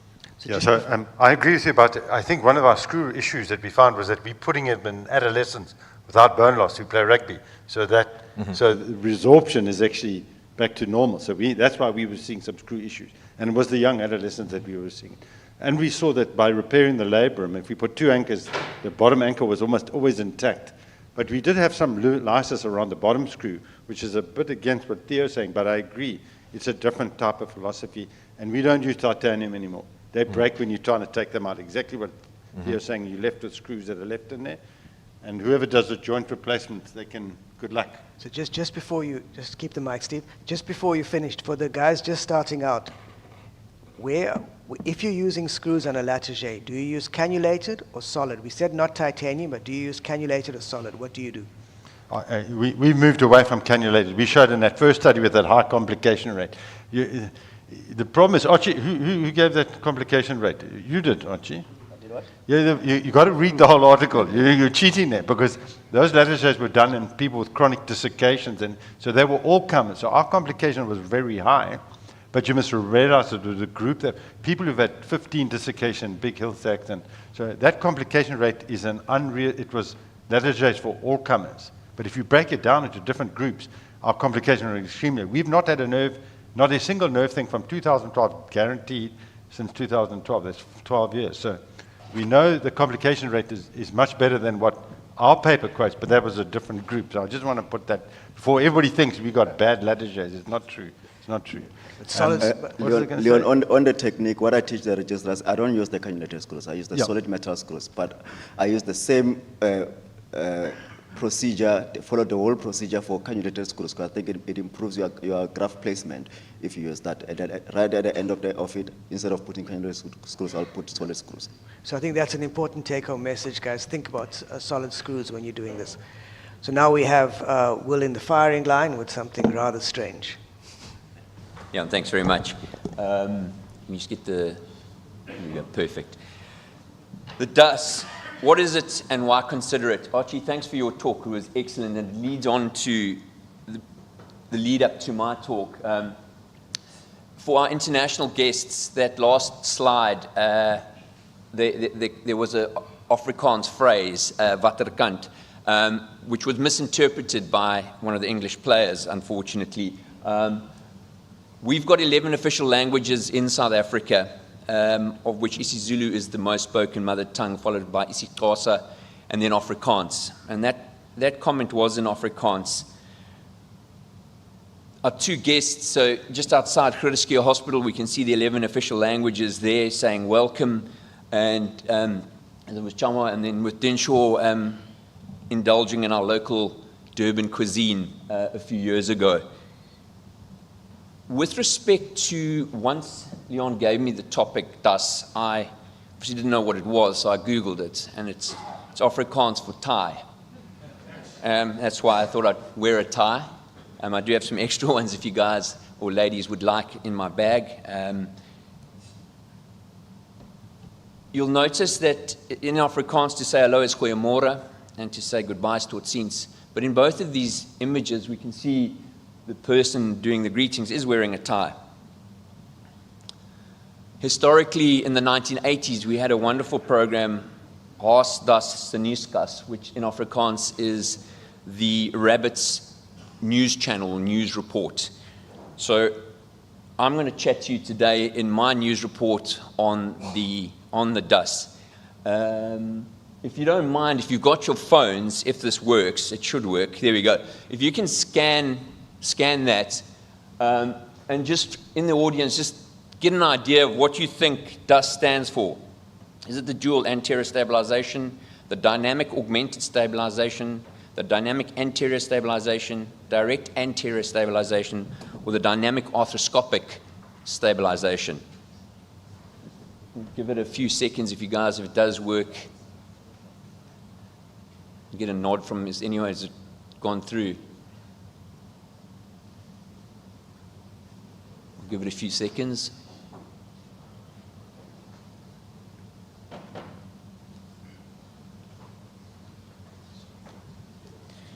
So, dynamic anterior stabilization, that 50% of the audience knew more than I did when Leon gave me the topic. So that's it. It's the dynamic anterior stabilization.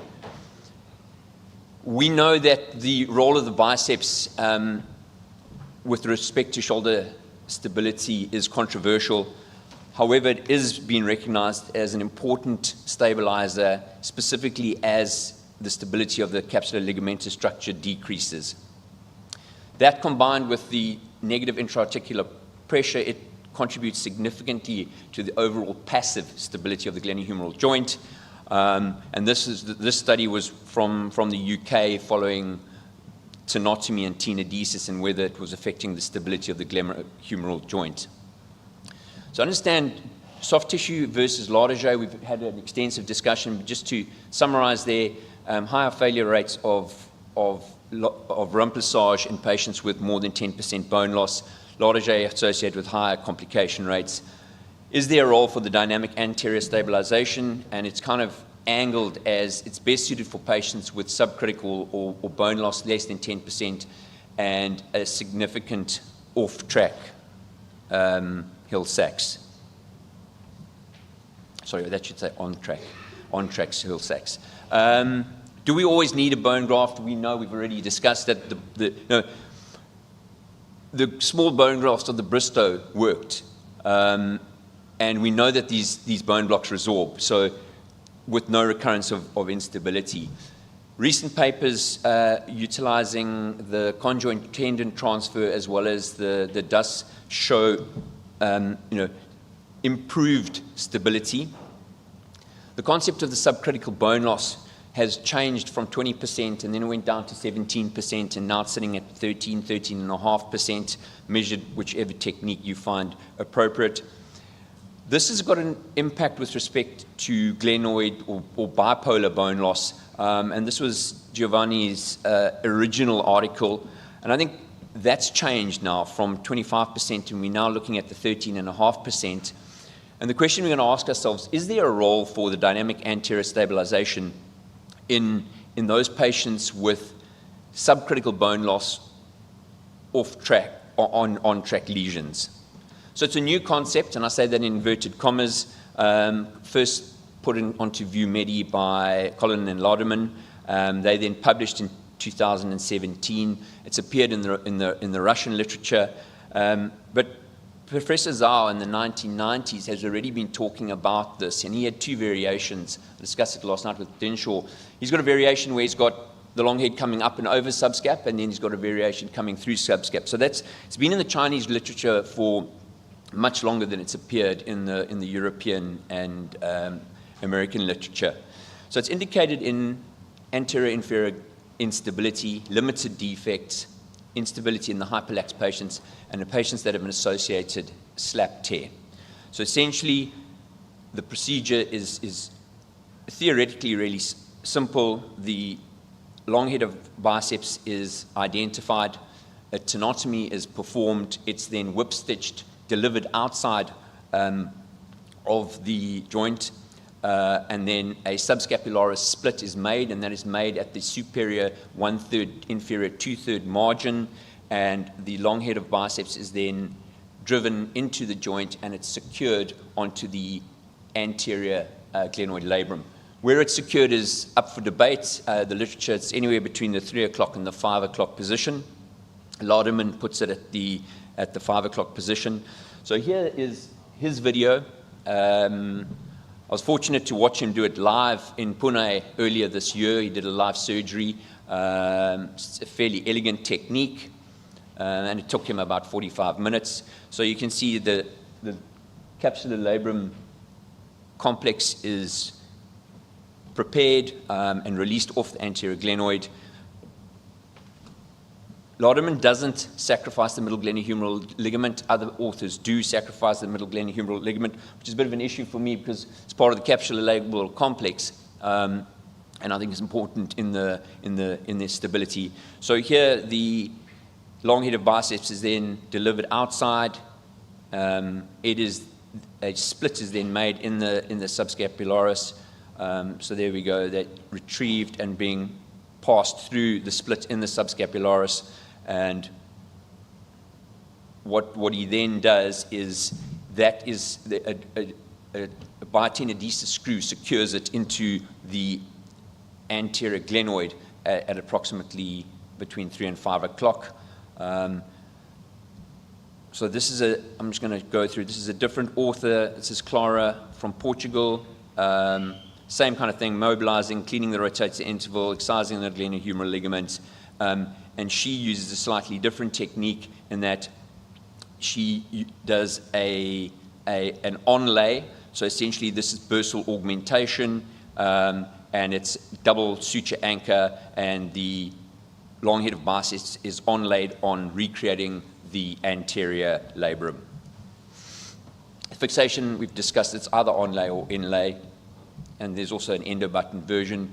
Patients are in a sling for 10 days. They start with active assisted, day 1, no sport until 6 weeks, no flexion of the elbow against resistance for the first 6 weeks, and he asks them not to carry them. So the theoretical advantage is that it provides a dynamic hammock initially in the first 30 degrees of abduction external rotation, and a sling effect beyond 60 degrees of abduction external rotation. It's easier and safer than the arthroscopic Lauderdale. It eliminates the risk of nerve dissection, and there's no traction on the coracoid process. No coracoid transfer can be performed through 3 arthroscopic incisions. It avoids cortical resorption, so you've got no screws, you've got no graft overhang, so reduced probability of osteoarthritis, and your pec minor remains intact, so your risk of scapular dyskinesia is reduced. Is it biomechanically relevant? There have been 2 papers. Steve, there's no 5-year results. They're probably going to be reported next year. These are 2-year results. But essentially, they looked at the isolated Bankart, 10% anterior glenoid defect and a 20% anterior glenoid defect. And the DASH showed significantly less anterior translation. However, in 20% defects, there was posterior inferior translation, and obviously not ideal in terms of what you want to achieve. So that shows bank 1. So this is really where the DAS had its best effect. Bankart tear with subcritical bone loss, more than 20% that posterior inferior translation. And that just summarizes the slides we've just talked about. So the results at 2 years, they had a 13.6% recurrence rate, and 2 of which patients were revised to Lauderdale. 1 they treated conservatively. So it's an option. It's an option for subcritical bone, what is the word I'm looking for? Subcritical bone loss. Maintains range of motion, and there's no complications of Popeye deformity or cramping within the biceps. There is however, and we've already alluded to it, I didn't want to put up rugby players, but this is a fairly nice representation of 2 rugby players running into one another. These are bison, I think, from the Arctic. A tackle between 2 rugby players is up to 2,000 newtons of force in one go. Those studies, those biomechanical studies, were 10, 20, and 40 newtons. So I don't think there's relevance with respect to our patient population. A single scrum between will create up to 16,000 newtons of force. This is the British scrumming team against the Red Bull Formula 1 car. I think if it was the Springboks, we wouldn't have this back and forth nonsense. We would have just... So in terms of the pearls, there's a role, and I was intrigued. There is a role. I didn't really know much about it. Is it something I'm going to use? I'm not sure. It's associated for the subcritical bone loss, associated slap tear, hyperlaxity, patients with capacious inferior capsule. For those patients with greater than 20%, not indicated in the throwing athlete without a slap tear, long head of biceps rupture. So if you guys wouldn't mind, and ladies wouldn't mind taking out your phones again, and is there anyone here who would consider, after my summary of it, would anyone consider this as an option to put in your armory for dealing with anterior? 2/3 no. Would you consider it, Steve? I think there's one indication is when you've got a type 4 slap lesion with no bone loss and a non-rugby player. That might be the option. When you're going to do a bicep tenodesis, it may be an option. 100%. But that would be probably the only indication for me. Well, I mean, what you showed there and what is done is actually inferiorize the subscap. And that's what provides an additional stability, a muscle sort of sling. So, and of course, it creates in a dynamic way, you know. So I think that's the achievement. So maybe in a hyperlax patient, that might be an option. But otherwise, it's kind of we still need to see what the outcomes are with some of these patients, before we consider that. So do you use it? I haven't used it at all, not yet.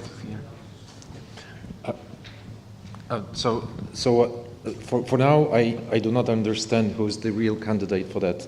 Even if you have like this Philip Collins study and Alex Lademan, they have 14% recurrence rate in 2 years. 2 years, and it's not the end probably. So that for me that's concern. That's one thing. The second one, you jeopardize, you cut out your biceps, and in the end you end up with the Latarjet. So there's no biceps attachment anymore. I don't know. Maybe it doesn't matter. But I still don't know who is the candidate for that, and why worry? Why do that? Thanks. We'll have some more questions. That we're running a little bit late, but that's okay. Jimmy, the last talk now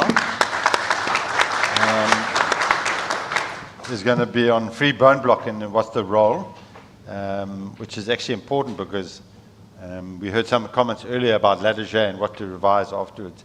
And well done for a talk and an operation you don't do. Well, that's pretty good. Okay. Thanks, Steve. As I was coming up to talk, Cameron Henley is our president of the society, said I must be quick. So if I want to keep my job, I'm going to be very quick. So there is a general understanding that if you are dealing with glenoid bone loss, subcritical, 13.5%, you are going to address that with a bone augmentation procedure. Or if you are dealing with an off-track lesion in the setting of a bipolar or bifocal lesion, you are going to address that with a bone augmentation procedure. So most of us, like Steve, will go with a Latarjet procedure. It gives us the bone stock that we want, but also it gives us the added effect of the sling. So there are numerous studies, biomechanical studies, that have shown the effect that the transferred conjoint tendon gives a dynamic stabilization of the shoulder with an abduction of between 60 and 90 degrees. So that is an added effect to the bone block that the coracoid process gives us. But there are issues with the Latarjet procedures, as we've seen during the course of previous talks.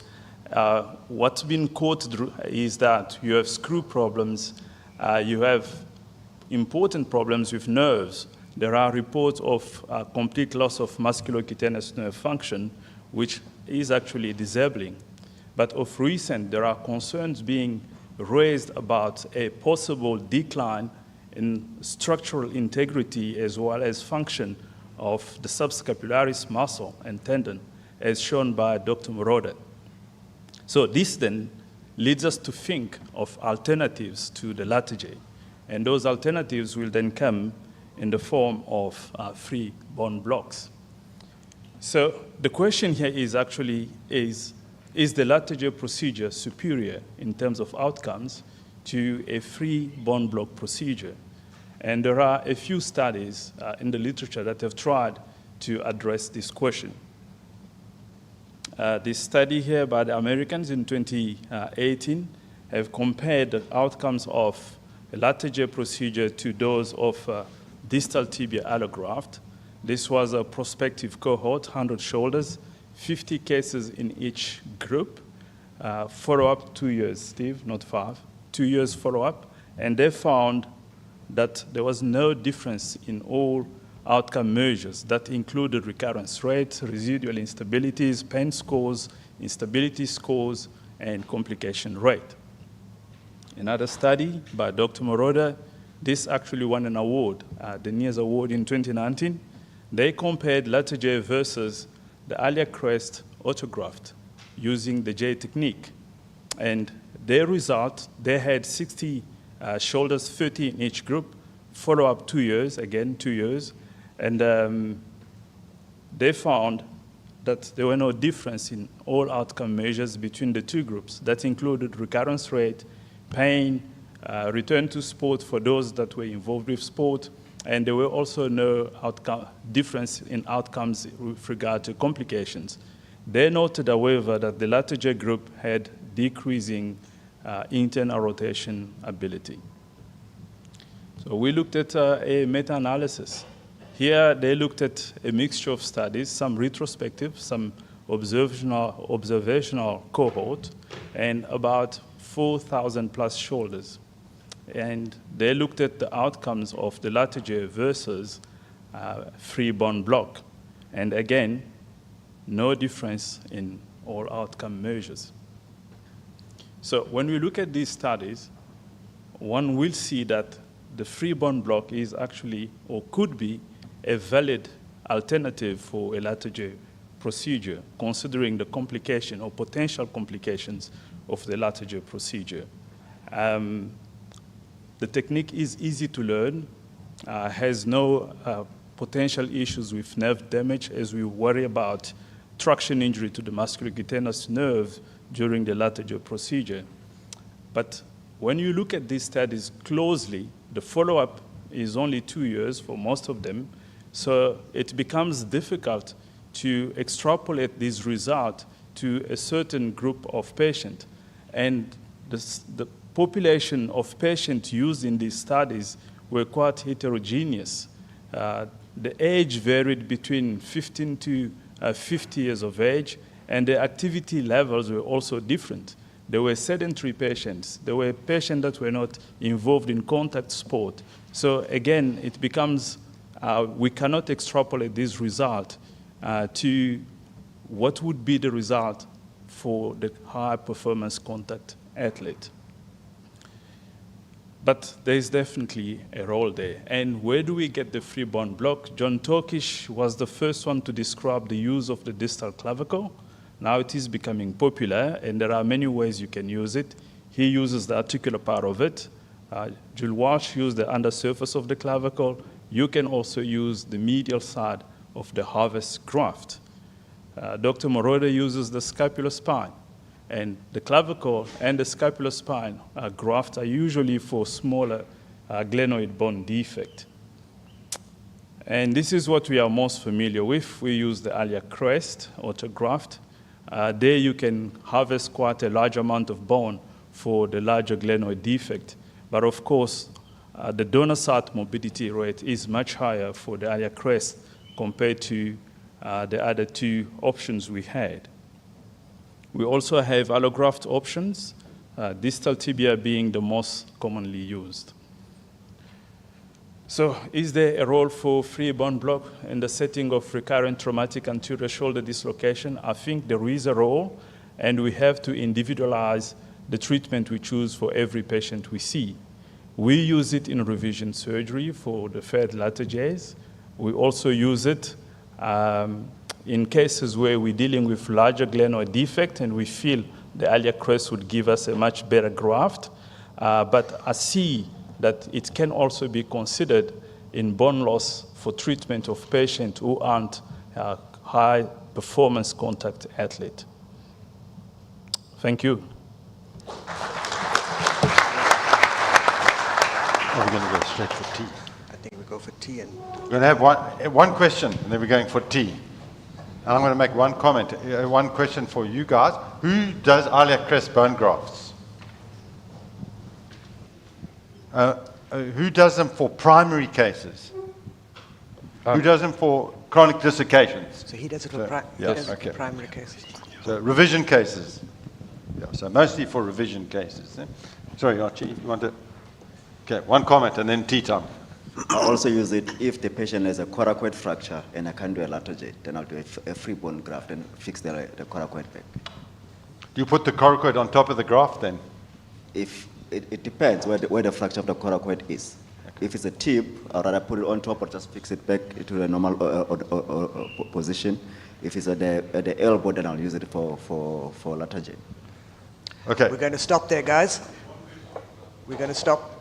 Just one quick question, Jimmy. The free bone grafts, were they doing Bankart repairs with those bone grafts in any of the papers that you saw? Yes. Yes, most of them they did, and most of the free bone block are done arthroscopically, which offers you the advantage of being able to do the anterior-inferior capsulolabral repair.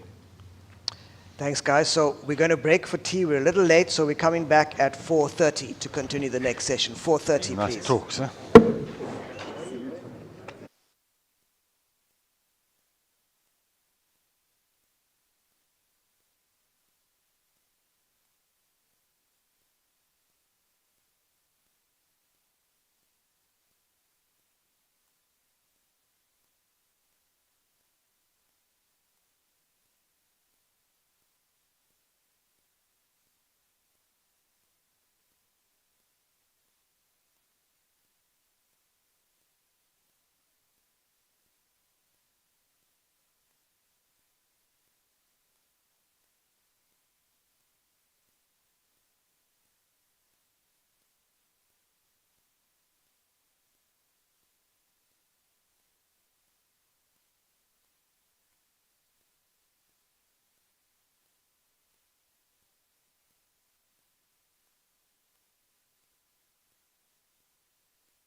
Okay, guys, can we settle down? We're about to get going with the last session.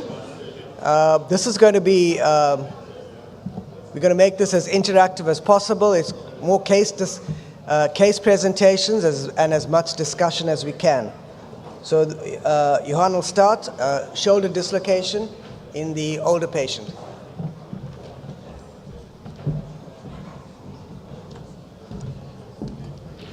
Thanks, Leon. So I was asked to do a case discussion on the older patient, but both my patients are younger than Charles, and Charles outperformed most of the guys half his age last night, so don't be intimidated by the older patient. This is my first patient, 52-year-old right-handed bricklayer, fell from roof height. There's his AP in lateral of his x-ray. If you look carefully at his, I don't know if there's a pointer on here, on his left x-ray, you can see a fragment there behind the humeral head.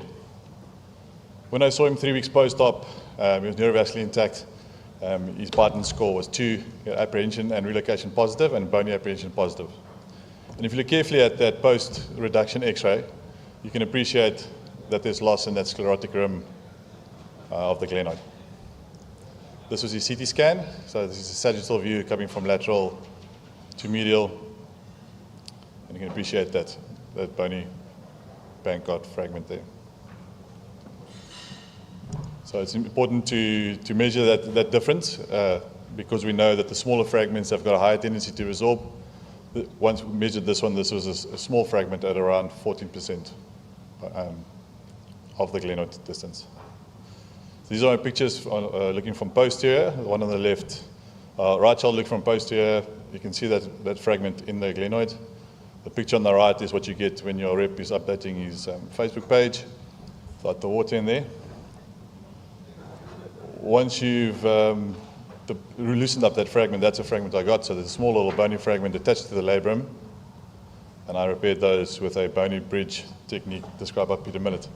That was a view, the images I got after repair. So the one on the left is viewing from posterior, and the one on the right is viewing from the anterior superior portal. That was his post-op x-ray, and if you imagine very nicely, you can see that we've repaired that sclerotic rim. This is my second patient, a 45-year-old pharmacy assistant, actually works in my hospital. He had a traumatic dislocation 5 years prior to seeing me. And then in the last years, he had 3 dislocations. The last one, which was 4 months before he saw me. And again, you can see on the x-ray that there's a break in that sclerotic rim. He also had the same examination, positive apprehension relocation, positive bony apprehension, and an anterior drawer sign. So on his CT scan, these are his 3D recons. You can appreciate the bone loss. And when you go measure it, it works out to about 20% of bone loss. Which made it even more fun is that he's got a large off-track heel sacs lesion. And what made it even more fun is he refused to have a lattice. So this is what we found intra-op. The left is, again, viewing from posterior, nice bony Bankart fracture on the left, and a large heel sacs on the right. So my approach to these is similar to your labral repair, trying to release that bony fragment off the labral neck. Don't worry, JP, I did grab that one. I know that's your preferred thing, to go grab the loose fragments. Also try and keep as much as that fragment in one tact, in one piece, while releasing it. This takes quite a bit of time. I normally start on the top and try and go down to the bottom. Start on a normal bone and work your way back down.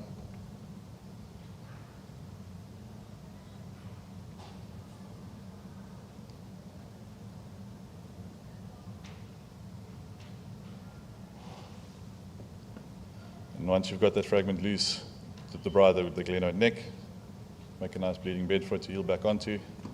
Appreciate that fragment is nice and loose once you move the shaver around there.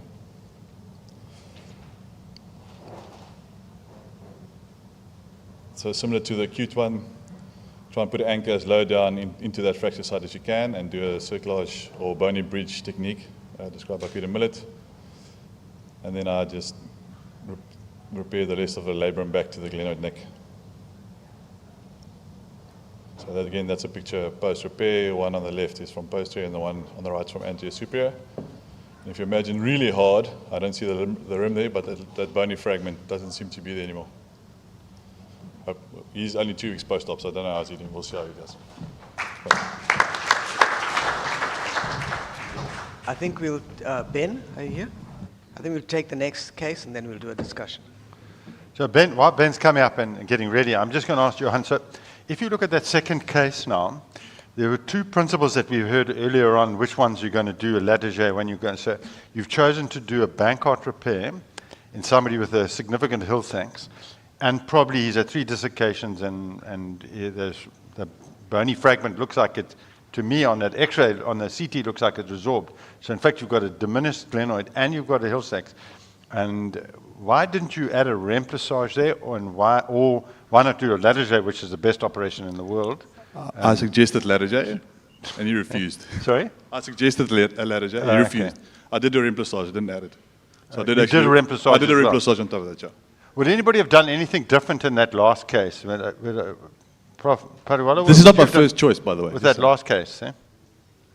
It's because he refused the lattier. Yeah, no, sure, no, sure. I don't think he needs a lattier, but I'm just saying that that's one of the options. You don't think he needs a lattier? No, I don't think a 45-year-old non-contact athlete needs a lattier. Okay. But there's bone loss. No, so if he's not an athlete, I think just doing a bony Bankart repair is just a valid. Now, the only thing that I would add is based on the fragment depth. If the fragment depth is beyond 8 millimeters, it's always better to do a double row. Excuse me. Which means a footprint repair. Because if that fragment is beyond 8 millimeters and you do just the single row repair, then that fragment tends to get tilted and create issues. But if that fragment is a few millimeters thin, or just a wafer of a fragment, then I think you can actually do it as a single row repair. No other comments? Anybody would have done anything differently? Do we have another mic? Okay. Okay. We'll come back to it. Right. So in patients older than 60 years, I think it was well covered this morning. It's a unique group of patients with a unique type of instability. Normally it's caused by low energy injuries. And as we've mentioned this morning, they often have failure of the posterior support structures rather than the anterior capsular labral complex that we get in young patients. Higher incidence of cuff tears, greater tuberosity fractures, neurological injuries, and axillary artery injuries, and also a lower risk of recurrence. And it has been shown that the size of cuff tear when present correlates with the rate of recurrence. So first case is a 70-year-old lady with bilateral fracture dislocations. This was actually presented to ER. Okay, maybe Steve, I'll just ask. On the left side, you can see she's actually got a 3-part fracture dislocation. Would anyone perform closed reduction? Would you perform an open reduction? Who would perform a closed reduction? On both sides. Who's scared of that 3-part becoming a displaced head part fracture? So who would do an open reduction on the left-hand side? Or maybe a very gentle closed open reduction.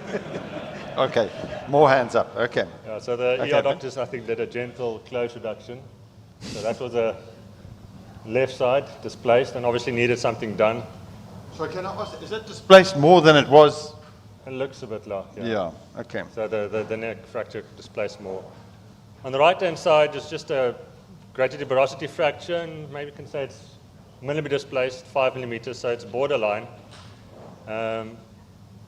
We managed it conservatively, operatively, considering she's got bilateral injuries. We would manage it conservatively.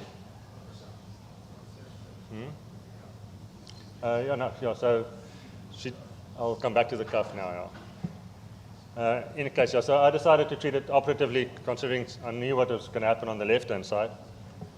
So right side, I did an open reduction and fixation with a double row fixation, and that went pretty well. And on the left-hand side, fix it with the fibular strut allograft inside as well. And you can criticize my screws perhaps being on the long side. So when the head started to settle, it did poke through, and I had to go and remove the plate and screws, but she's done reasonably well. The next case is a 74-year-old. Hang on, Ben. Okay, sorry. So any comments about his management? No comments about it, Prof?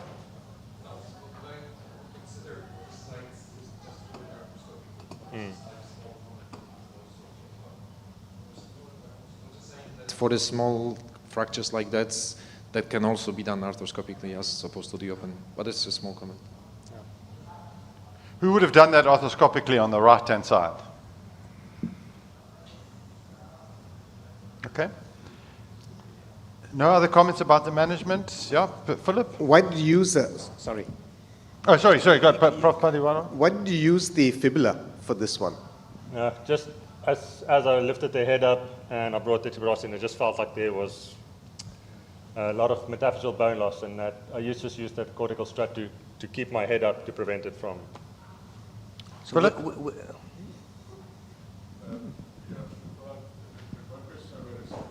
In terms of the fibula, my understanding of the fibular graft is you use a longer graft and you put your one shaft screw in and you use it to prevent the varus collapse in there. But why didn't you do a reverse in this patient? I don't know. To be honest, I had a chat with her about her options, and we said we're going to try and fix it first. So, I'll tell you why you did it, Ben. Do you want me to tell you why you did it? Because the best results is a well-fixed proximal humerus fracture that's reduced. Your best clinical result will be one without AV and full range of motion. And secondly, you're a good surgeon. You could reduce that and provide a good, stable reduction with the plaque. That's why you did it, no? No? I hope so. I mean, yeah, how old is the patient? 74. 70. 70, yeah? Who would have put a reverse on the left-hand side, besides Philip? So there was quite a few people put a reverse in. Eh? So our international guests, would you put a reverse in? I think I would cite intraoperatively if I could refer it and I can fix it and the law should be right. I would go for that, but I would have to refer something like that. Dinos, why would you put a reverse in this patient? Because this patient's tuberosity isn't in the right place. I don't think she can lift her arm reasonably well. Because that tuberosity is medialized. Anatomically, it's not well reconstructed. But I mean, so if I ask you that, then you don't know that before you do the operation. You've already made your decision to do a reverse. So there was a decision that was made before the reduction, or not? Yeah, I thought so from the beginning, because she's got bilateral pathology. If you do a reverse with a good fixation and a better anatomical reconstruction, I think the shoulder would do better under those circumstances than I suspect it will do with that tuberosity reduction without a cam effect there. So I don't know how well the patient has done, but that was the feeling that I got. I must say, I think that's a pretty good reduction. I actually would be very, if that was my X-ray, was the X-ray post-surgery, I know it disappeared, but I think that's not. Hands up who think that's a good reduction. Hands up if you think it's a poor reduction. Okay. Okay, Ben. Right, next. Steve? Sorry. I would just like to ask, this patient is already 2 operations now. She had the primary, she played this out. We're awaiting the AVN now, and then she's going to get the reverse. So 3 operations later, and we end with a reverse. So why didn't we do the reverse first time? But that's your question. But Steve, seriously, the problem here is that the tuberosity cannot ever get blood supply now. So you've got a wide displacement from the displacement. There's more than a centimetre of gap there. So you've taken away the endosteal supply. Now you compress the soft tissue supply with the plate. So you've taken away both supplies of blood supplies to that tuberosity. So it's always going to be avascular. That's the reason I think you do reverse in this case to start with, because you're always going to be against the curve in this particular patient, especially because of the dislocation. If you do a reverse then, and you strip those tuberosities apart there's no blood supply in that tuberosity, and yet you want that to unite to a piece of metal and bone graft in there. So the argument for me is like, isn't that the same principle? No, because you can get away with the reverse, you can get away without the tuberosity. With the fixation, you can't. So I'm not talking about the quality of the fixation. I'm just saying in a dislocation, displaced tuberosity fracture, elderly patient, and a neck fracture, there's no blood supply. And now you're compressing a plate on the side of it. You're taking away all the blood supply to the tuberosity. And that's the only way that you can get forward elevation abduction. Now, at least with the reverse, you can use a deltoid. So she can get her hand to the mouth, she can push on a chest. Overall, I think she'll get better function out of reverse with lower complications. Okay, thank you. Thanks. Right, next patient is a patient of a colleague of mine, 74-year-old male who fell, and following his first reduction, following his first dislocation, he also dislocated twice more in a very short space of time, so 3 recent dislocations. Following reduction, I think similar to Johan's x-rays, you can certainly see there's an issue with the glenoid on the left side with an anterior glenoid drum fracture and also a sizable heel sucks lesion. On a CT scan, you can also appreciate the size of the heel sucks lesion and the very large bony Bankart, or you actually just call that the anterior glenoid drum fracture. So at this point in time, obviously if you're going to treat it surgically, would you do a Latarjet or would you go and fix the glenoid drum fracture? Let's see, show of hands, who would do a Latarjet? So yeah, the rotator cuff was definitely assessed and it was found to be intact with the ultrasound. Yeah, intact rotator cuff. So the question was, who would do a Latarjet? One? Possibly? What happens, would your intraoperative decision-making change to make you do a Latarjet? Anybody?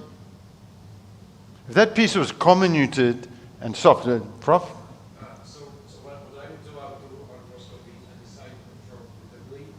There was a chance that the fall would be right and I'll just fix it with the balance, which I usually do for that kind of fractures.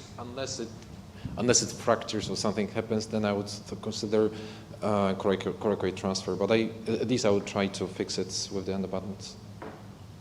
Can I ask then, if you're going to do, so that's an elegant way that you can do a scope, and you can decide you're going to do a bone block and then do a free bone block and a labral repair with the remnant. Do you, if that was a good piece of bone, are you going to do an arthroscopic fixation with screws? No, with the underbutton. With? With the underbutton construct, not a screw. Okay. I think in these situations with these, excuse me, older patients, this bone is going to be quite friable. So for the younger patients, an endo button is going to be great. But for these older patients, all you require is to fix this back. You certainly don't require a Latarjet for this. And the way to fix this is make sure that none of your fixation is on the fragment itself. So if you do a dual footprint repair, you keep a medial row anchor and then bring that on top and put a lateral row anchor. You're just reducing that anatomically, and none of your fixation is going through that bone piece. And because that bone piece has the labrum attached to it, you're going to get your stability back there. If this patient has a subscap tear with it, go ahead and repair the subscap. If there's a rotator cuff tear with it, repair the rotator cuff too. So all of that can be done in one shot, I think, arthroscopically. And if you don't want to do it arthroscopically, you can do it open.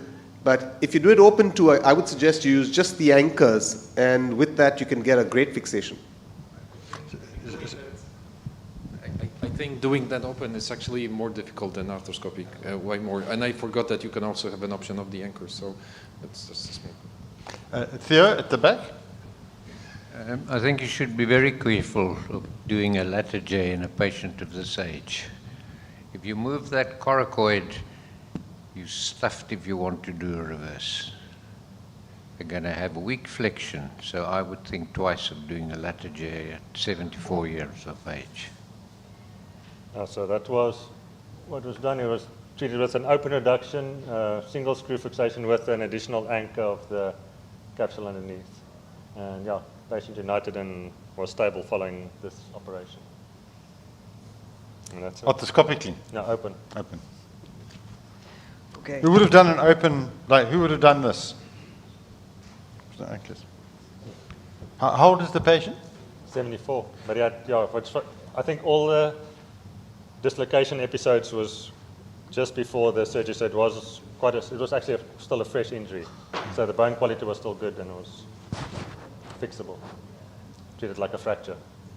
Can I ask who's seen these elderly patients with a glenoid fracture with rapid OA after they've gone and fixed the labrum or the bony Bankart? Rapid OA, within a year or two, they've got rapid OA after this, young patient. So I think even from 75 onwards, if they osteoporotic, frail old people, I think sometimes the best operation here, but to be very controversial, is a reverse. And I know Mike can contest with that as well, since it was a physio. And I know JP can contest it because we've discussed it at our meeting. We've seen them. You go and put that bone so soft, the anchors, you put the anchor and you just tie it, and suddenly the anchor's sitting with you as well. But that bone looked pretty good. Yeah. So osteoporotic elderly lady, not a good injury. Wait, that's slightly different though, Steve. You're saying when there's severe osteoporosis and a fracture, and a fracture, you're better off. Glenoid fracture. But he is not severely osteoporotic. No. Yeah. No, I wouldn't have done a reverse. Yeah. I'm just saying that we've seen that. We've shown it at our meetings. We've had 4 or 5 cases where within a year it's failed. But that. Sorry. The fracture was treated or untreated? No, treated. Yeah. But in the setting of... And the anchors is difficult with the anchors, and the screws are bad fixation. It's just soft bone, and the head sits in it and gets rapid away.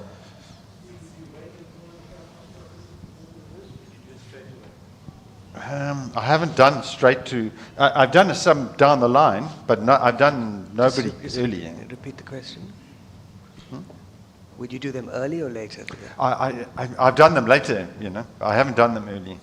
Has anyone done a reverse in an elderly patient with a glenoid fracture in the acute setting? A glenoid rim fracture in the acute setting?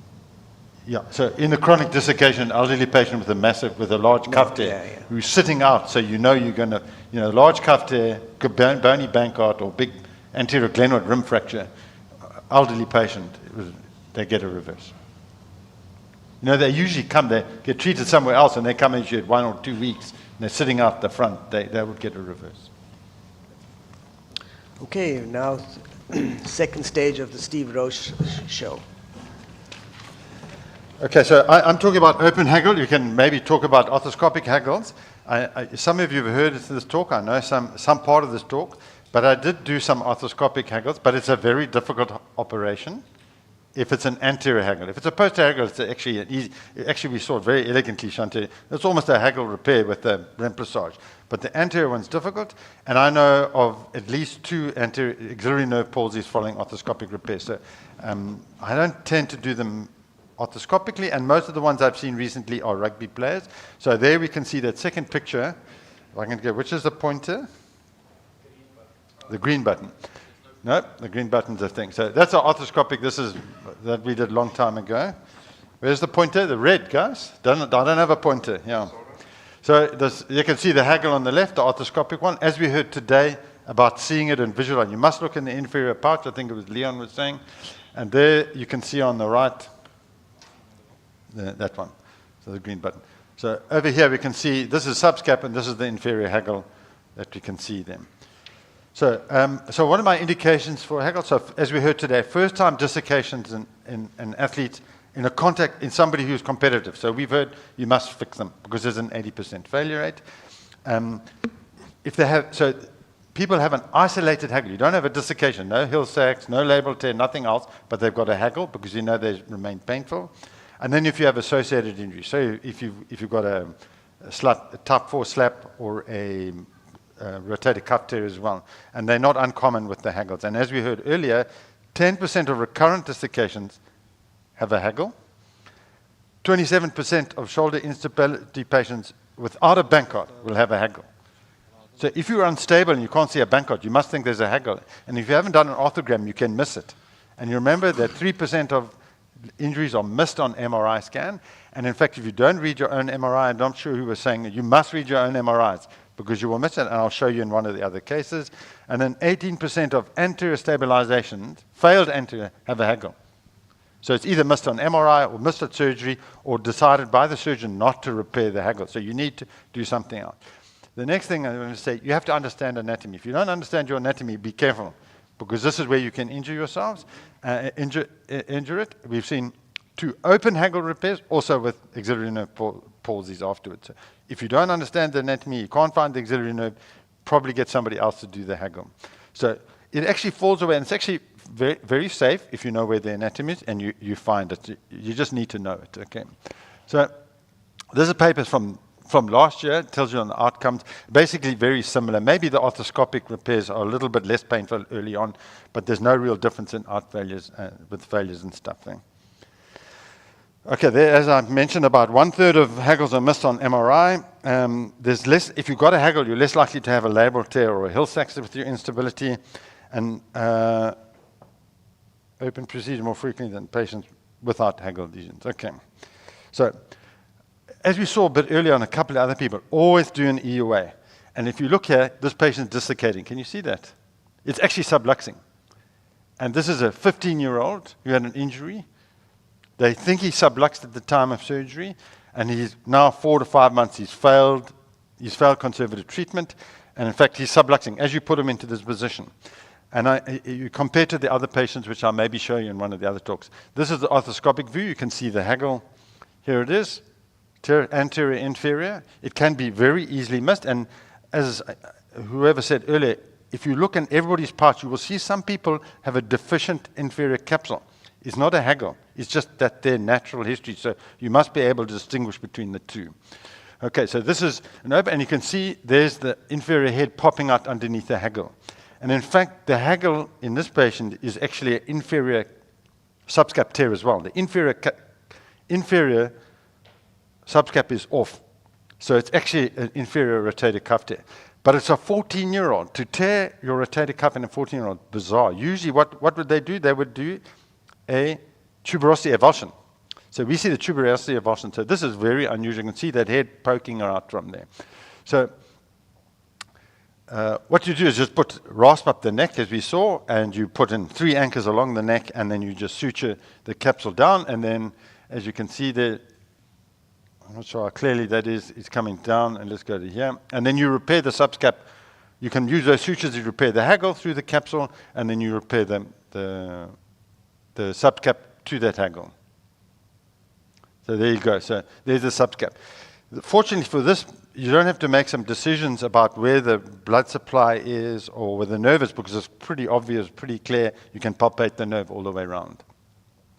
So the second patient, there was no subscap tear, so we couldn't see the haggle, so you've got to go through the subscapularis, and you can decide. Depends how high your haggle is. Really at the top, is it mostly inferior? You can either go above the 3 sisters or below the 3 sisters, but always find this one. And exactly like we said, you roughen up the neck, 2 to 3 anchors, and you just know where the nerve, and then I'll show you the tug test a little bit later. So here we go. So in this is subscap. We split along the subcap, and this is capsule we're starting to show you.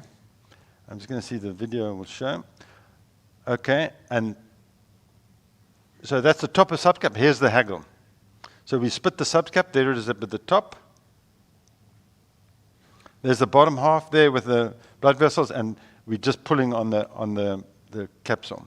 Now we put 1 anchor, 2 anchors along the neck. We roughen up the neck, and this is the capsule that you're repairing. Subscap is, there's the edge of the subscap. There's the bottom edge of the subscap. And you can see the capsule now that we pulled back onto the anterior glenoid neck.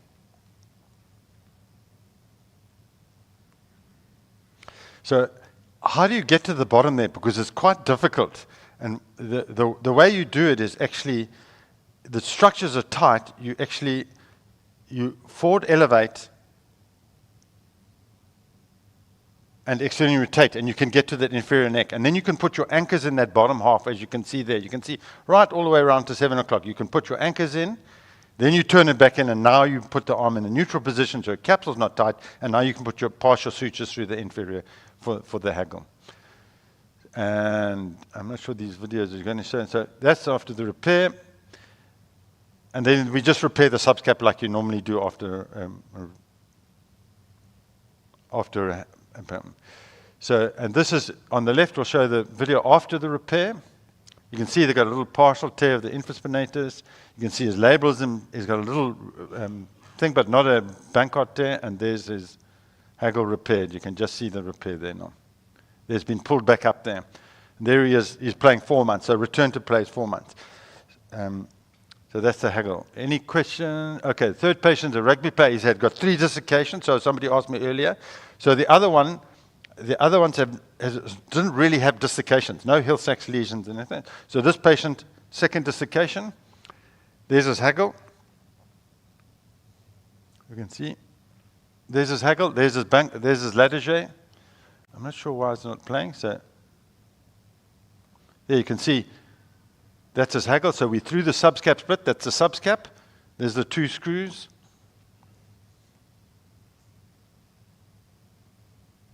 And this is earlier on when we put the Fukuda through the Haggle. Can you see there? So that's anterior glenoid. I've just put the Fukuda through the Haggle. So he had a big Haggle as well as his Bankart. He had a Bankart and a Hill-Sachs lesion, and he had 2 dislocations before.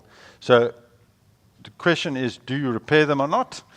This is 3 years later. He's playing rugby, no redislocations. If you have a Bankart, if you have a Haggle, the Lattiger tends to treat them all. So I think somebody else is going to speak about them. I can't remember, but maybe it was earlier. Mike, who was going to talk? So a Lattiger, they say you don't have to repair the Haggle for. I disagree. I think you've got a capsular instability, as you must do something with the body, but we can talk about those too. Okay. Can I ask who's repaired a Haggle in the room? Okay, so it's actually not that uncommon. Eh? Who's repaired it arthroscopically? Anterior capsule. Who's repaired it arthroscopically? Who thinks it's better to do it arthroscopically than open? Yeah, you must have better skills. That's so I'm going to ask you, how do you get down to the front there?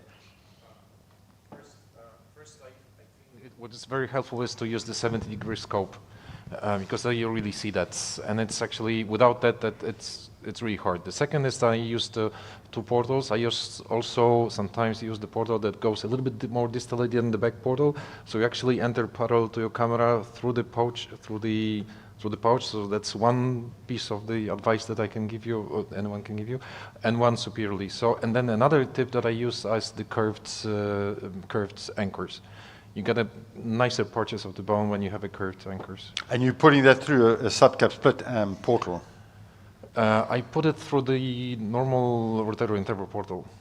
To the inferior part of the... Yes, because with the you can go with... No. There's also, you can go through the subscap. Yes, so if you go superiorly, then you go through the interval, then you can go like a 530 portal that goes through the subscap. Yes, correct. I just forgot. So before we had the curved suture anchors, we had to use the subscap of the 5 o'clock portal. Now that you've got the curved suture anchors, you can go through your standard mid-anterior portal, but a few tricks there. Number one, you need to release the traction, because if you've got traction, you can't really move that head out. So you need to release the traction, and then your drill sleeve has the edges. So you get onto the bone area that you want, and you need to pivot that sleeve. And when you can pivot that sleeve, then you can go in with your curved suture anchor, and you can go right up to the 6 o'clock in the humeral part. And if you need to go posteriorly, because sometimes you'll find that the Haggle is actually extending posteriorly, then that you come through a posterior portal to put the same anchor in. Now, once you put the anchors in, then you use a first pass mini. You need to clear off the capsule on both edges. So, because often you'll find that you can see it well, but the capsule's adherent and stuck onto the subscap. So you need to tease that capsule off the subscap. So it's a free flap. You can see both edges of it. And then you just take your bites through with your first pass mini. There's no way that you're going to get the axillary nerve in there. And you can't tie it all down. So again, you have to use the anchor, suture, because if you close it down, then you're going to have difficulty. And once you've taken all of those, you start off with your inferior one first and then start closing it down, and you get a good anatomic repair. And that through the rotator interval or through the... Through the rotator interval. And a 70-degree scope? Usually a 70-degree scope. From posterior, inferior? No, from anterosuperior. So you can visualize from the anterosuperior. So your visualization portal is anterosuperior. Your working portal is mid-anterior, where your anchor is coming in from, and you're parking your sutures in the posterior. And if you have a 70-degree scope, it certainly is helpful, because from that position, then you can see the whole inferior part too. If you're doing a Latarjet, who would not repair the Hagel if they're doing a Latarjet? Thank you. Yeah, the literature would support you. But my question is also, when you work on that Hagel with arthroscopy, the tissue is sometimes so bad there. I find that sometimes those sutures just don't hold down there, and your videos are very eloquent, and it looks like that capsule is nice and strong. All of them are thick and tough. But the impression I get from my cases have been that it's difficult to dissect that capsule loose from a subscap, for instance, and arthroscopically sometimes I'm disappointed with that capsule. It's really not good tissue down there. Any comments? I think we should also remember that a lot of these anterior shoulder instabilities actually have a posterior Hagel. So you can get an anterior shoulder instability with a posterior Hagel, and the posterior Hagel is really very easy to repair, so certainly shouldn't miss that. Okay, so next, who's done open capsular shifts? So a lot of people have. Who's not done an open capsular shift? With the Latarjet? No, without a Latarjet, just by itself. Just an open capsular shift by themselves. Who's done an arthroscopic capsular shift? Okay. So most people are doing some form of a capsular shift.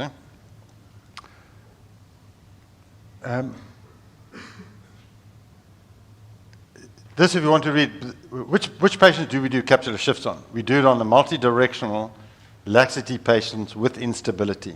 That's the group that we're doing this on. And this is a difficult group. A lot of them have some psychiatric and also able to test it. And Abe taught a lot of us about the open capsular shift.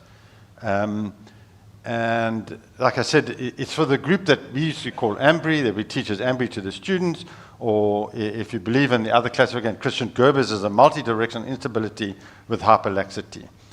We add a capsular shift for those patients who are hyperlax and have some other form of stability. As we heard today, you would add a capsular shift with those hyperlax patients.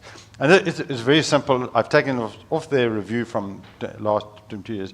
Basically, you're making a split, a horizontal split, and then you vertical T, like a T, and up and down, and you plicating the top over the bottom, and they want the results. So if you want to look at the results, they're pretty good results. One of the meetings, I remember them saying 70% of these patients will have another operation within 7 years, and it's stuck in my mind. But if you go to this review, it's not them. We do very few of them, and I used to do them mostly arthroscopic, but I listened to Itoy, and he showed his results, and he said you actually have to do an open procedure. For one, he thinks you get a better capsular shift that we were talking about earlier about how much you can move. And secondly, it's actually not the shift that's the important part, it's the reinforcement of the capsule. He also looks at the scapula. If the scapula is very bad, he'll add a tendon transfer to the lower end of the scapula to change the things. And we've ended up doing one case without doing any capsular repair and just doing a tendon transfer to the lower end of scapula, and resolved the patient's gross instability. And she came from Plymouth. So once again, EUA. So this patient did have an axillary nerve injury following a previous capsular shift. And after the capsular shift had a neurotization, that's the scar at the front. And if you look at the range here, you can see she's unstable, got a sulcus sign, and that's after an arthroscopic thing. For 4 years was fine. She's a national hockey player, underwater hockey player. And now she had an injury and she had lots of pain and couldn't carry on and was unable to play. So she had an open capsular shift and an axillary nerve with a neurotization. So this is at the time of surgery. She's got a subscap split as we do for the Latarjet. There's the top of the subscap. There's the bottom part of the subscap. And now we can see the loose capsule. So we've got the capsule all exposed. There. Look how loose that capsule is. So no Bankart, no Hill Sachs. The capsule's completely loose in the subscap split. Once again, subscap split. Now we just made the transverse incision along the capsule, and you can see rather than the Latarjet when we do the open, we've gone really medial. In fact, you can see the biceps there because I'm going to do a biceps tenodesis because she had a slap repair at the same time and she had pain, not just instability. So there we can see the split. We've gone right up underneath subscap, top and bottom. So you don't have to take subscap down. We don't take the subscap down. Like they describe even in that 22 review that you must actually take down some of the subscap. So there you can see, look how loose the capsule is. We've just done a T incision there, and you can see she's got some little bit early OA, but we can see right in the joint, and we can see the anterior labrum there. It's intact, no Bankart lesion or Perthes lesion. And if we look on this side now, we've split it, and I've gone up at the top, and now we can make the two sleeves for that. So you can see the bottom sleeve, and there's the top sleeve. And you can see how loose that piece is. So you can see the whole of that anterior. So basically, we've got a big haggle at the front there, right from at about 1 o'clock all the way down to 6 o'clock. You know where the axillary nerve is? So it's easy there. We can see the whole of the glenoid, the whole of the humeral head, and you can see there's a suture on the previous slap repair.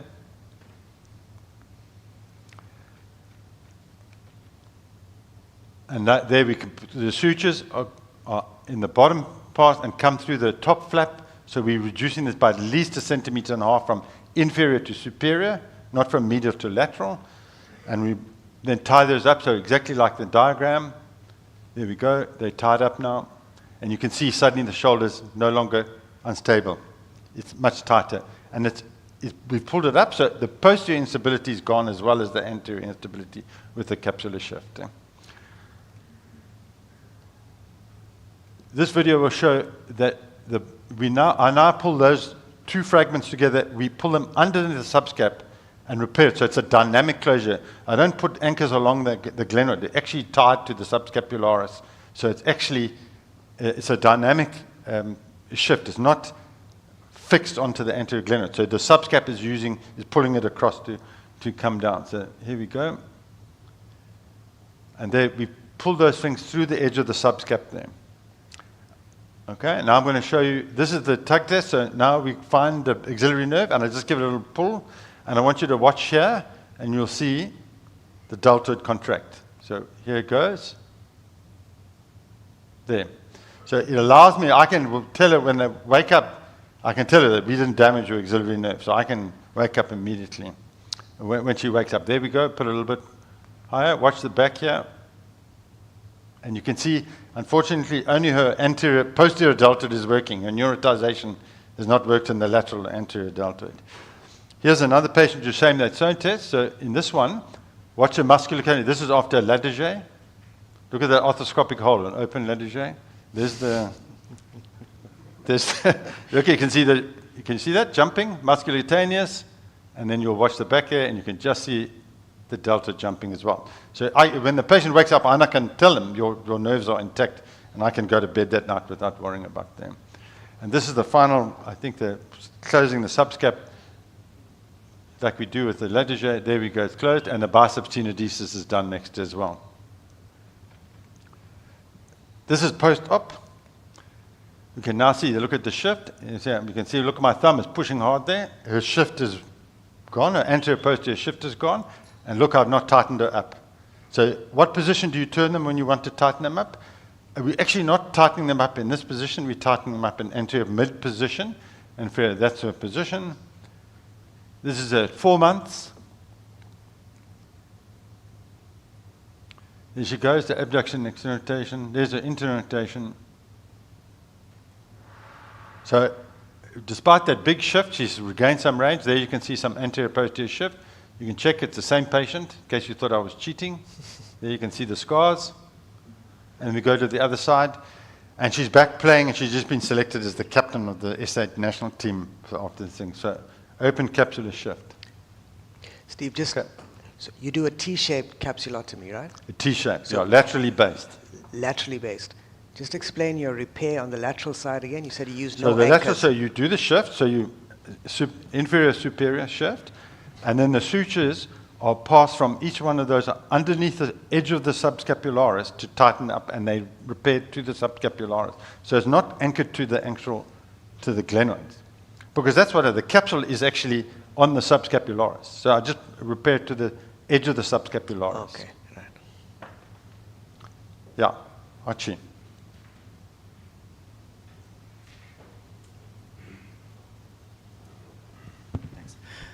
Look, Steve, I use the same technique, and as these are some of the happiest patients, but I have one patient that is probably hate me the most.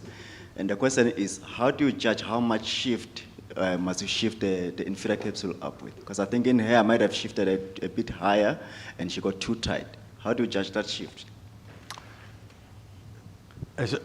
So I don't do that many of them. I mean, arthroscopically, it was very simple for me. You can see in the arthroscopy, you see the video, I measure about a centimeter and I tighten up centimeter, centimeter, centimeter. That was the opening. If you look at the literature by Charles Neer, I think he originally described it. They used to say 30 degrees less than what the range was before. So if they went to 90 or 110, you just put them at 30 degrees and then you just tighten them up with as many sutures as possible. So what I normally do is I take it, if they're loose like this, I put a centimeter and a centimeter. So they're actually a 2 centimeter inferior to superior. So I don't try and tighten them up from medial to lateral. So there's no medial that's inferior to superior, and that's what I do. And I have two patients who, the people who work with me have seen them. They were in psychiatric hospitals when they came for their shoulder surgery. So they tell you never operate on those patients. Voluntary subluxing, her MRI, the shoulder sitting out the back. They're stable, both sides. Not happy, but she's stable. What's your post-operative medication? First Will and then Dinos. Would she not have been a candidate for the dynamic anterior stabilization? Well, that's what I said my indication was, wasn't it? A slap problem and a temp. No, I think her problem is a hyperlaxity problem. So she has a couple of problems here now. She had some pain, so maybe it was the biceps. We discussed it at our meeting. We had a big meeting about it. Secondly, her anterior axillary nerve is not working. She doesn't have as much dynamic force with her scapular muscles as she does, so she's relying on her rotator cuff. So maybe it could have been an option. She needed a capsular shift. She was coming out the back and the front, a big socket. So I think she needs a capsular shift. Dinos? Sorry, Dinos? Steve, if you do an arthroscopic capsular shift, do you do it based on the glenoid or the humeral head? When you do it open, you're doing a humeral head side repair. Do you think it makes a difference whether you do it glenoid based or humeral based, the shift? So Abe's going to so we looked at some time ago, looked at the literature, and originally was to say arthroscopically you couldn't provide as much as a capsular shift, volume shrinkage, if you did it medially than laterally. And then there was a study after that actually disputing whether you can do that or not. You can maybe comment on that as well, and Abe can comment. The arthroscopic capsular shifts, I think I usually do with a Bankart, which is anterior and posterior and inferior. So I would probably do the capsular shift arthroscopically then. When this multi-directional with no labral tear or anything, I'm being taken over to Itoi's theory that you actually need reinforcement of the capsule. And so I've been doing them, gone back to doing them open. But I don't do many. I don't think I haven't done 10, that's for sure. Maybe 6 or 7 open capsular shifts and even less arthroscopic ones.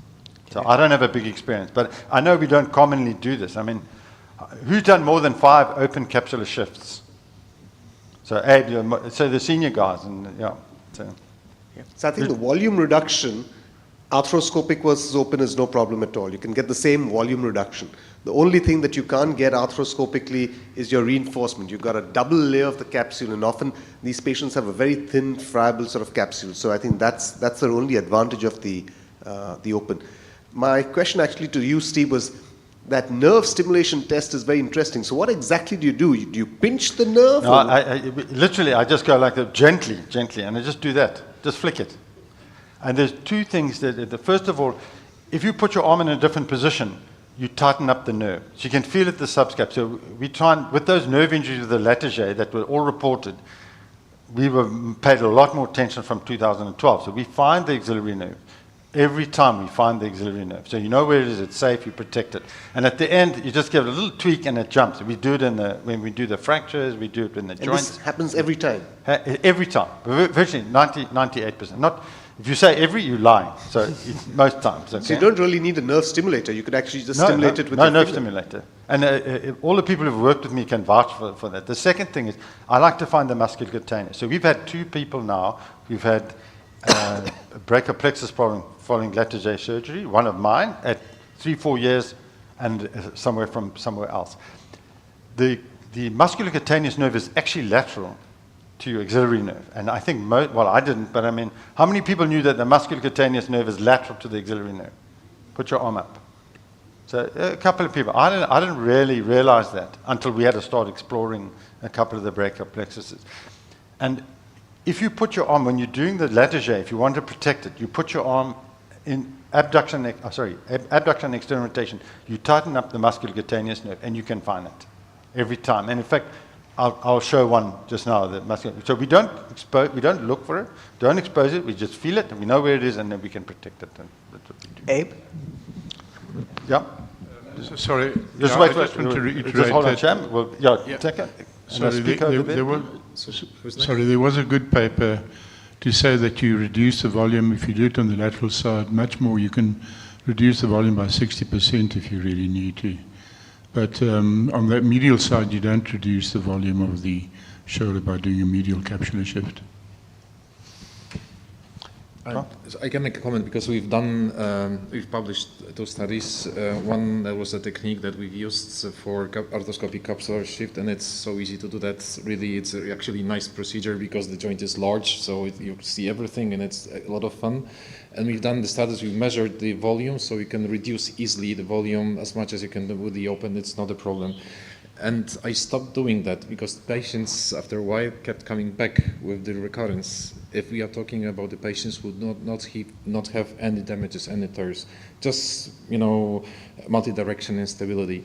So I revised 3 patients, and I entered the joint, and the joint was not large anymore. It was really stiff. I couldn't redo that again because there was no tissue to work with. It was everything under tension, and the patient kept being unstable. So, and this is of most literature shows that you are not as effective as you think. I mean, you are effective very early, but also if you compare most of those patients, they have a laxity on the other side. And for some reason, they do not have instability. So we've changed this approach to keep them rehabilitating, working with the psychologists, working with the parents. Many of them, they are young ladies, young girls, and we stopped doing so. It's really unlikely for me to come back and do the arthroscopic shift as just the only procedure to do without any tears in the soft tissue. We nearly stopped doing that because I didn't find it effective long term. So arthroscopic failed in your hands? Yes, that's what you're telling us. But I'm telling you, I came back 2 or 3 times, and the capsule was tense. It was not like a large volume. I didn't have any space to redo the capsular shift again. There was no tissue to work. I mean, there was a tissue, but it was so stiff that I couldn't make it. I actually, from the little experience I have, I believe there's some patients, like you saw this one, very thick capsule. You can see that she had a very thick, nice capsule to repair. And then you go back on some patients, even primarily, and it's like tissue paper. And then you think, is it really going to work? Sorry, Steve, I was just going to ask you, what if the patient has an interscalene block? Can you still do the tuck test on those? Yeah, so a block doesn't affect that which is surprising because we asked them before whether that does. Yeah, actually, if you give them a block as well, you can test them with the nerve stimulator because you would think if it doesn't. I think if they've been paralyzed, I'm not sure if you... No, it still works when they're paralyzed because we paralyze the lateral J patients. I think. It's Christel's now, eh?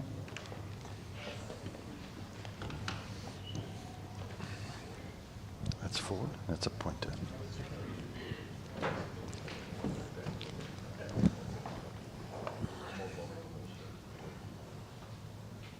Right. Do I just go forward here? There we go. They can...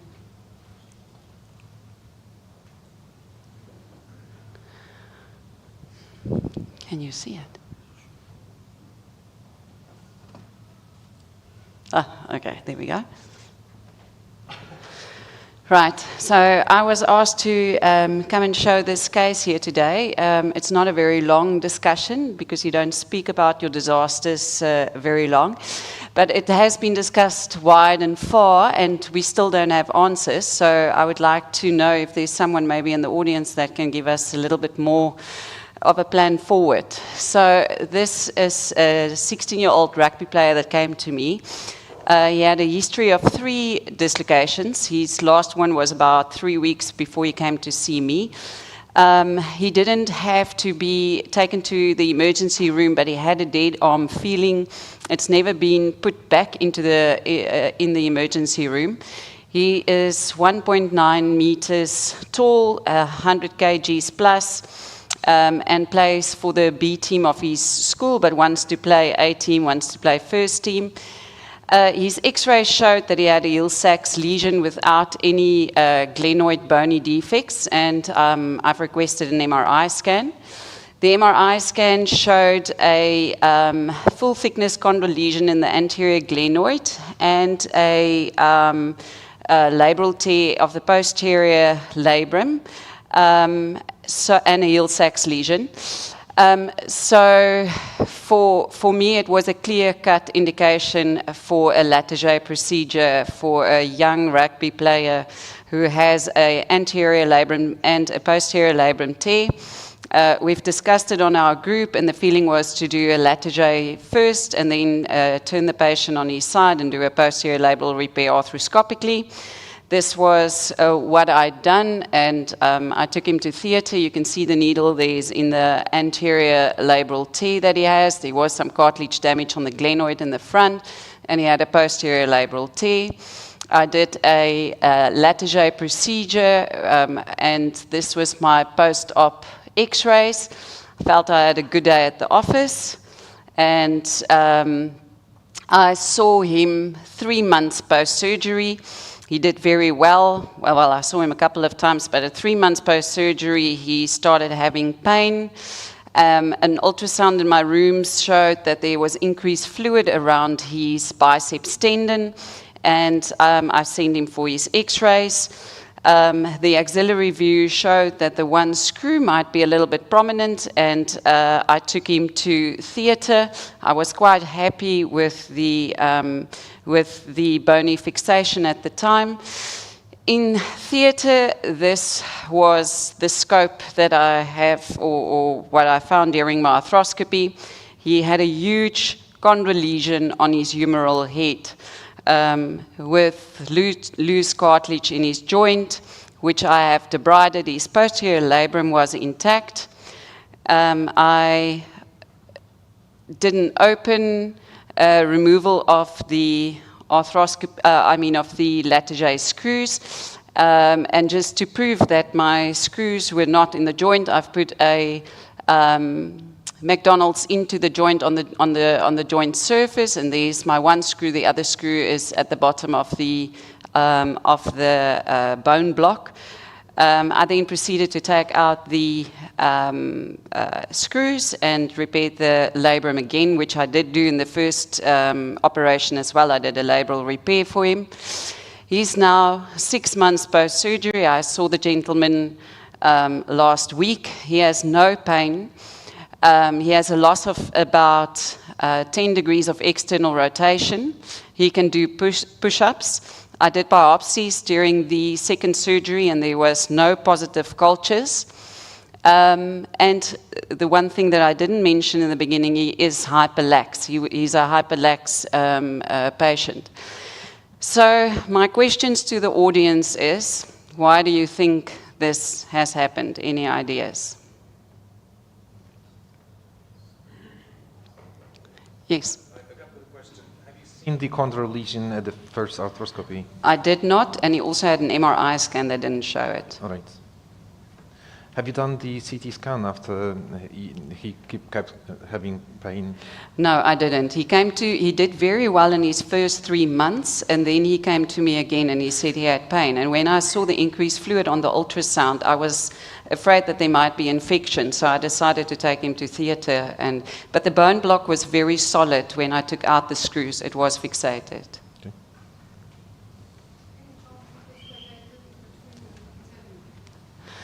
Yeah, I don't know. Question was, did the patient dislocate in between, or did he sublux? No, he's not. He's stable. Yeah. Yeah, he's actually a bit stiff. He's stiff, yeah. Well, he lost 10 Not degrees stiff, of stiff, extra. but- Yeah. What do you think, Steve? No, I actually know the case. So I think you're being harsh on yourself when you think those screws are fine, and the graft is in a good position.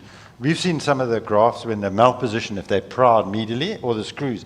The picture is a very different picture that we see on the head when we see a proud screw or proud graft. Plus the graft changes and you would see the other pieces. So I think he's either had an injury at the time with the cartilage damage, but we went back and looked at the MRI and we can't see that cartilage. It's just sloughed now, so Yeah. it was a minus. We went back to that original MRI. We can't see cartilage damage or bone bruise underneath the head. And then secondly, you start yourself, could this be somebody was showing us earlier, the heat from a wand, arthroscopic wand, or injury at the time, is it the facuna coming across the front there and you're wiping out that middle part of the thing? But there's a scope afterwards when you did your posterior Bankart that is actually showing that your cartilage was good and there was no other issues. And if it was a heat injury or something, you would expect it a bit more diffuse. Infection, you would expect more diffuse. So it looks mechanical. The problem is we can't see a mechanical reason for that failure on that part of the head. And I think it's probably at the time of injury, and he's got a soft cartilage. I don't know the reason. Has anybody else got, Anybody else we've seen- shown this around to other people. Any other theories? You can speak to, Christelle hasn't slept for 3 months No. after she saw this finding. Would you have done anything differently? Before that? Well, just anecdotal. I was called in for a case once. A partner was doing a latage, and a huge big guy, and he fixed the latage, and then he found it impossible to take the fucud out. And the process of taking the fucud out, he caused an osteochondral fracture of the humeral head, which then required fixation with screws. But that's not possible in your case because you did a scope after that and saw for your posterior labrum. So that's the only thing that I was thinking of. This kind of a delamination, so it looks like the cartilage has actually come off the head and then come off. This is typically seen with a post-traumatic sort of situation. So maybe that cartilage was intact, but you should see a bone bruise or you should see something on that MRI before. The only other thing that would cause this would be an infection. A low-grade infection, may cause that. But because certainly it's not the screws for sure. It's not the bone block for sure. So if we have to and he's not had an injury post the surgery, the only other thing that can cause this would be an infection. Okay. Which, so all the infection markers, 6 biopsies, histology, PCR, all negative. But have you also fixed the labrum? Yes, I did in the first. Because that's another issue, maybe it's not here, but it's not in this case. Sometimes you may get abrasion from the sutures as well. That has been reported as well. You use knotless anchors. Oh, knotless anchors, okay, no way. So would you let him play rugby again? He now wants to play. He doesn't have pain. He can do push-ups. He has a stable shoulder. Okay, hands up who you think who will let him play rugby again? Andre, please put your arm down. You said you wouldn't let them play rugby, man. Hey? No, I'm teasing. Let's ask Andre. He said he wouldn't let them play rugby. If it was your son, would he play rugby again? Sorry, I have a similar experience with a guy that had a dislocation and he had a huge focal lesion on his glenoid. And I said to him, he can't play rugby again. So they came back about 8 months and they went for another MRI, and that focal lesion was not perfect, but it was filled up because it was focal. It wasn't. I Global. think it's the same thing here. If that thing is getting worse, or he has edema, he will have pain. So I don't think you're going to stop him to play. You just tell him that there's a focal lesion in your cartilage, and it might end up later on as being a degenerative progression of the degeneration, and you would recommend him not to. But, you know, he's a young guy, you know, for that type of focal lesion, I don't think the sport is specifically a high risk. He's young, he's going to use it, and he's going to do lots of things with it. So it's because it's focal, I think you can accept. So why does it not cause pain? If it does, No bone edema. I don't know. We've asked people around the world. We've got a bunch of opinions. And in fact, most of the opinions felt that we should be putting some sort of cartilage graft on there. Yeah. And to be honest, I mean, after a long discussion, we said, let's see what happens to his pain. If his pain settles and his range is okay, he doesn't have fluid in the joint. I mean, chondroplasty has not, most studies haven't shown that anything's better than a chondroplasty. And he's just had a chondroplasty. He's stable. So What I didn't do was a microfracturing at the time because I wasn't sure if there's infection or not. Would that have made a difference if I've done microfracturing then? I think microfracturing would have been, it would have been a problem here. His bone is intact. His problem is, as we heard, is a delamination of cartilage. You microfracture, now you're starting to add a problem, especially if there was, so I think microfracture would have been wrong. But I don't do knees, so the guys who do knees might tell us something different. The pain in a chondral lesion comes in from the bone edema. So the cartilage itself doesn't have any nerve ending. So if he didn't have any bone edema, he's not going to get pain. Okay. Do we really know whether rugby is going to cause an increase in his degenerative changes over time? We really don't know that. So if he's keen on playing, you know, I would think that it's okay for him to play. From the treatment options, did you size this by any chance? Because it seemed to be, although it's focal, I think it's quite large. Yeah. And being that large, we would normally offer someone like this a cartilage sort of reparative procedure. And I don't think microfracture is worth it because then you're going to break the subchondral plate, and that might cause more problems to that patient. So what type of chondral procedure would you do?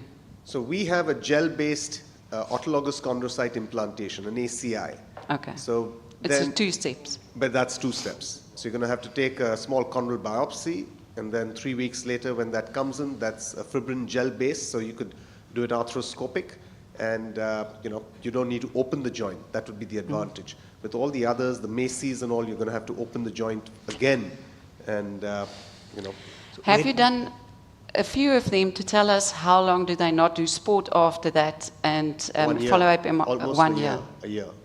And then you do an MRI later on to see if there is. We do it, but most of these patients are relatively pain-free, and they're going to get back to that sport in any case. Okay. I think and as you mentioned, you can get a glenoid osteochondritis dissecans, a glenoid OCD, a true OCD of the glenoid.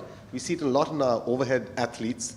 And those, if you get them in that grade 1, those ones can reverse. They can completely, so they've got a really dramatic looking MRI when they first come to you, but those can heal. The subchondral bone can also heal. So those don't require any surgery. But I think the ones that progress to grade 2 and 3 and 4, and it becomes a loose fragment, I think those are the ones that will be helped with this procedure. Okay. Where do you harvest from in your first step? The first step, you do it from the knee itself. And because it's just, you no longer, your biopsy is now with a Jamshedi needle. It's 11 mm needle, so you're taking out very little cartilage. It's not like the previous ones where you had to take out a 4 mm sort of peg. You could also, the new papers coming in where you don't need to do arthroscopic biopsy. You could do the CT scan guided, just under local anesthesia, a CT scan guided chondral biopsy. So then it becomes one procedure. Okay. Right. Has anybody seen a lesion like this with the dislocation? You would expect if you saw some dislocation, we might see some more injuries like this, but not Theo? Right at the back there. Theo? Who's up next? Me again. Yeah, one more and then we'll tribute Theo. Huh? One more and then we'll tribute Theo.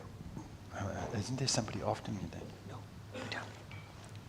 I've seen this, and I think it's a straightforward traumatic injury to the articular cartilage.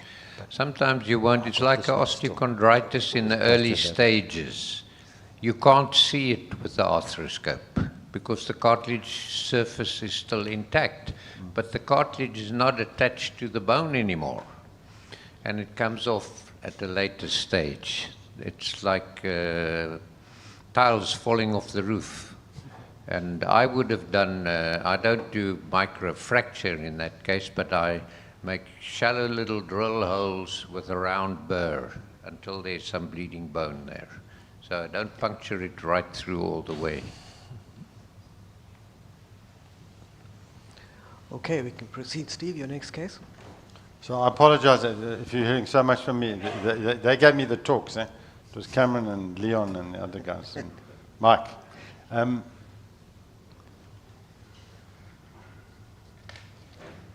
So who's done a Latarjet and a posterior labral repair besides Christelle, we've just heard? And who's done a... So you do it arthroscopic, so it's very easy, yeah? Anybody else that done a posterior labral? Okay, yeah. So we've got a couple of people who do the Latarjet and a posterior. And I can tell you the reason I started doing is I saw 3 successive patients who had 360-degree Bancarts, rugby players, and they had their 360s fixed, and they all failed when they went back to rugby. So if you play rugby, that labrum just does not seem to be good enough to take it. So I learned then, I started doing Latarjets for the patients with the 360. If you've got a 360 and you've got evidence of an anterior or inferior or inferior dislocation, so even if it's inferior, so the hill's like superior or posterior, I'll do a Latarjet with them predominantly because it's an anterior-inferior dislocation and a posterior labral repair. And I have 4 of them now over the period of time that's been done. I haven't followed them up, so I don't know. So this is a 27-year-old playing. He's got a long history. He's been shown at a couple of meetings over many years now. He had a left shoulder dislocation playing rugby last year. He feels very unstable. He went back. He's been playing a little bit overseas. And in fact, he eventually came back in December. He said he can't play. He's too sore every tackle that he went in. When he was 18 years old, he had a left posterior labral repair. He had had a posterior labral tear for 4 years that he's been doing, and he could voluntarily dislocate both shoulders posteriorly. So when I saw him as 18, he'd failed conservative treatment with a posterior labral tear, voluntary dislocator, and hyperlaxity. So when I did his labral repair when he was 18, he went back and he managed a couple of games, a big injury, had a posterior labral tear. He was one of my learning cases about posterior instability, whether we do a bone block or not. So he went back to revision bone block on a labral repair, and then a year later we removed a screw. So the posterior bone blocks, about 50% need screw removal. That's a free bone graft, and maybe you guys can comment about the free bone graft. Anyway, he's been playing rugby since, he's been fine. Then he did his other side and had a Latarjet. Even though he could voluntarily dislocate out the back, he had an anterior dislocation. He did a Latarjet 5 years ago on the right side, and he's been playing rugby since then. He's been doing fine. Some vague discomfort on the left every now and then. And he's playing in the US last year in August when he re-injured, and he had an anterior dislocation on MRI. And if you watch carefully, he's the number 10. He just made a tackle, and one of the other guys runs into him, and you'll see his dislocation. So there we go. As he gets up, the guy ran into him, and watch him come down. There you go. He's out the front. He's poor bugger. So that was his intersection. So this is on the left, right. He's had a previous labral tear. There you can see him. So he self-reduced it on the field. This is his MRI scan. And you can see, surprising for a rugby player, his AC joint looked pretty pristine. He's got some early OA. If you look at the back, you'll see he's got a posterior bone block that's still partially intact, a posterior labral tear. He's got a bone bruise at the back of his head. So he's come out the front, and he's got an anterior capsule that's not looking great, and an anterior labrum, which is also not looking great. But so remember, this is 4 months. So it's a chronic injury. So by the time he had the MRI, August, September, October, November, December, when he had the MRI. He had an MRI at the time, which showed an acute anterior labral tear with periosteal stripping and a posterior bone block. And so you can have a look here. There you can see his posterior bone block, and you can see his posterior head there. And if you look carefully, he's got an osteophyte already. So 8 years after his primary instability. This is his EUA, like we saw in the other pages, how important it is. Okay, so There we go. He's coming out the front. There's a little click when I'm trying to go posterior, and there he's out the front. Very gentle. I'm not pushing him hard. He's coming out the front. External rotation pretty good for somebody who's had a couple of operations. And if you look here, he's stable. If I want you to, when you do your examination, I find it extremely hard to dislocate anybody here, to even get an engaging Hill-Sachs. But you put them in the mid position, you can dislocate everybody from it. So I think it's a mid instability. I don't think that's why the engagement for me is a problem. And you still see he's got a little bit of hyperlaxity, not too much. This is his left side now, which is very interesting. And it's something that I've been saying for a long time. Now look, his posterior instability is actually better. He's still sliding a little bit in the front, but it's completely stable. And this is the side with the Latarjet. So his Latarjet solved his posterior instability problem. So we see the patients who have a posterior labral tear, small posterior labral tear, that we see in the Bankart, when we were talking about earlier. You do the Latarjet, it solves that posterior instability problem as well. Anyway, so this is a surgery. That's his anterior labral tear. You can see it's off at the front there. You can see the little stitch that's still there, so we did a bit of a capsular shift at the same time. There's his posterior bone block. His cartilage is not great, not too bad. You don't have to do an arthroscopy to, I'm just going to, so you can see the bone block is in a perfect position. You don't have to do it arthroscopically to see where you put the bone graft in the right place. If you do it open, you can see it in a perfect position. And the two anchors are there. So he's going to have a capsular shift, a glabral repair, and there's his two anchors, and his capsule is repaired on. There you can see the capsule is back on. The bone block is in the correct position with two screws, and here's his subscap repair, rotation.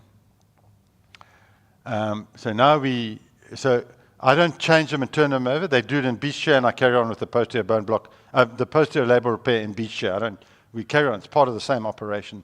We're not going to. So there's his posterior bone block. You can see it's got some arthritic changes. Here's his glenoid. His head's got some changes at the back. And this is what you want to see when you're doing a posterior bone block.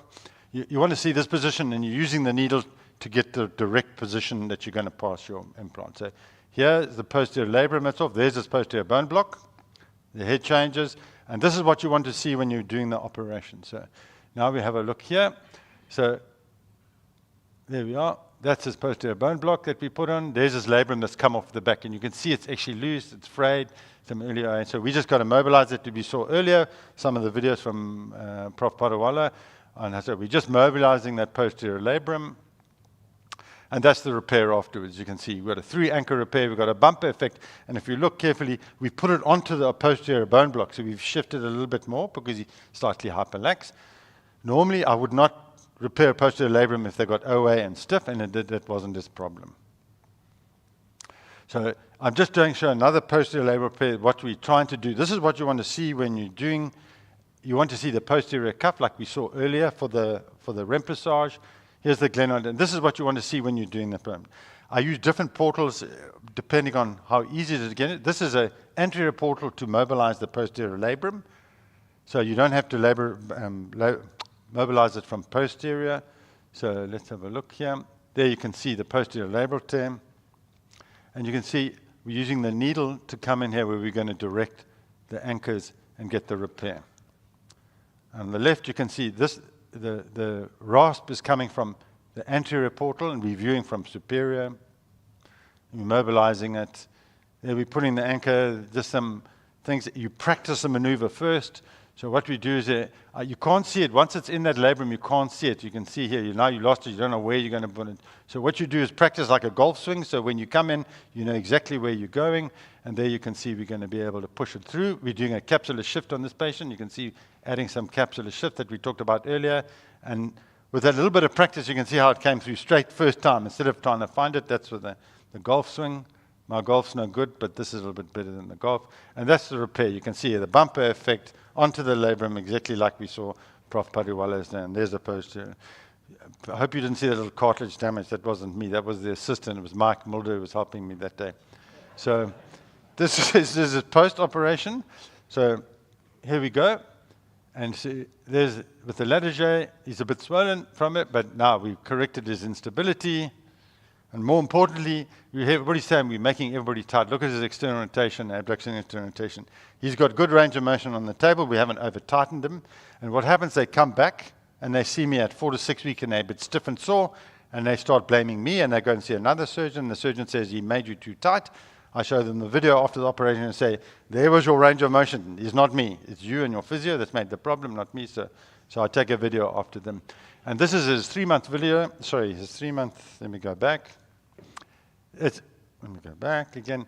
This is his 3-month. There's his graft intact. He's wanting to go back to play rugby early, so I will CT them if they really want to push themselves by getting back to his professional contract. So I'll maybe CT them. Otherwise, I avoid CT because they get breast cancer from all the radiation. Wait, before you go, Steve. So your patient has anterior instability and you've done a Latarjet for them. So Yes. why are you repairing the bankart at the back? Because he's got posterior labral. He's got a big posterior labral tear. Yeah, but so is and he's an symptomatic instability patient. He's been an instability patient from the beginning. So do you think he has posterior instability, or are you doing it for pain, or what are you doing it for? I'm not sure, but this guy's had so many operations. I'm not leaving his torn posterior labrum off. Okay. The other ones are easy decisions. This is a bit more complex case. Yeah. So you could criticize. You could say maybe I should have left that. Who's gone in for an anterior instability with a Latarjet or whatever procedure and seen a large posterior tear and why would you repair it if the patient's presenting with anterior instability? Well, let's just ask, who would have repaired that posterior labrum on that guy? Okay, I've got some support. Okay. Yeah, No, Mike? Do you think if you find like what Leon asked, you go in for an anterior instability, you've got confirmed anterior instability, but you go in and on your scope you find a posterior labral tear. You've got no posterior laxity. What do you do with those patients? Just continue and do your anterior? Let's say you're going in to do a Latarjet. If I know they've got a Hill-Sachs, if they've got a clear anterior instability, it would depend on the size of the posterior labral tear and the EUA. So the EUA, the size of the tear would determine if I did something at the back. If they've got a clear anterior instability.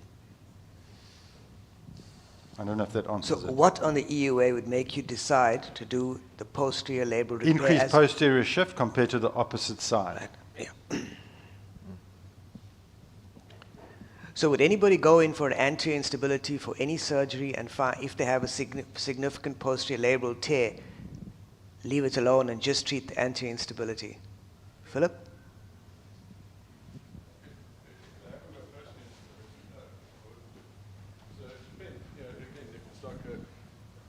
If it's a circumferential tear, it's a different thing, it's a different injury. But if I do an anterior repair, I'm going to bring the hammock up, I'm going to do the capsular shift, and if it's a small tear, no, I wouldn't do that. I think that there's a lot of harm from stiffening the patients as opposed to letting the instability go. But if they had posterior instability clinically, then I'd fix it. I think it's what you said, Steve. But it's borne out by his other shoulder. So you did a Latarjet on his left shoulder and it sorted out his posterior instability. So why wouldn't it do the same on his right? So on the right shoulder, he doesn't have a posterior labral tear. He never had a posterior labral tear. He had he could voluntarily dislocate. I actually showed him, you maybe remember at the COMOC meeting, they told me not to touch him because he'd failed his bankart repair. And they said, you're not going to win with this guy. He's got voluntary instability. So I showed him there were about 4 or 5 international guests at COMOC in Cape Town. They said, you can't touch this guy. He's dislocating his shoulder out the back. And he wants to play rugby, and he's got a failed posterior labral tear. So we did a posterior bone block on, and he's been going since then. So. Do you have another case? No, we're done. I've got the anterior dislocation, but I think people have had enough of me. Okay. All right. Hickey's, are you around? So I think just before we go, we have we'd just like to take a moment to make pay a bit of a special, just make a specific tribute. Hickey's. Leon, and thanks for everybody's patience, and Steve and Leon for the excellent program. Leon approached me to say a few words on a doyen of shoulder surgery in our country. I've had the privilege to work with Theo Roche since 2007, since my return from France.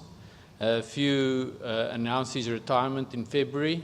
He's closed his practice, and Leon asked me to just say a few words, and I just wanted to share some of the insight I've learned from him. He matriculated at Office in Pretoria, finished med school. He then was one of the first doyens of shoulder surgery, doing arthroscopic shoulder surgery with Abe and Thijs and Joe. And upon my return from France, he allowed me to join him in theater. I was privileged to learn a lot from him. But the greatest thing about Theo was always he didn't learn just me, he taught many others before me, Francois van der Westhuizen, Francois Sprong, a lot of surgeons in and around Gauteng, and also visitations from other colleagues. And that's something that Theo has always done. He's never kept any of his insight, his knowledge for himself. He's always shared it with everybody who wanted to listen. And his insight was never just from a book or from a lecture. It was insight of his own mind, things that he has figured out, which he has thought about, which he has spoken about. And that's something that is very admirable, because it's something that is difficult to achieve sometimes, to imagine things yourself, to think about things, to try and figure it out yourself. It's easy to read in a book, easy to follow it from a lecture, but to apply your own mind and to try and believe in yourself is something that I was honored to learn from him. And also his design, love of designing things comes from his father. His father was a person who started ISCOR in Vanderbijl, worked there as an engineer, and from that he learned to work with mechanical things, and he's designed multiple anchors, surgical devices, implants, and so somebody who's been able to not only share knowledge but also contribute to the community with products, devices that he's been able to develop. But he was always based on a person that he admires and a writer which is well known, and it's Edward de Bono, somebody who thinks or started the principle of thinking outside of a box. And I think if there's one thing that few would want you all to remember him for, is for thinking out of a box, not to just accept the norm, but applying your own mind, believing in your own mind. And at his farewell function a month ago in Pretoria, where a bunch of us was together, I read a quote from Edward de Bono which said, "If you never change your mind, why have one? The quality of our thinking will determine the quality of our future." And I think that's something that few would like for all of us to follow in the future for shoulder surgery in South Africa, is for you to follow your own mind. Thank you very much, Leon. And cheers on to you. So, can I ask everyone to stand as a tribute to Theo?